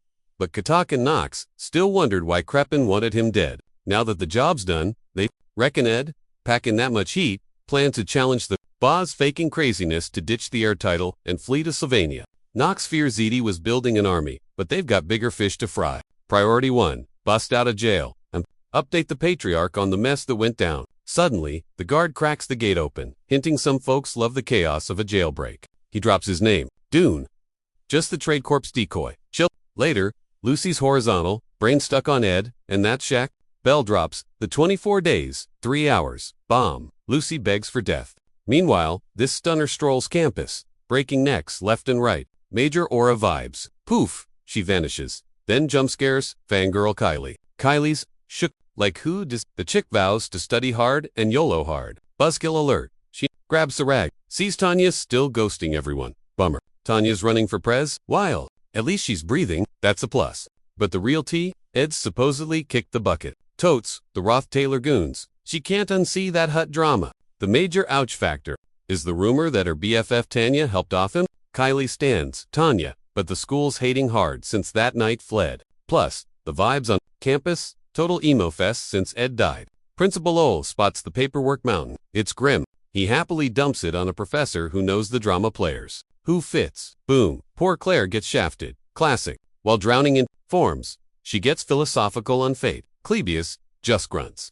Then she clocks it. Annie's has gone totally mute. To Annie's eyes, Ed's file, trying not to bawl her eyes out. I'm Gucci, she lies. Then remembers Janica, testified. Bet Janica's an even bigger wreck right now. Visits Janica, who's strangely hyped about making curry. Janica asks for cooking tips, but gets tackle hugged by a weeping Annie's instead. Thinking she's in denial, Annie's cries, "Wake up, babe," except he's gone. Janica Zoc just hugs back. She shooshes Driss and the snacks. A bit later, Janica sneaks Ed the school rag. She says Tanya quit hiding and marched back to campus solo. Sims Tanya's, actually, helping the cops to clear her name. And the princess backs her, defying the Lortell fan club. Then Janica drops a bomb. What did Lortell do in the cave? Asking for a friend, she lies. Classic. Jix cuts in. Lortell's totally winning. Jix thinks it's whatever, but still. He's stressing that the night bailing made the rumors about Tanya way worse. Said he swung by the royal dorms right after. Princess Phineas hit him up and saw Tanya as a total wreck. At first, the elites only cared because she's Ed's baby sis. Now she's framed for murder and the whole school thinks she's sus. Once signups for candidates close, she gotta face the music, and she looks ready to snap. Jix is basically like, yo Ed, fix this. It's Act 3, Scene 2, crunch time before the vote. Ed recalls, this part has zero fighting. Snooze fest. It's just there to flex all the friends Taylor made. Taylor usually simps for Fenia since she saved him after the expulsion drama. Since the top students ruled the school, Taylor would go hype up his connections. But Lucy is too lazy to vote. Janica, who loves everyone, Wade, on Team Princess, and Dorothy, on Team Tanya, can't sway. The targets are Joseph, Magic Freshman, Claude, Alchemy Freshman, Clebius, the Combat Sophomore, Elvera, Alchemy Sophomore, Drake, Combat Junior, Adelanti Alchemy Junior, D, Alchemy Junior, and Trashiana, Magic Senior. That's 8 elites, bag 5 of them, and you take the W. That way, the princess wins, and Taylor secures that OP royal backup for the endgame. Come Act 4, he desperately needs that juice to fight Crepin and the big bad. Keeping the plot on rails is literally life or death, cause it's his best bet to survive the future levels. Even with glitches, Ed knows he gotta keep the main story legit and get the princess elected prez. If he keeps hiding, Tanya's rep will tank harder. And Fenia might run just to block Lortell from winning. Maybe he should spill that he's alive, so he can get her to run and hustle votes from the elites. But hey, until signups end, there are plenty of hacks to get Fenia in the race. The issue is Tandemint, to be a disposable villainess. Now framed, she's going through hell that was never in the script, and Ed got a pick. Save sis, or save the plot. Jix sees him spacing out, and asks if he wants to cancel. Ed's like, nah, I'm good, let's roll. Our boy wants to test his gains and distract himself from the mess. Jix is stoked for the chance, since he hasn't had a real fight in ages and wants to throw hands. Both dudes had that crazy look in their eyes, ready to rumble for a chill fight. Meanwhile, Tanya's lost in the sauce, thinking back to the good OL days with Arwen and Ed. She's replaying the 4K footage in her head holding hands, skipping up flower hills, cringe but cute. Maybe that was her last W moment.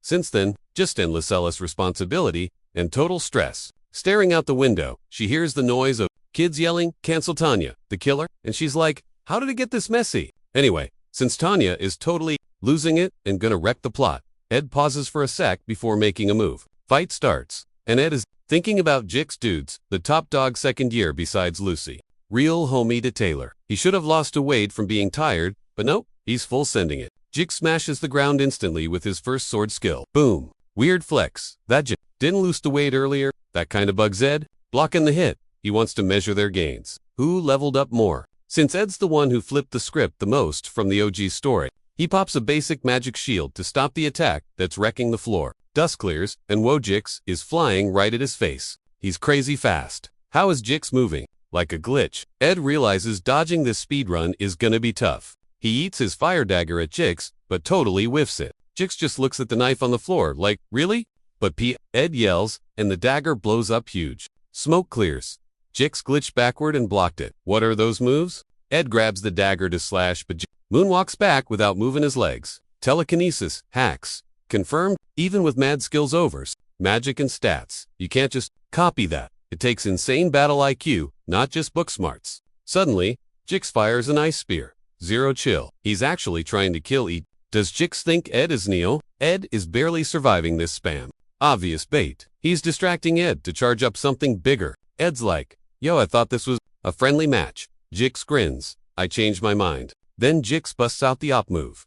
Advanced mana armament. Smirking, he says, go hard or go home, right? He drops a boom so loud, even Janica, cooking way over yonder, gets spooked. She's stressing if Ed will like the curry, she added. Better speedrun this cooking. Back to the fight. Jix rushes in to smash Ed's shield post boom. He hammers his axe on the barrier until Ed gets knocked back, but quickscopes 3 water spirit arrows at Jix. But nope, arrows bounce off Jix's energy force field. That mana armor creates literal gear out of magic jeter. Most wizards don't bother gearing up like that. No point flexing that OP magic usually, but since Jix can wield any weapon, this is his signature cheat code. Ed spams arrows, but Jix ghosts him, teleporting behind his back. He swings to weapons, and our boy spins around, totally shook, realizing those mind moves are impossible. To predict, Jix dives in, but Ed's wind blessing from his Nilda Pact kicks in, eating Jix back and slicing him up. Jix sticks the landing but realizes he stepped right on Ed's water trap. He's confused when Ed even managed to shoot it, but our dude triggers Manifest Waterhead. AS. That drop on the floor suddenly morphs. Into Lacha, jumping he slashes the first clone instantly. Turning around, he sees Ed right there, prepping a boom spell. Ed blasts. Explosive vibe at his buddy. Ed realizes Jix is cracked for learning mana armament. Taylor's squad is gonna steamroll enemies now. While he's zoning out, something crazy happens. Jix flies up, yelling at Ed to stay sharp because he's getting serious. Eyes glowing, Jix smirks and pops his ult. Convergence. Ed sends Lacia to tank the energy Jix is throwing. It's only Act 3, and Jix's skills are already maxing out what Ed expected for this plot point. He's totally stunned seeing Jix bust this form out so early. It's straight from Act 4, Scene 7. In the Cathedral raid, Jix used this giant nature's lance with floating swords. Jix says forget mind games, he's just gonna wreck him with raw power. He aims the lance and swords at Ed, who spams fire to block. Ed starts sweating, since he used that explosion spell and is running on empty. Worse, the next combo is the real problem. More swords fly at Ed, so he punches the ground to pop a shield. Panting hard, he pulls a magic gadget called the Impact Amp Ball. Jix laughs, saying tools mean Ed's mana is dry. Hyped Gix rushes in to finish it, shouting G. He tries to impale Ed Bagaps when Ed triggers Weird Wind magic. How's he doing that with 0 mana? Ed says he's gotta go hard since Jix is too. He's using a legendary item, Glast's Phoenix Gold Ring.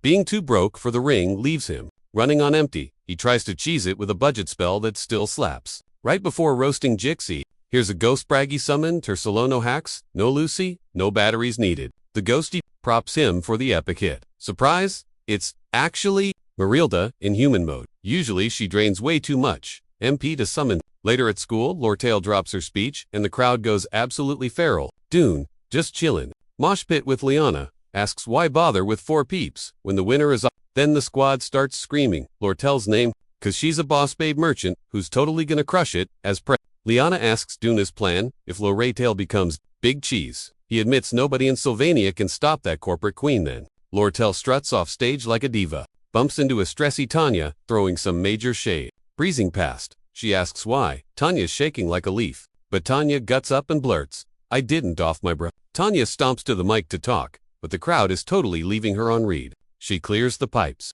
says hi, I'm Tanya, and announces she's running for Vibes get icy, but Tanya keeps spilling her guts anyway. Meanwhile, Lortell sees Tanya faking it till she makes it, acting cool. But literally, 0 people react to her yapping for the last 10 minutes. Once she zips it, haters scream killer and start eating trash at her. They demand the tea on the murder drama. Ask if it's some spicy Roth Taylor fan beef. While dodging rocks, she winces, but still says THX for listening, like a champ. Then she trips on a plastic bottle and the crowd dies, laughing. Tanya hits the deck, wondering why she even bothered trying. Thinking I shoulda dipped, and seeing the zombie mob, she tries to bail. Boom. Flashbang in front of Tanya pushes the haters back. It's Milda, taxiing Ed on her back. While Milda spooks the noobs, Ed reaches for weepy Tanya. Lots to spill, but gotta fix this mess first. A few days before Ed crashed the stage, human Merelda popped in for a visit. She digs his mana upgrade but says, still kinda mid. Bro, Milda casts Updraft, making everything float like 0. Instantly Jix gets yeets. Ed bets Jix is already max level. He realizes he hasn't burned much magic juice on the ring, yet his tank is totally empty. He spammed every skill he had, plus Milda's cheat code move. It's a wrap for him. Marilda is salty about her hairless look. The noops, Jix alert, but moving is super hard, so Jix gets his blade at Ed's throat way too fast. Ed taps out instantly. Jix despawns the sword. Jix is shook by Ed's insane gains in just 1 year. Ed sees Jix is way up compared to the OG plot. Jix confesses that watching Ed grind every day leveled him up to a chillin'. Ed thinks how he kept the story on rails to keep his spoilers valid and help Taylor catch the dub. He thought the script was God, always fixing the glitches. Scared of RNG, he hesitated on saving Tanya when the knight bailed. Now the OG plot is basically toast. Still, gotta focus on the grind. Jix needs more XP. Ed also leveled himself and his squad. Call it dumb, but he thinks going off script doesn't mean game over. Speech day, everyone books it. Away. Joseph tries to chill them since he knows that spirit. Ed drops the hood. Surprise, not dead. He grabs the mic, says, hi and shouts. Tanya didn't kill him. He actually stands her hard. Lortell, dibs, smirking like a boss. Tanya has the girls. Just needs the rest of the squad now. Winning them over? Total breeze. Drama. fixed Ed, finally chills. Hits up security to explain his cheat item survival. Camped in a cave solo. Till Janica found him. Then he rushed back for Tanya. Guard recaps the story. Ed's like, yep, that's it. He looks dead inside after 20 people grilled him. Hopes the drama is ... done. Then the principal summons him. Obel sees the reports and says, rough day. He says sorry too. ... Ed, for the bad security. Ed's like, nah, the baddies were genius. Hard to catch. Principal agrees, but thinks it's kinda sus. Like Ed waited for the dudes to bolt ... so they'd confirm his death first. Smart, Obel won't touch the family drama though. But as the big boss, HE's gotta snitch to the royals. Snitching to the royals, bad idea. His fam would realize he's still breathing. Ed's like, can we wait? Enole's confused. He spills the tea. His dad, the big bad boss, ordered to hit. He doesn't care about drama outside school walls. Ed keeps begging for a delay. So, the principal notes his grades and rep are it's like looking at a totally new dude. Since this school always backs its kids, Ol promises to keep his mouth shut. Later, Kylie blocks a Tanya's off the clock. No gifts allowed. But Tanya heads straight for Ed, waiting for him. He hyphas her on the likely win. Tanya's not celebrating yet. Can't chill now, she says. Her name cleared. She snagged a mountain of votes. But the real reason, she crushed it. Lortell's epic fail. Lortell made it a 101 cage match, ignoring the small fry. Then, smack in the middle. With scores tied, news broke about Lortell stealing cash and bullying partners. She had to quit. Total shame. Boom. Tanya was the last one standing. Later, Tanya tells Ed they haven't chatted in ages. She admits she needed to say thanks, but he cuts her off. It's cool. Remember her crying on her knees that one day? Yeah. But Tanya interrupts. Not that she insists. She hesitates, then just blurts out the awkward question. Why back me up when you started this? You were supposed to be a ghost. She figured he just couldn't watch her get bullied. Ed nods. Pretty much. You're fam. I got your back. She grins at that. Now that she's boss, she says, call me if trouble hits. Ed watches his sister strut away, smiling. Suddenly, Lortell pops up, teasing his all moment. How much did you hear? He asks, dodging the rumor talk. She plops down, right? Beside him, everything's going perfectly. She chirps. That hit piece on her? That's why Tanya won. Her own crew leaked the dirt to boost Tanya. The whole rivalry? Just a push to make Tanya the boss. Lortell actually told Ed this plan back at the cave. That fight would it cleared his head. He saved her, caused their blood. But hey, she's useful too. Act 4. Total showdown with the Roth-Taylor clan. He's on their hit list. But Tanya's our insider. Perfect for snooping and creating chaos. So anyway, Lortell says her reps, tanking hard at school. Plus, Tanya totally hates her guts. So she's dumping it all on Ed. Ed calls out her manipulator vibes. But she just laughs. It's part of the job, sweetie. Still, Ed asks if she is truly okay. Rumors don't steal cash. So Lortell's chill. As long as Ed doesn't turn on her. Right now, the plot is shifting gears. Panea flopped the Prez race. So her next move is a total mystery. The insane beef betwixt the Roth-Taylors and the Royals is super messy too. Ed's just gotta chill and watch the rest of Act 3 play out. Finally, heads back to his cabin after like a month. Lots to do, but finds Lucy crashing on his bed. Instant grin. Hits his reading nook, but passa's out cold. Too tired. News drops 3 days later. Tanya's our new Meanwhile, Janica visits the spirit professor Melina. She offers a grading gig for bonus credit. Melina's asking cause Janica's op, even compared to pros. Janica's still like, why me though? So Melina says to flex her senior status at the next brawl. But Janica, totally not interested. Melina reminds her she's top of the class, best spirit user here. But she's always grinning like the happiest kid. Alive, head totally in the clouds. Melina says her edremance is obvious, but she looks nuts too. Outsiders, Janica goes beet red. Wait, why do you think we're dating? Melina's like, you two are glued together. Plus Janica's zoning out and grinning. Classic love-struck behavior. Janica starts stuttering, trying to hush the professor in front of everyone. But Melina loudly shouts that the whole school knows. Janica wants to vanish. Down in the southern peaks of East Sparta, there's this farm zone. Poolin, deep in the ridge, there's a tiny spot Torin. Young Janica was the village sunshine there. Then she meets this boy who talks super stiff and fancy. But his fancy talk was totally weird to her. Whatever. The kid eventually chilled out and spilled tea about the imperial holy city. Janica stayed cheery and popular. Finally, the boy confesses his crush. She sucks at saying no, but she still shot him down. Dude ran off and ghosted the village for ages after that. Later, he brings an acceptance letter from Sylvania and says bye with that stiff talk again. She rips the letter open. 3 years later, Janika's still terrified of rejection and stiff talks. She nearly jumps out of her skin. Admin lady asks if she's got questions. The woman swears she's speedrun any boring paperwork issues, but Janica totally freezes staring at the trickster's dormly form. Whatever, the lady says folks will help if she just speaks up. Janica hates the spotlight though, finds it a total drag. Then she links up with Anise, who realizes Ed's actually alive. Anis gets it, but wonders why her bestie is stressing now. Janica spills the tea on how she simply can't say no to people. Total pushover. Anis roasts her for playing Ed's maid, but Janica says she actually likes it. But since they're super tight, asking him stuff feels weird. Anis then drops an idea. Janica needs to ghost Ed a bit, create some space. Since they're obsessing over each other, chilling out might help. But now Anise is freaking out that they'll drift too far apart. Janica's like, thanks fam for the tip and dips. Anis tries to yell wait, but too late. Did she just ruin everything? Meanwhile, our MC unlocked a bunch of crafting recipes. He's thirsty for that 1,000-year-old Thunderruck cane. Simple recipe, but the cane packs a serious punch. Ed needs a branch from a 1,000-year-old tree zapped by lightning. Finding an ancient tree is chill. Up north, but where's the thunder? He spots Lucy and decides to wake her up. She sees his face, panics, and bolts up a tree. Brotag asks, yo, why the freak out? Lucy says, speak up, but he stalls. Later, Janica arrives at camp. Ed notes, she's late. She claims no real reason.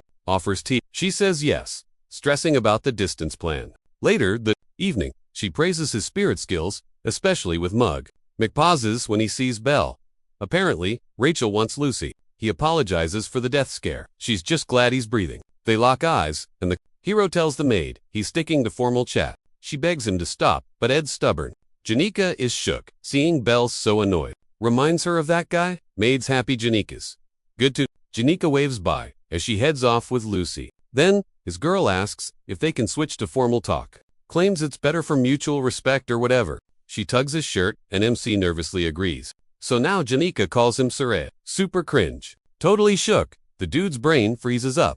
Meanwhile, Janica's cringing hard too. 3 minutes in, they try chatting, but she's not having it. Vibe check. Ed's completely clueless. She's mute, so he scrambles to kill the cringe. Boom, she jumps up curfews calling her name. She dips to her dorm, leaving our guy floored. Ed panic stuck being formal. Nightmare fuel. Later, Ed's nose deep in a book, out in the woods. Milda grills him. Still gonna talk like a robot. With Janica, he's like, you watched it?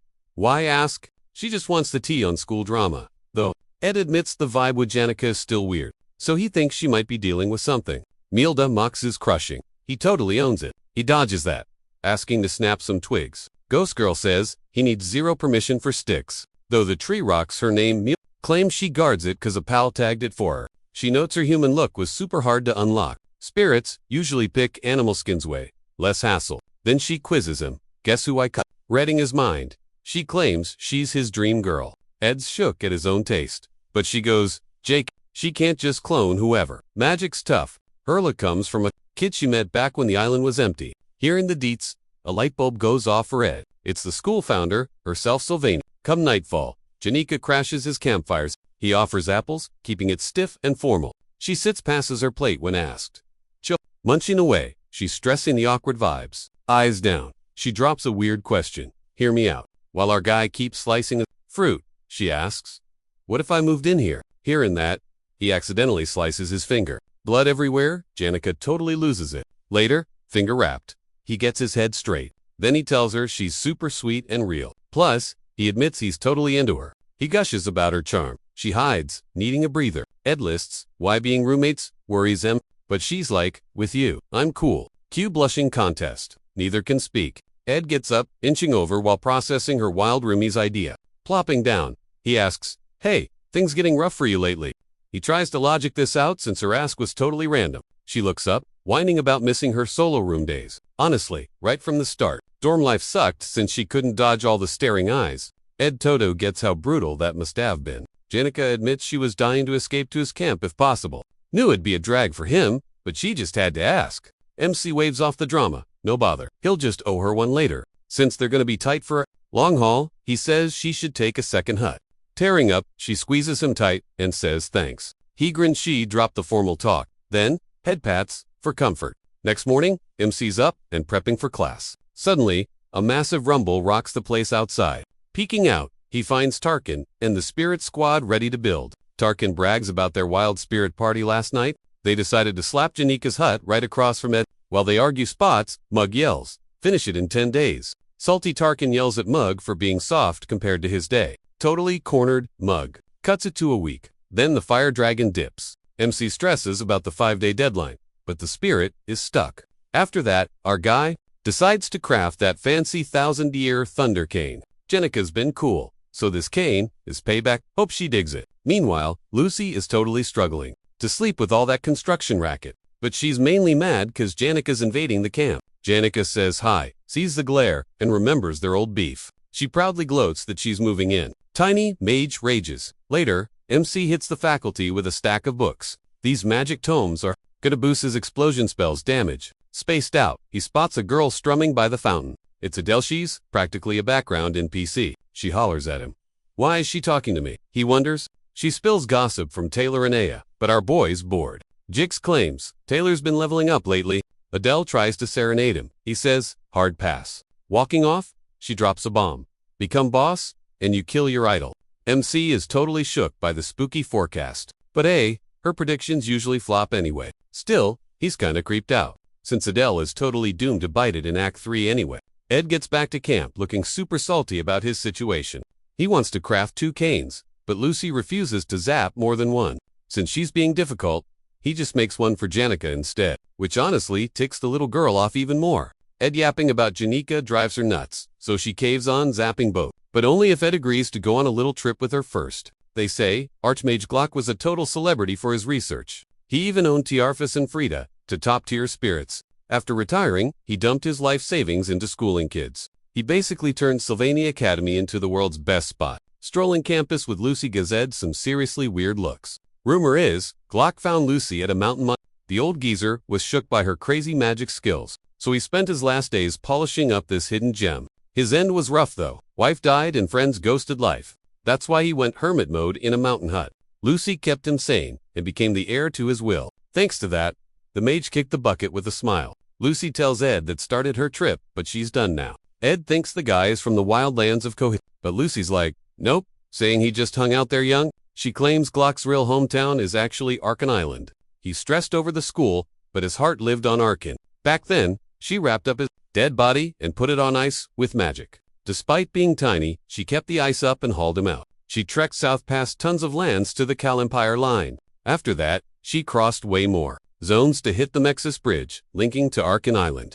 That trip absolutely wrecked her body. She said finding the weird cave took 3 months plus a week. Apparently, the mage and sage used to study together there. She shows Ed the grave, where he spots a rare magic book. Glock's Southern Views book already costs 7,000 gold. Seeing this secret tome, our hero figures it's priceless. Lucy lets him snag it since she memorized it ages ago. She might bail soon but promised Glock she'd guard Sylvania. It's not exactly a happy vibe, but she just wanted to show Ed the truth. Still in his shadow, she's waiting for trouble to hit. But once that drama is over, she can finally move on. Ed hangs with Lucy, chillin' by the waves to cheer her up. The mood was totally perfect, which was lucky for them.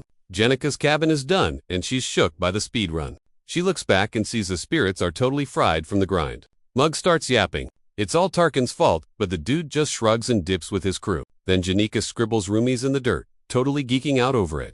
Ed's cabin door swings open, and out pops Lucy. She shoots Janica a death glare, catching the girl off guard. Peeping the scribbles, she smirks, cause she's winning this war. Meanwhile, Ed unlocks some newbie aspect magic skills. Particles buzz at his tips, but Milda sees him sweating it. Lucy claims he'll ace it after a few tries. She flexes hard by floating every tool at the camp. She turns beet red when Ed headpats and calls her a MC's shook that this op magic is actually learnable in-game. Besides being risky, it's super tough to master. Lucy teaching him will be a pain. He misses Professor Glass. His expression darkens, thinking of the professor. Jix rolls up, stunned to see another girl. Drama alert. Our hero unsummons Marilda. Jix says, my bad for misreading things. Then shows the books. To repay the favor, Jix asks for help with council stuff. He's iffy about it, cause of the Tanya mess, but Jix says Prez needs loyal allies. Prez grabs some elites and wants Ed on the squad too. Jix figures the guy will say nope since his plate is full. But Ed is stunned that Jix actually called it. Since saving Tanya, the plot's wild like Jix joining the council. Joint combat training is dropping right before Act 3's finale. In this scene, Claude's scripted to take an L in the final. Ed recalls the trash ending, but it's out of his control now. The whole vibe is totally unpredictable for him now. Later, a huge wheeled palace rolls by, guarded by top knights. Riding top deck are Archbishop Vario and Pope El. These big shots are hitting Sylvania any minute. Their visit has Tanya stressing to keep prep on lock. We spot other students, helping her crush the paperwork pile. She notes they're fussing over St. Clarice and Juana Del. Meanwhile, the real saints, prepping for her big campus debut. Boomer the Pope's visit clashes with the training she wanted. Clarice would way rather stay a student than go back home. Plus, she hasn't managed to catch Adele, since that girl is always bouncing around. Plus, St. Ger's been on some wild side quests and has tea to spill. But she can't snitch to the big boss about the gang or she's expelled. It is super tough, ignoring the old guy since he's basically her scary mentor figure. Belle sees her shaking and goes, "Girl, just eat something." Gotta keep the incognito vibe, but wait, main character guy knows. Now she is totally freaking out about the absolute disaster if Ed meets the scary archbishop. She panics, rejects the tea, and yells, "Prep the ride." Seeing Ed, she tells the maid it's a code red emergency to find him. Belva, not exactly a fan of this little meat. Meanwhile, the squad's checking who's fighting who in combat class. Janica's bummed, cause nobody dares to actually challenge her. Classic school vibes. Grades mess with the matchups, so newbies have to throw hands with the seniors. Twist. This year you can actually pick your own fight. No freshies in Class A, so they're itching to beat a second year. Those scraps between juniors and seniors are gonna be fire. Nobody cares about the upperclassmen fights though. Snooze fest. Besides Janica's win, barely anyone pulls off an upset. Janica spots Ed reading Lucy's gift. He's all, it's vital research. Cue the jealousy. He's clueless. Why she's pouting like that? Boom. Knights clear the path for her holiness to roll through. Our boy sweats, seeing the fancy ride. Why is she even here? She pops out, and he wonders if the big boss visit got bumped. Total shocker. She beelines for him saying, "Hat to see ya, fast." Saint Girl says hi. Demands a quick private chat with the main dude. Janica's shaking like a leaf, trying to say hello to the VIP. Ed thinks standard reaction to a celebrity. I guess, still wild that this VIP is actually just Kylie in disguise. She drops info about the visit, making Ed super suspicious. Then she says Vario's so sharp, he's basically psychic. She spills the tea that there are rumors the dude literally reads minds. Creepy much. Ed finally clicks. Oh, that's why you're here. She's terrified the mind reader will spot their secret. He's like, chill. I'm a nobody. Boss won't meet me. I'll be busy fighting in the arena. Zero chance of a run-in. Saint relaxes, but then Janica asks, wait, you came just for him. Cue the legendary death stare. Clarice tries to backtrack but digs herself a deeper hole. She admits, yeah, I missed him. Then blooshes and bolts. Carriage leaves. And now everyone's staring at our boy like Ed admits hanging with Clarice is high-key exhausting. Next up, the crowd goes wild for some PvP action. Word is Ed's only OP, because the third years are total scrubs. Cord clashes new gear, trying to flex that upperclassman diff. The crowd gets shook seeing that massive beat. Teach blows the whistle. Ed versus Cordic. Let's go. Before you blink, that senior brute pulls up on Ed's grill, trash-talking him to rage quit. Now, but our boy parries with magic and absolutely blasts him. Cord is on the floor, questioning his whole life. Ed sixed his spirits on him for the explosive finish. The crowd is gagged, while Cord looks like deep-fried chicken. Ed says GG, but his brain was AFK the whole time. Post-Claris visit, he walks Janica to the arena. En route to the next spot, he randomly bumps into Adele. She calls it destiny. Ed is just scratching his head. As she dips, Ed stresses about messing up the plot. Remembering Glasscell, he can't just let it slide. He shouts at Adele, dropping the spoiler. You're gonna die. Plot twist. She grins and says, yeah, bestie. I know. Ed freaks out and sprints to find Taylor ASAP. Suddenly, the floor starts shaking like crazy. He peeps outside and realizes it's way worse than he thought. He is shook seeing a monster that is supposed to be deleted. The sacred lance dragon wakes up and chooses violence. Originally, Taylor claps the freshman and beats corrupted Claude. Stepping out, he hears Adele already got deleted. Clarice loses faith in the Order and enters her villain arc. Gamers literally nicknamed her the Faithless Servant after that. The Order sent troops, but Lucy woke up and soloed them all. But everything is messed up now because of the sacred dragon, Wellybrook basically, the final boss spawning early. Ed is wondering what kind of glitch is happening. Meanwhile, the dragon is wrecking the map with just a stomp. One step sends a shockwave that nearly knocks him out. Students are sprinting for their lives, dodging explosions. Ed stumbles up and sees half the dorm is toast. He dashes forward and yeets himself out the window. He charges his ring, knowing he might lose his magic. He burns all his mana to summon Marilda and says, "Run." At Trix Hall, knights try to get the Saintess to safety. She tells them to save the others, refusing the VIP exit. Instantly, spikes burst through the window and skewer the knights. Clarice shields herself, looking absolutely terrified. Spotting the scales, she wonders who spawned this nightmare. The last knight standing orders Marv to prep the ride. Marv says the car's toast, but offers a pony instead. Clarice gets the news that the beast is her only ticket off Arkan Island. Crying that she can't ride, she panics, but the knight screams to just hold on tight. Using his last HP, he slaps the steed, launching the Saintess away. Watching the carnage, Clarice has flashbacks to the Archbishop's old stories. The dragon rages while she gallops toward safety. With a solar breath attack, it nukes everything downstairs. Clarice shrieks, but a random shield suddenly blocks the lizard's blast. She spots Principal Ole, who grumbles that the beast woke up way too early. The monster lifts a massive claw to squish Ole flat. He charges a spell, looking doomed, until Lucy's purple chains snare the beast. The dragon flexes hard and snaps the links, leaving the girl totally shook. Then, it stomps her down, cracking the pavement. The quake is so massive, Clarice nearly falls off her ride. Lucy tanked it with a shield, and Ole props her for buying time. He casts a top-tier barrier to restrain the monster. Lucy jumps back in to assist the old man. Meanwhile, the scientist is losing her mind over the corpses nearby. She got a bolt, but Tara has her frozen solid. Ed pops up out of nowhere, stoked to see she's still breathing. Offering a crispy hand, he claims he predicted her location. He adds that fleeing is useless. The dragon has map-wide range. RMC boosts her onto the Spirit Wolf. He eyes the mages, knowing they can barely stall that thing. In the canon storyline, Taylor would power up and unlock ultimate sword mode. Ed considers quitting, then yells at Marilda to scramble. To fix this mess, he needs the cause of this plot twist. Initially, he figured he broke the storyline himself, but that doesn't explain why the Chapter 5 boss is here early. To find the summoner, he needs info on Act 3's cast. Lucy is busy tanking. Clarice is totally clueless. Taylor's on rescue duty, so Ed realizes who's missing. Over at Neo Hall, while students run for their lives, Adele notices combat class is definitely off. Still, she bets fate will introduce her to the Saintess soon. Ed figures finding Adele unlocks the truth behind this raid. With his ring-hacking future power, he's on a timer. He hits the office hall and orders Clarice inside. Turns out, the shield couldn't stop the dragon's scales. The Saintess shivers, seeing mostly dead students everywhere. MC grabs her hand and bolts in, trusting the active barrier. Top floor rush. Finds Belle skewered by scales. Yikes. Clarice tries a holy res, but Ed knows it's game over. Hero guesses she crawled up here post-dragon smash. Using her final strength, May tosses a key, then faints. Classic her duty first. Clarice is sobbing at the scene. Ed shuts her eyes. Clarice thinks she's gonna be okay, but our guy's mad. Grabs Sasanus, bolts out the door. Kicks open Clarice's dorm. Says stay brave. As he dips, Seagirl says too risky. He tries explaining the mess, but his chat dies seeing a massive mana cloud floating up. It's aspect magic. He starts tearing through books.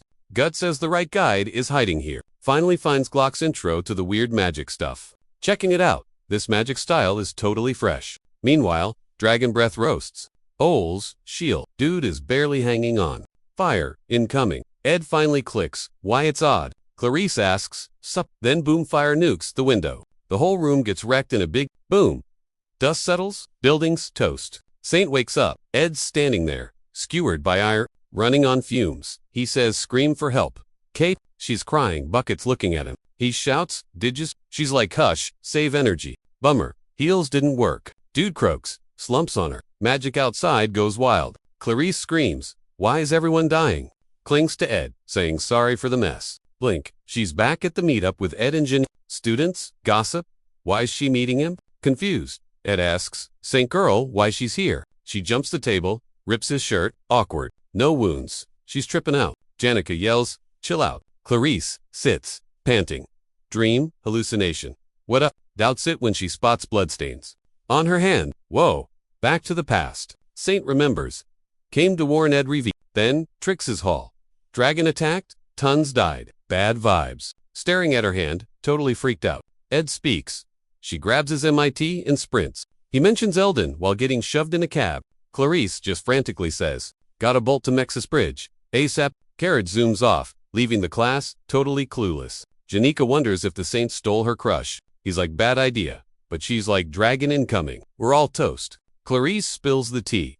She already died. Once in last time Ed got squished, but she hits him with the receipt. He swore to help her, no matter the drama. He's speechless. At the bridge, they get stuck in inspection traffic. Ed says, let's turn back, but she drops his secret digits. When he hears that, Ed's brain totally glitches. Driver complains about traffic, but Ed yells, emergency. Floor it. He's that it's game over if they don't move now. Coachman yells, hang on, and drifts through the mob. He believes her, cause only he knows those weird numbers. It was his army ID from his old world. Driving off, Ed gets why she bailed. To actually rewind time, that's some crazy high-level ghost magic. As he explains, she asks to snooze on his chest for a bit. Ed figures humans are way too weak for that spell. Boom! Well, Rock pops up and screams nearby. Clarice freaks. But hey, they actually escaped. But nope, the nightmare reloads again. She looks back. Ed calls out, but gets skewered. Crying, she tries to heal him, saying sorry, over and over. Hero dies for her again. All she can say is sorry.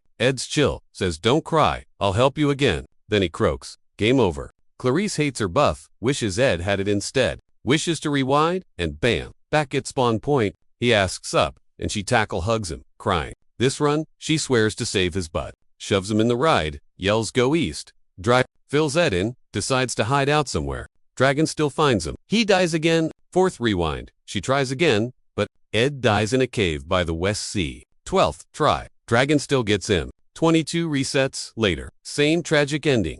Ed keeps dying. Clarice is drowning in guilt. Wherever they run, the big bosses are aid. Hero keeps dying to save her. Brutal. She screams his army digits again, totally clueless on what's next. Meanwhile, they're stuck at Maxie's bridge for those lame inspections. Ed hops out. She braces for him to scream about letting them through. But nope, he halts the driver. Tells Saint Girl to exit, cause he sees she's looped this way too much. Ed tosses her his coat, and says chill, then claims he's got squad connections for help. Clarice begs him to bail. She's sick of watching him get wrecked. Tried saving him a zillion times, by zero luck. Basically, she flopped every single time. Ed's like it's chill, but wonders why time travel won't fix her cuts. Fixing her up, he spots her holy buff blocking magic damage like a shield. So, holy magic is definitely what's rewinding the clock here. She realizes, he figured this out, reading nerd books before his first death. He's basically proving there's still a chance. She tackle hugs him. He asks how many loops she's suffered through. She says she lost track after loop number 10. Ed says relax, praising her grit as she stares up with teary puppy eyes. I got this, he says. Now they gotta delete the glitches source. Ed thinks Clarice got weird after Adele croaked. Going faithless saint totally wrecked her OG vibe. Makes sense? That much drama would flip anyone's switch. Seeing her trauma, he gets why she'd totally ditch the rules. Meaning the OG plot remains totally untouched. Ed busts into the hall, yelling to stop the Holy Land's dragons They gotta find the Pope and Bishop, but they're playing Weird. Usually those VIPs are total attention magnets. Entering the gym, they see Taylor and Wade fighting. Taylor zones out, gets bonked, then spots Ed and Clarice. Ed hides the Saint under his coat and weaves through the mob, needing Vario and Eldane.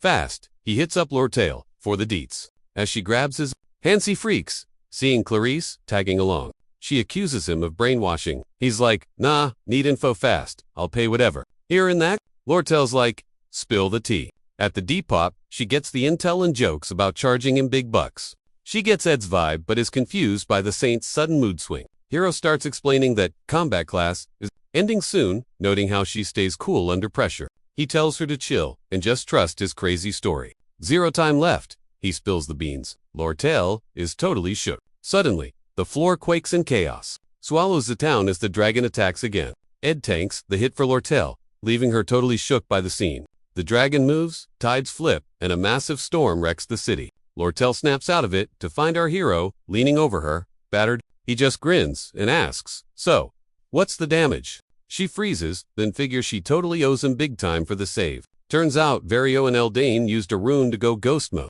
but she knows they booked it to the faculty cathedral. As they head out, Clarice jumps from the carriage to stop Ed. Seeing the Saint panic, Lortell starts feeling super awkward. The merchant queen just tells them to get a move on. One horse left. Ed hops on and grabs the reins. Lortell passes them over, saying, someone's gotta stay behind. She boosts Clarice up and tells Ed she trusts him. Ed promises repayment, but she pulls him into a kiss. Clarice is dying. Clarice glances back at Lortell and catches a death stare. Whatever. Lortell secured her insurance. And with that, the horse gallops off. Lortell mutters that touching someone's property is messy business. She waves goodbye and struts through the battlefield like a boss. She forces a grin as the dragon looms, because those who laugh at danger get the last laugh, right? While the girls fight the beast, our duo hunts the villains. Ed tells Clarice to memorize his advice. She's wondering how he's so chill amidst this chaos. Bam! Horse gets hit, and Ed shields her as they crash. She opens her eyes to see Ed bleeding, but he's like, chill, I've had way worse. They reach the cathedral and spot a weirdo on the roof. It's one of those legendary holy sorcerer dudes. Even Lucy would struggle against a Tellus apostle. Guy Lindsay and Clarice yells at him to move. He refuses, citing Eldon's orders to block them. Ed's dagger strikes, but the guy parries it instantly. Ed shouts at Clarice to break through right now. Apostle tries to stop her, but Ed tosses a magic bomb. Boom! The blast knocks the guy back. Then come wind. Blades blocked again. Tough guy. Saint slips inside. Apostle wonders who this kid is. Seeing the blood, he tells Ed to just give up. Ground rumbles as Ed charges a massive magic arrow. Apostle buffs his defense with Hider magic. Ed fires. Guy dodges and introduces himself as Lightsea. Then he dives in and spears Ed. Flashback to Ed telling the Saintess not to quit. As she sprints inside, she remembers his voices in her head are screaming, "Bestie, get a clue." Ed grips the baddie's hand, like, nope, not today. Satan pokes his hand, buffs his ring, and Telder is actually shaking. Boom, Marilda spawns and Manch one-shot kill. Hero drops, and she's like, bro, why didn't you call me sooner? She's hyping him up, but his screen is going black. Last thing, big shiny church lights and Marilda yelling his user. Clarice finally hits the door, but it's locked. Big panic mode. Knows a secret room's back there. Blasts, magic, ... and boom. Then, Wydell is totally drenched in red stuff. Rushes over like, sis, what's the tea? Adele shook she's early, but goes, don't bother returning, fam. As she dips, Clarice spots a holy tat on her arm. That mark usually needs a whole squad of VIPs and only one main character, Rockstat Inc. It belongs to the saint. Clarice is wildly confused. Grell says, hold up, it's ending soon, as Clarice grabs at her. Adele's vibe just glitches out with magic, forcing a hard reset on the day. Super salty, she responds and runs to spill everything to Ed. Adele's flashback starts with goals over the docks. Just two kiddos vibing and chasing each other. She yells, yo, what's your step new? Parents fled to Old City to dodge the war drama, but they got scammed hard, barely had cash for a crumb. Mid-snack dads like BRB, gotta handle something. As he bounces, he keeps glancing back like he's sus. That yummy sandwich tasted like cardboard, boom, instant orphan. Moved to De La Rose orphanage, grinding chores with the squad. Luckily, they could chill sometimes and get loot from the Telos Guild. Learned the loot, so she hung out at church way more. One day, Vario gets hyped for entering the holy capital. While he's thanking fans, his fit lights up on fire. Flames spread, but splash bucket of water saves the day. He's shook seeing Adele with the bucket. How'd you know, kid? I dream spoilers, she says, just not my own ending. Vario grabs her hand like, you're the chosen saint bestie. Overnight, she's eating fancy feasts with the high-tier priests. Her new life was totally, unlike her broke days, got buffed by the Pope and rocked that holy magic blessing on her skin too. And her power level just skyrocketed. With the stigmata done, Adele unlocked her psychic spoilers for the first time. Vario flips out when she tries to quit the saint gig. Thanks for the snacks, but I'm serving Telos my way. Realizing she's stubborn, the big boss drops the bomb. We picked you because you're basically a human crystal ball. He glares, realizing she's totally seen her own grim fate. Years later, Adele is stuck babysitting a magic fire. She strums her lute all night, then dreams up nightmares. Enter Wellbrock, the angry dragon. Various plans flopped, so guess who's the sacrifice? Herbert. In the capital, the gossip was spicy. Emperor Clay brought peace, so the Pope's clout tanked. Vario, ever the hustler, needed a scary miracle to boost ratings. Plan summon a dragon, beat it up, look like heroes. But first, they need a victim. Surprise, it's Adele. Years later, she meets Clarice, a total magic prodigy. Clarice asks, how do I live that hashtag pure life? Adele pauses, guilty that she dragged Clarice into this mess. So she starts belting out a tune, mentally screaming at the girl to bolt. While chilling, Adele prays Clarice actually escapes. Singing won't stop the guilt trip from hitting like a truck. One morning, she bails for Sylvania Academy. She strolls in, covered in gore. The students shook. She figures out the dragon's respawn timer. At the chapel, Taldarak yells, no entry. Randoms. She flashes her holy tattoo and waltzes past the guards. Inside a box, with a dragon fang. Creepy. She pleads with Vario's squad, but they ignore logic. Since Clarice bailed, they think the dragon threat is a joke. But then, surprise, the beast shows up. Vario panics and grabs a saint to tossing. The glowing floor needs a body to lock the dragon away. So Adele volunteers as tribune tanks the pain. But here's the twist, she missed. Her holy buff shielded her body from the cursed jewelry. Her magic maxed out, triggering a glitchy replay loop. She was stunned when Clarice crashed the party last run. Now, she pushes for 1 or 2 more runs to end this loop. Dragging her beat-up self back, she crashes into Ed. Dude, why are you here? POV switch, she recalls, begging Vario, who just rolled his eyes. Unleash that dragon, and we're all toast, she warned. But he's got this genius plot too. Free the beast, stop it, and play hero. To them, it's probs the best way to force the world to stand Telos and get their rep back. Adele's dreams totally spoiled that she's a cheat code to humbling the cult and pausing that Lance Dragon reboot. The catch? A saint's gotta get wrecked at the rune spot. Pondering saint life, she thinks of Clarice, the current MVP. But Adele's subbing in, figuring this gig was hers since day one, yet every time she eats herself, the holy buff kicks in, shielding her and summoning leftover magic scraps. So, Tom just glitches on repeat until her battery hits 0%. Q respawn in Glocktall's training gym. HP bar blink in red. She knows a few more reboots will drain her meter, and then it's game over for real. When that drops, the Dragon Revival quest fails. Perma. Walking the hall again, knowing these cult weirdos are stuck on loop. Whenever they try rezzing the dragon, everyone scrambles to nab Clarice for the ritual. Meanwhile, Adele keeps stepping on the rune, rage-quitting life constantly. She gets weaker, but tanks the pain, treating it as karma for trying to bail once. Just that vibe keeps her moving. Knowing she'll burn out soon, she quits pestering Vario. Just gotta camp the rune till it's over, blocking the dragon spawn. That's why she heads to the chapel to game over herself. Again, but aren't she faces our hero, Ed, who casually asks, Ice water or OJ? She doesn't get why he's blocking her. Ignoring her, Ed picks for her. She gets OJ since he's chugging the water. He parks her on a bench. Adele's like, bro, I gotta go do my job. But Ed hands her the juice and is all, you're gonna die, ya know. Hearing that, she bugs out. Wait, she knows this guy. Flashback to loop 1, right before her first self. He showed up exactly like this. Same line, you're gonna die. Same reply from her. Back then, sitting there, she's already in the know. Even if the day's on repeat, this chat feels like ancient history. Brain spinning, she wants to dip fast, hit the church, and end this cringe cycle. But Ed isn't buying her chill answer. She's confused why. He's like, I said you're dying, and you're treating it like whatever. Adele stays cool, missing the awkwardness, just saying she's gotta bounce. He asks again if that's seriously all she's got. She's vague cause she knows from loop spam and way back she's doomed, so she's got 0 other words. She thinks of Clarice, but Ed's question is living rent-free in her head. She freezes up. All she sees is Clarice's sweet Grintha, one thing she swore to guard. Ed's question loops in her brain like a bad song until she just wants to scream, stop. Flashback time. Kid version of her, finally eating real food, a sandwich. She recalls staring at her dad's back and whispering a tiny thanks. But, blink now, it's Ed standing there. Not dad, grilling her again. Her eyes go wide. Cue the water. She finally gets it. She's been totally faking it this whole time. She didn't want to thank her dad. She just wanted to beg, please don't leave me. Back to reality. Tears drip right into her OJ. She cracks. She admits she's terrified of dying the truth. She hid under all that hero junk.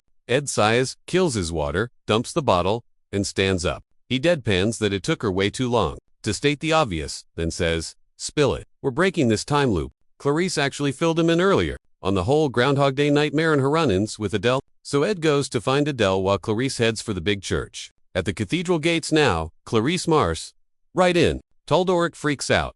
Why are you here? You're meant to be at the tricks hall. She ghosts him. No time for small talk. The ugly truth is hiding inside, and she's gonna face it. She kicks the doors open and yells, everyone, freeze. Heads turn. Even Archbishop Vario looks up, grinning like he knew she'd show. She starts throwing shade, telling Vario, I actually thought you were one of the good guys. He just smirks. Guilty. He claims God is watching, but they gotta prove he's real to the clueless man. The plan? Show them a literal dragon. Clarice's stomach drops. She figures it out. Wake up the Holy Lance Dragon, then slay it so people panic and pray. Vario promises it'll be over quick. She argues about the risks, then stops cold. Wait, she's the plan B? He doesn't deny it. Chill Eye admits she's just insurance. If things go south, she's toast. Meanwhile, Adele spills the tea to Ed.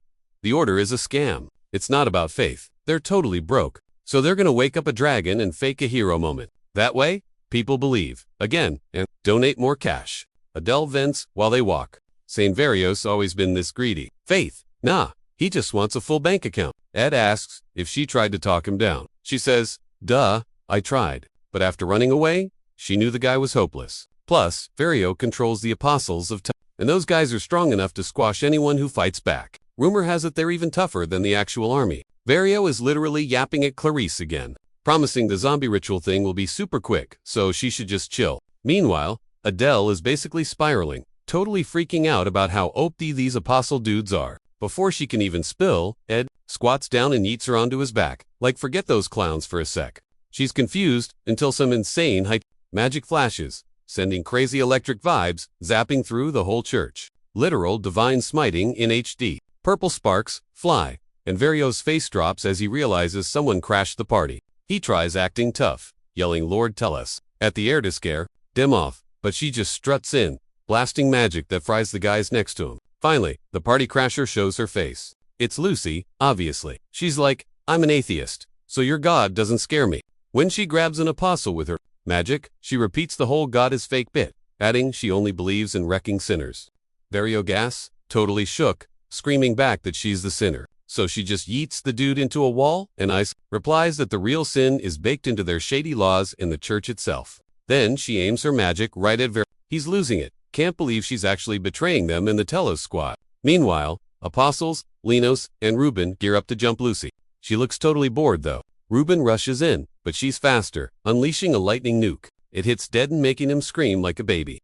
Another dude pops up, shouting across the room about her ruining their holy vibes. It's Diderot, the lightspeed guy, stepping up with a glowing spear. He points it at Lucy, swearing he'll end her for being so disrespectful. But Lucy's faster not by running, but by literally blink and she's gone, instantly respawning right behind him. Snap, and electricity explodes, zapping him in the back. Telder shrieks as voltage fries him. Vario watches eyes popping out. Aren't these apostles supposed to be the server's top players? Yet this one girl is soloing their whole team. Even with 6 of them, she's crushing them. Zero hesitation. His brain's frying, trying to figure out why she's attacking the chapel. Their plan to wake the dragon is live, and the island prep is done. But now, with Lucy crashing the scene, he can't risk their master plan getting leaked. Panic mode, Vario stuffs the dragon necklace relic into a magic box. Gritting his teeth, he decides this OP is a total flop. He yells for everyone to retreat and protect Pope E with their lives.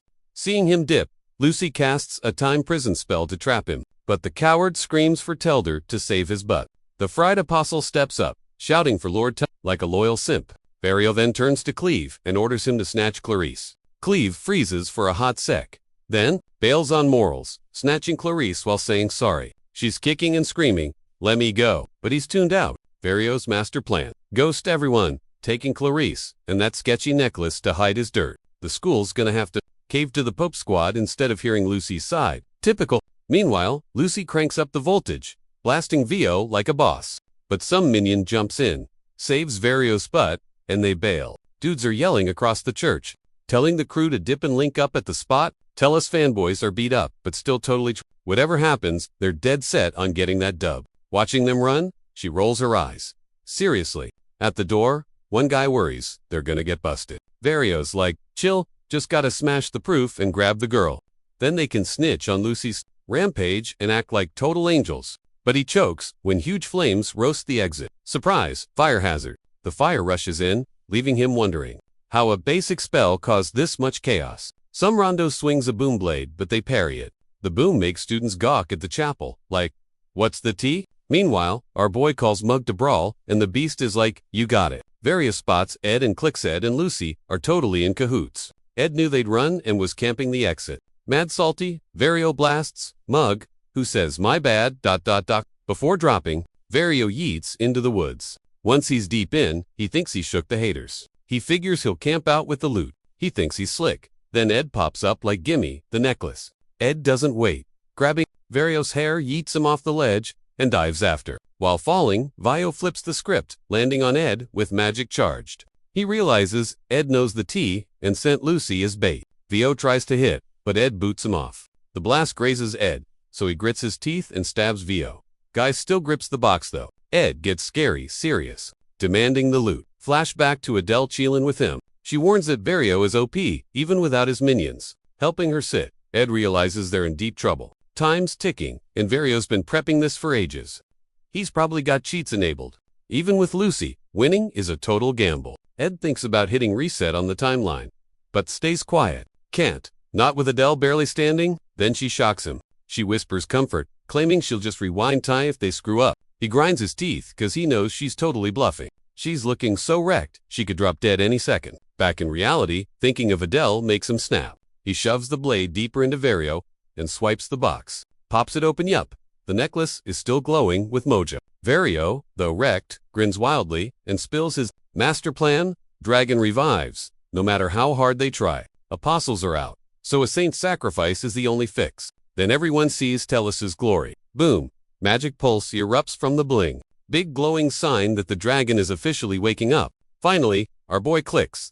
To stop this total disaster, he's gotta crush Vario and get the necklace off the island. Snag is, once the loop hits, only Saintess remembers squat. So Adele has to sacrifice herself all over again. He needs to spread the word, or the tragedy just plays on repeat. Recalling Adele's fear of dying hits hard. He goes numb with despair. Realizes it's already way too late. Suddenly, Lucy pops up like a VIP, totally shutting down his gloom. He begs her to run, tell a saint, but she's like nope, and shoves him. He insists they gotta hurry, but she refuses. He's shocked, but she explains she doesn't. I actually have to ditch him to text Clarice, or Adele. She scribbles the info, charges it with magic, and zaps it to the girls. Seeing this, he's like, okay, pretty slick move. She comforts him, saying with practice, he'll get there too. He whispers thanks, then gets annoyed realizing that, despite the hustle, the dragon is back. Like, back again. Can Adele even stop it in her zombie state? Plus, there's the whole time rewind drama.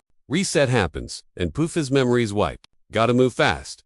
New plan, steal bling, ditch Arkan Island, ace. His emo spiral stops when Lucy brings up her promise to guard the school. She is super determined to fight the dragon to save the academy, no matter how many resets. She knows he's down too, and he agrees. Says she only enrolled to keep that promise. Actually, but low-key, she's been waiting for a showdown like this. Just totally exhausted from the endless waiting game. Even if time loops, she knows she's kinda powerless. She hugs him tight, wanting to go out in his arms, knowing they'll forget this. He just nods silently.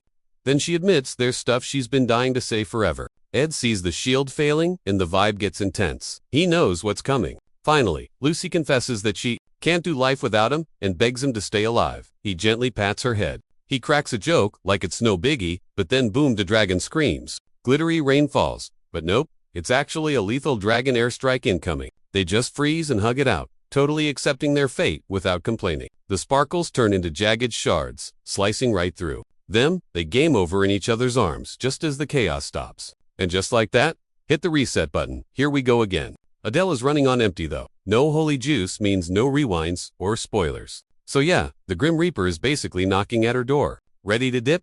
She's salty. She flopped on stopping the Lance Dragon's comeback. Still, she's low-key happy she got to see Clarice one last time in this loop. She's dying to see that smile again, even if she has to fake a song for it. Plus, meeting Ed totally wrecked her plan to just give up and perish. After finally admitting she actually wants to survive, she's coughing up red and hurting bad, realizing it's almost curtain call. Before she kicks the bucket, she's gotta clutch up. She forces herself to move. She is dead set on canceling that Dragon's tour in the next round. That's the whole point of her checking out right now. She remembers Lucy's strut but thinks pulling it off next time is basically impossible. First, Clarice has to catch Ed up, since his memory gets wiped clean again. It'll take him a whole morning just to cook up a strategy. Not to mention getting a squad strong enough to wreck the Talos creeps. No matter how much they speedrun, that's a full day's work. And by sunset, Vario's already going to be executing his evil plot. He'll juice up the necklace with magic, eventually waking up the big bad dragon. Checking the sun, Adele figures she can sneak into the chapel soon. She steels herself, ready to trade her life for the rune. But then, her eyes go wide.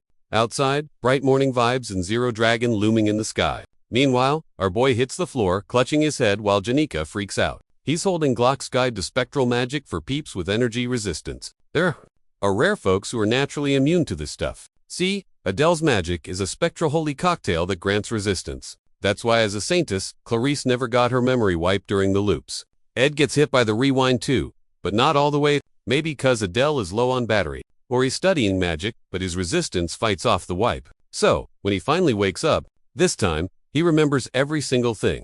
At first, the memory download hurts like crazy, as loops crash back in. The girls panic, but seeing Clarice's cuts, he knows it's good. Meanwhile, Vario is prepping the dragon revival party. Ed knows he gotta sprint. Vera starts the ritual to bring the beast back. He doesn't see Ed sneak up to snatch the necklace, which happens instantly. He freaks out and tells Lenos to attack. Leno spams arrows at our boy. Ed swerves, tanking hits while his brain rewinds to every single reset. Same old drama. Clarice pleading, dropping facts and his ID numbers so he'd trust her. Versio just stands there, super smug, betting Ed gets wrecked by the elite squad. But Ed kicks himself for ignoring the one game changer from day one. Janica's surfing her spirit beast. Proves he totally slept on her skills. She's faster than a cab, stronger than him, and just gets it 0 words needed. She feels his vibe, eyes forward, aura blazing like wind and fire, pushing him to go. Necklace snatched, totally committed. Now, he hops on back, racing the clock. Not some slow wagon. They make it in 1 hour, but nope, too slow. The bling's magic is already live. This thing unlocks the dragon, but the seal's stuck on Arkan Island. If they sync up, the dragon wakes up grumpy. To stop the alarm, they gotta yeet that necklace far away before it sinks. Versio's totally lost on Ed's play. Before he can yap, Ed chucks a blade at him. As they exit, that blade goes boom, big time explosion. Mid-air, he brings up plan A. She should bail, but she stays put, pointing out, he's screwed. Nearly expelled last year, this mess is a guaranteed ticket out. Fighting the Order is huge drama. She offers a hideout. Her home turf poolin', or the boonies with rebels. He starts to argue, but she grabs his hand, admitting she knows his lonely struggle. He's confused. She knows what he endures every time the loop resets. So if he's getting expelled, she's riding with him. Even better, she's choosing the outlaw life with him. She puts her foot down. No way is he suffering alone. He's speechless, but doesn't get a chance to reply. He looks back, all 6 Telos, apostles are hot on their tails, weapons out. He yells at her to gun it, and she hits the gas instantly. Versio crawls out of the dust to find Clarice waiting. Clarice remembers Ed saying only she could pull this off. She knows the loop history. Now she's got to stop Versio. While Versio makes excuses, she steps up, tuning him out to follow Edie's playbook. The play? Wake the Holy Pope, the only dude who can stop Versio. She chucks the candles and asks if the Pope's just gonna watch the show. Her voice is shaking, begging him to finally face Versio. Meanwhile, random students are just chill, betting on the Taylor Wade fight, totally clueless about the Sky War above. So Ed and Janica bail, and she's like,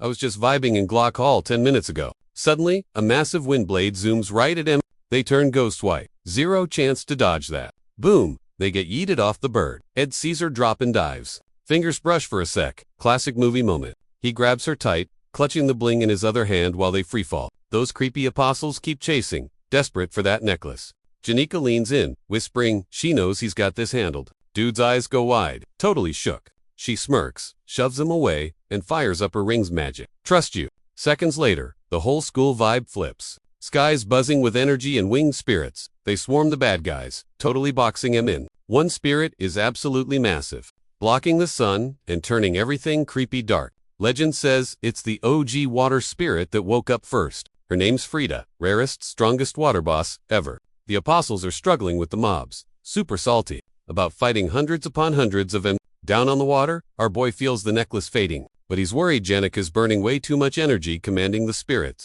He asks if she's good, and she jokes she's using enough mana to be stuck in bed for a week. Then she starts slumping into his arms. Panicked, he checks her temp, but she's already burning pink. Sweating, she weakly says, him being close makes the fever worse. The apostles realize.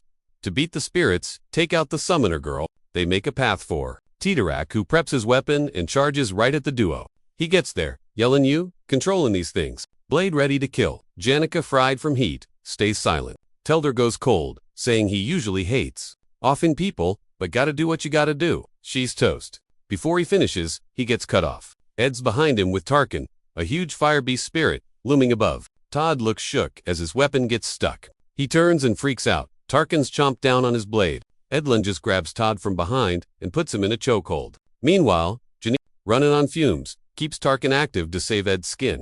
Suddenly, a crazy explosion rocks the ground, knocking everyone flat. Debris is spinning everywhere. Todd is actually low-key impressed by Janica. She didn't just pull up with a water spirit, she's juggling another boss-level ghost too. Dude's ego is still massive though. Smirking, he's like, give me the necklace, or die. Ed's like, hard pass. He knows there's no respawn button this time. 0 loops left. the time travel hourglass. Toast. But every game over he's seen, especially his own, is burned into his brain. That's why he's going full hero mode. No dying allowed. Done watching friends fail. He's clutching up to survive. Good news. He kited the fight away from Arkin, so the necklace is nerfed. Bad news? Not far enough. Bro, that dragon boss might still get a revival buff. Ed salty his opponent is Lightsy Todd. Guy's got that holy body cheat. With that perk, Todd turns magic into speed. He's faster than light. Total hacks. Since Ed has played this level 1,000 times, he knows. Todd zooms like crazy. Once the guy vanishes, don't bother looking. Your eyes are too slow. Todd spawns right behind him instantly. Ed shuts his eyes. Can't see anyway and blasts win just as Todd swings. Auto counter skill activated. Blows enemies back instantly. Todd's shook by the combo breaker, but Ed's betting the farm on this. That win trick has a massive one use only. No hesitation. He fires a magic explosion right in Todd's grill. Todd stumbles back. Okay, that actually hurt him. Swearing up a storm. He's mad Ed isn't just rolling over. But Ed knows his DPS is too low. Can't finish the job. Tarkin, here's his thoughts. Save your mana, kid. I'll cover your weak spots. Plus, magic bounces off this guy. Super annoying immunity. The spirit eats a massive fireball at Todd. Todd goes zoom. Dodges it like it's nothing. Tarkin's like, my bad Janica. Ed sees Janica is out of juice controlling all these summons. She's struggling. He knows they're in the endgame now, and Todd is a nightmare matchup. But no rage quitting today. Deep breath. Fires an ignition. Arrow spicy fire and water mix. Boom. Steam explosion. Todd is stuck in a sauna cloud. But Todd's not a noob. He predicted it. Ed preps a move, but Todd's blade cuts through the fog and slices him. Too fast. No choice left. Time to summon Marie. Wind Spirit pops up next to him. The ultimate trump card is here. Last reset Milda was the total MVP who carried the whole squad. But this run is glitched out, because Janica is camping the Golden Phoenix ring, totally nerfing his summon hacks. The air is crackling like a bad server connection. Dedera grabs his gear and rushes him like a sweaty Ed, trapped in red bar on health, frantically searches his brain for a cheat code, but the villain screams game over, ruining the vibe. A massive wave of Dazia Vu hits him hard. He's been spawn camped a zillion times, but every death farmed XP for his magic. Every time he got wrecked, his social stats with the spirits leveled up. The grind was real, but his magic IQ went through the roof. Q. The training montage. Every fail was just character development for this moment. Finally, the grind pays off. Loot drop time. He hits 100% sync rate with his spirit. Evolution complete. The air shakes as Merelda spawns in a wind tornado. Ready to wreck the boss? Ed locks in, looking like he's about to clutch the round. First tries are for noobs, and RNG sucks, but he's too stubborn to risk. Facing the boss again, he's ready to throw hands even on nightmare difficulty. Tadaric strikes a pose with his shiny beat stick, glowing like it's got a legendary skin. Ed senses the one-shot kill incoming and mashes the summon button for Mug. The spirit spawns to tank the damage. Classic meat shields. Everyone here has their own main quest, mostly just trying not to get deleted. While Mug tanks, aggro, Ed's other pet, goes feral, and chomps Titarac's arm. Chaos everywhere. Ed's stamina is flashing red, but his aim is steady. His arrow starts glowing charge, attack loading, hands shaking like he's had too much caffeine, but his focus is laser. World's full of tryhards like them, just sweating to stay in the game. He fires. Boom! The light spear yeets, Tadaric backward, critical hit, enemy down, but Ed's not risking a revive. No mercy. He starts spamming melee attacks on the down boss, fueled by pure adrenaline, dumping every last stat point into survival. He refuses to see that you died. Screen. When the dust finally settles, Ed wobbles up like a zombie. Clock's ticking and the quest isn't over. He loots the necklace to key item for the whole plot. Meanwhile, back at base, Clarice is chilling in the cathedral. She's trying to get the Holy Pope to wake up and check Vario's toxic behavior. But Vario just stares at her with that creepy I know, something you don't smirk. He starts trolling, asking if the Pope would actually listen to a total noob like Clarice. In his eyes, she's just an NPC who doesn't get the meta. Clarice rages, tossing his lies right back in his face. She drops the spoiler. She already knows their shady plan to use the necklace to respawn the dragon, rig the match, and flex a fake win. Vario's poker face finally glitches out. She keeps going, spilling all the tea she witnessed in the time loops. Every single attempt to boss the dragon is a total flop. The Pope wakes up shook, screaming at Vario for the real tea. And Clarice, huffing like she ran a marathon, says, this is it, she's here to kill the drama before the rerun starts. She spills the facts. They always want to eat the saints to lock up that dragon. She's down to sacrifice herself. if Big G actually wants it, but nope, their greed just wrecks innocent lives. After causing such a massive mess, 0 people will stand the order. Vera's like, chill, you don't get the plot, trying to gaslight her. She claps back that she read the whole script. If she gets deleted here, Ed and Adele already know the lore, and they'll leak the info. The order gets cancelled for good. Vario smirks, saying those noobs are stuck on Archon Island easy targets. Plus, by flexing the Pope's status, they can ban Clarice for being a hater saint. Suddenly, Pope E jumps in, talking about his rank, admitting he's just been a total NPC for decades. Just a scaredy cat, following rules, never main character material. Now he's betting the guild's future on Clarice. Not very. Eyes blazing, she tells Vario his plan is gonna crash hard. Since the order now listens to Pope E, she officially boots Vario from the server. Vario lolls, acting like her savage roast means nothing. He yanks her, spoiling that if she doesn't rage quit life, the dragon respawns anyway. Also, he bets Ed gets wrecked by the minions. Even if Ed wins, Vario thinks he's too low HP to make it. Ed pulls the necklace. Vario yells, "Dragon loading? Complete." But Clarice breaks and shakes him off. She totally trusts our boy's stats. Boom! She unleashes holy power, hitting Vario with major damage. The air sizzles with electricity as her mana goes nuclear, blasting Vario in a flashy kick. On the floor, he gasps. Why so colorful? Saints are strictly white light only. She whispers she's just a student who learned white light is actually a mix of every color in the spectrum. Red like Lortell, gold like Janica, turquoise spirit vibes, Ed's blue, and Lucy's violet. They all grinded through time loops to stop that dragon boss. Ed tosses the necklace to Lucy, and she zooms off like a jet. Clarice thinks about how all these colors squad up to make white light, crushing the darkness together. Back at the training zone, Taylor is running drills with the Originally, first years are total sweats, grinding hard to dunk on seniors for grades. But, seeing Ed and Milda early on, scared off the freshies, so Class A is basically empty. That lets Taylor totally wreck Claude, the alchemy department's golden boy. Claude rages, chugging that forbidden evil god's blood juice, and glitches into a mid-boss. The alchemist of calamity. Talk about drama. Buffed by Myler's creepy magic, he starts spamming dark spells everywhere, blasting bystanders left and right. So, the game chapter hits peak intensity. Our MC has been fighting mobs non-stop.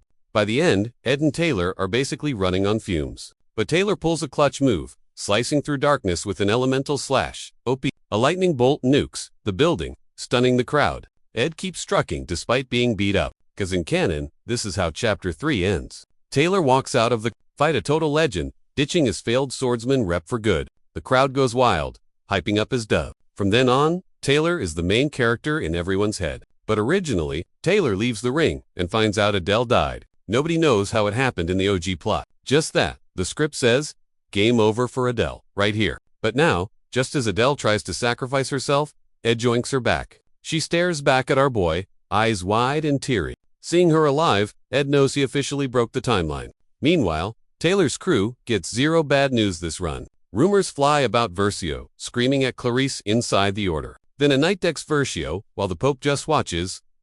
Everyone figures it's just internal drama. By saving Adele, the Faithless Saints arc never even triggers. Major butterfly effect. The Holy Lance Dragon doesn't wake up early, and the Ord army never raids Archon Island. Plus, Awakened Lucita Chapter 3, boss never shows up. Elsewhere, other stuff goes down. Lucy just wants jerky, and the academy stays safe. Win-win. 2 days later, Ed checks on Janica. She yells, "Don't come in, I haven't showered." Plus, her vision is super blurry right now. She burned all her saved mana during the fight. No, she's so drained she can't even see straight. And get this, her top spirit, Frida, crash-landed in the forest after tanking 5 apostles. So when Janica wakes up in a cabin, Ed has no clue Lucy actually saved her. Still, he's just hyped she's alive and kicking. Belle busts in on his thoughts, offering backup or a hotline if he needs a solid. Ed shoots her a thanks, figuring the headmaid's been bored stiff with 0 chores lately. But thanks to Janica's mess, she's got work and her eyes are glowing. Then she grills him on how he's doing, and he insists he's chill, pointing at the actual patient instead. She backpedals fast. She meant, is anything bugging him? He pauses. Yeah, okay. Something is definitely eating at him. She nods, totally gets it, and goes to fix Janica first. Heading in, she yells about changing Janica. So, Ed definitely hears. Then she drops a cheeky hint, hoping he doesn't fumble the bag. Facing him, she calls it a crisis, but whispers wouldn't mind if he snuck closer to eavesdrop on the drama. Fed up, Ed slams the door. Quit yapping and do your job. But nope, she pops back out to roast his casual tone. Stunned, he just walks off. Not even worth a comeback. Loitering outside, he hears a shout match brewing, the sound of Janica whining about crashing in a dusty dump. Hearing that, massive sigh. He replays Belle's words, she totally sniffed out his stress. Babysitting Janica is a pain, but at least, the day's over. Weirdly, being gone a few days feels like a whole month. Eyeing the woodpile, he knows he's gotta hustle for more. Just then, a voice screams his name. He thinks K, but nope. Clarice drops the hood. Settling in, Carice spills tea. Varios officially booted. Pope's orders. He's being dragged to the Capitol in chains. The Pope's gonna decide his punishment later. Big trouble. Ed wonders, can you really trust those church guys? She claims the Pope gets Varios' messy past. But it's wild how one deluded guy played them all. This drama flipped the script though. So, Clarice is betting on a brighter future. Then she drops the bomb. Adele's gone. She pulled every string, but Adele's ghosted completely. Ed asks if she's got words for the runaway. Clarice admits she wanted to swap travel stories at first. Then, softens up. Nah, she just wants to say thanks. She drops her loot, whispering Adele always snags it. Her play, hoping this bait makes Adele pick this camp as her next pit stop. Walking on, she asks if he chilled at camp all summer. Yeah, basically homeless. He shrugs. So she's like, cool, treat me like a newbie then. He says he's already doing that. Plus, calling her K is just a vibe now. She pivots hard, offering to have his back whenever he needs a solid, can't pay you back, she admits, but I'm totally in your corner. She bounces, and Ed watches until she's ghost. Suddenly, a voice pops up. Better bounce before Clarice catches you. It's Adele. He asks if she's really good solo. She replies that while her holy power and magic are still glitching, she's just hyped to actually move her body again. He's skeptical. You ghosting Clarice? For real? Adele sighs. Out of songs for her? She murmurs, adding, honestly, to chicken to lie to her face anymore? She realizes she's been faking it since day one. Praise and telos, freedom bops, all cap. Her loot played nothing but lies. Ed's jaw totally drops as she eats the loot into the fire. She wants to visit the spots, she faked knowing. That's why she refuses to lug that lying instrument around anymore. Used to run from fate, she says. Now, just tripping for the fun of it. Ed asks if that's actually different. She grins. Huge diff. Now I've got a home base to come back to. Back in 3 years for Clarice's grad. Going to sing real bangers this time? Ed promises to craft her a sick instrument by then. She jokes, so I gotta rush back in 2 years. Ed gets serious. Your magic's gone. No future spoilers anymore. Those visions, cancelled. You're flying blind to new places. Zero clues on what's next. She's walking straight into the unknown, ditching her whole scripted destiny. Scared of not knowing? He asks. Totally. She smiles. But honestly, that's what makes it lit. After she dips, Ed keeps obsessing over how she should be dead. Major plot twist. He recalls the vibe check 2 days ago. The choice? Stop the dragon res or save Adele. He picks stopping the res, basically sacrificing her. Back then, her mana was draining fast. Without Lucy's memory reboot, he had to ditch Adele to make it. He knows his brand. Past life, always use survival as an excuse. Right now, he gets it. Squad goals or duty? Nah. He picks himself. Always. As the fire fades, he dreads the summer camp stuck in his schedule. Janica leans on his shoulder while he zones out, thinking, man, life's wild. How Ed, Rotha lament, to be toasties. Now the school MVP, Act 1, Boss Janica, is here. Act 3, Boss Lucy, ghosted. Then he realizes the one thing that stays the same. While hacking the story or ignoring, Adele taking the L. Amidst all the drama, one fact stands. Against the odds, he stays alive.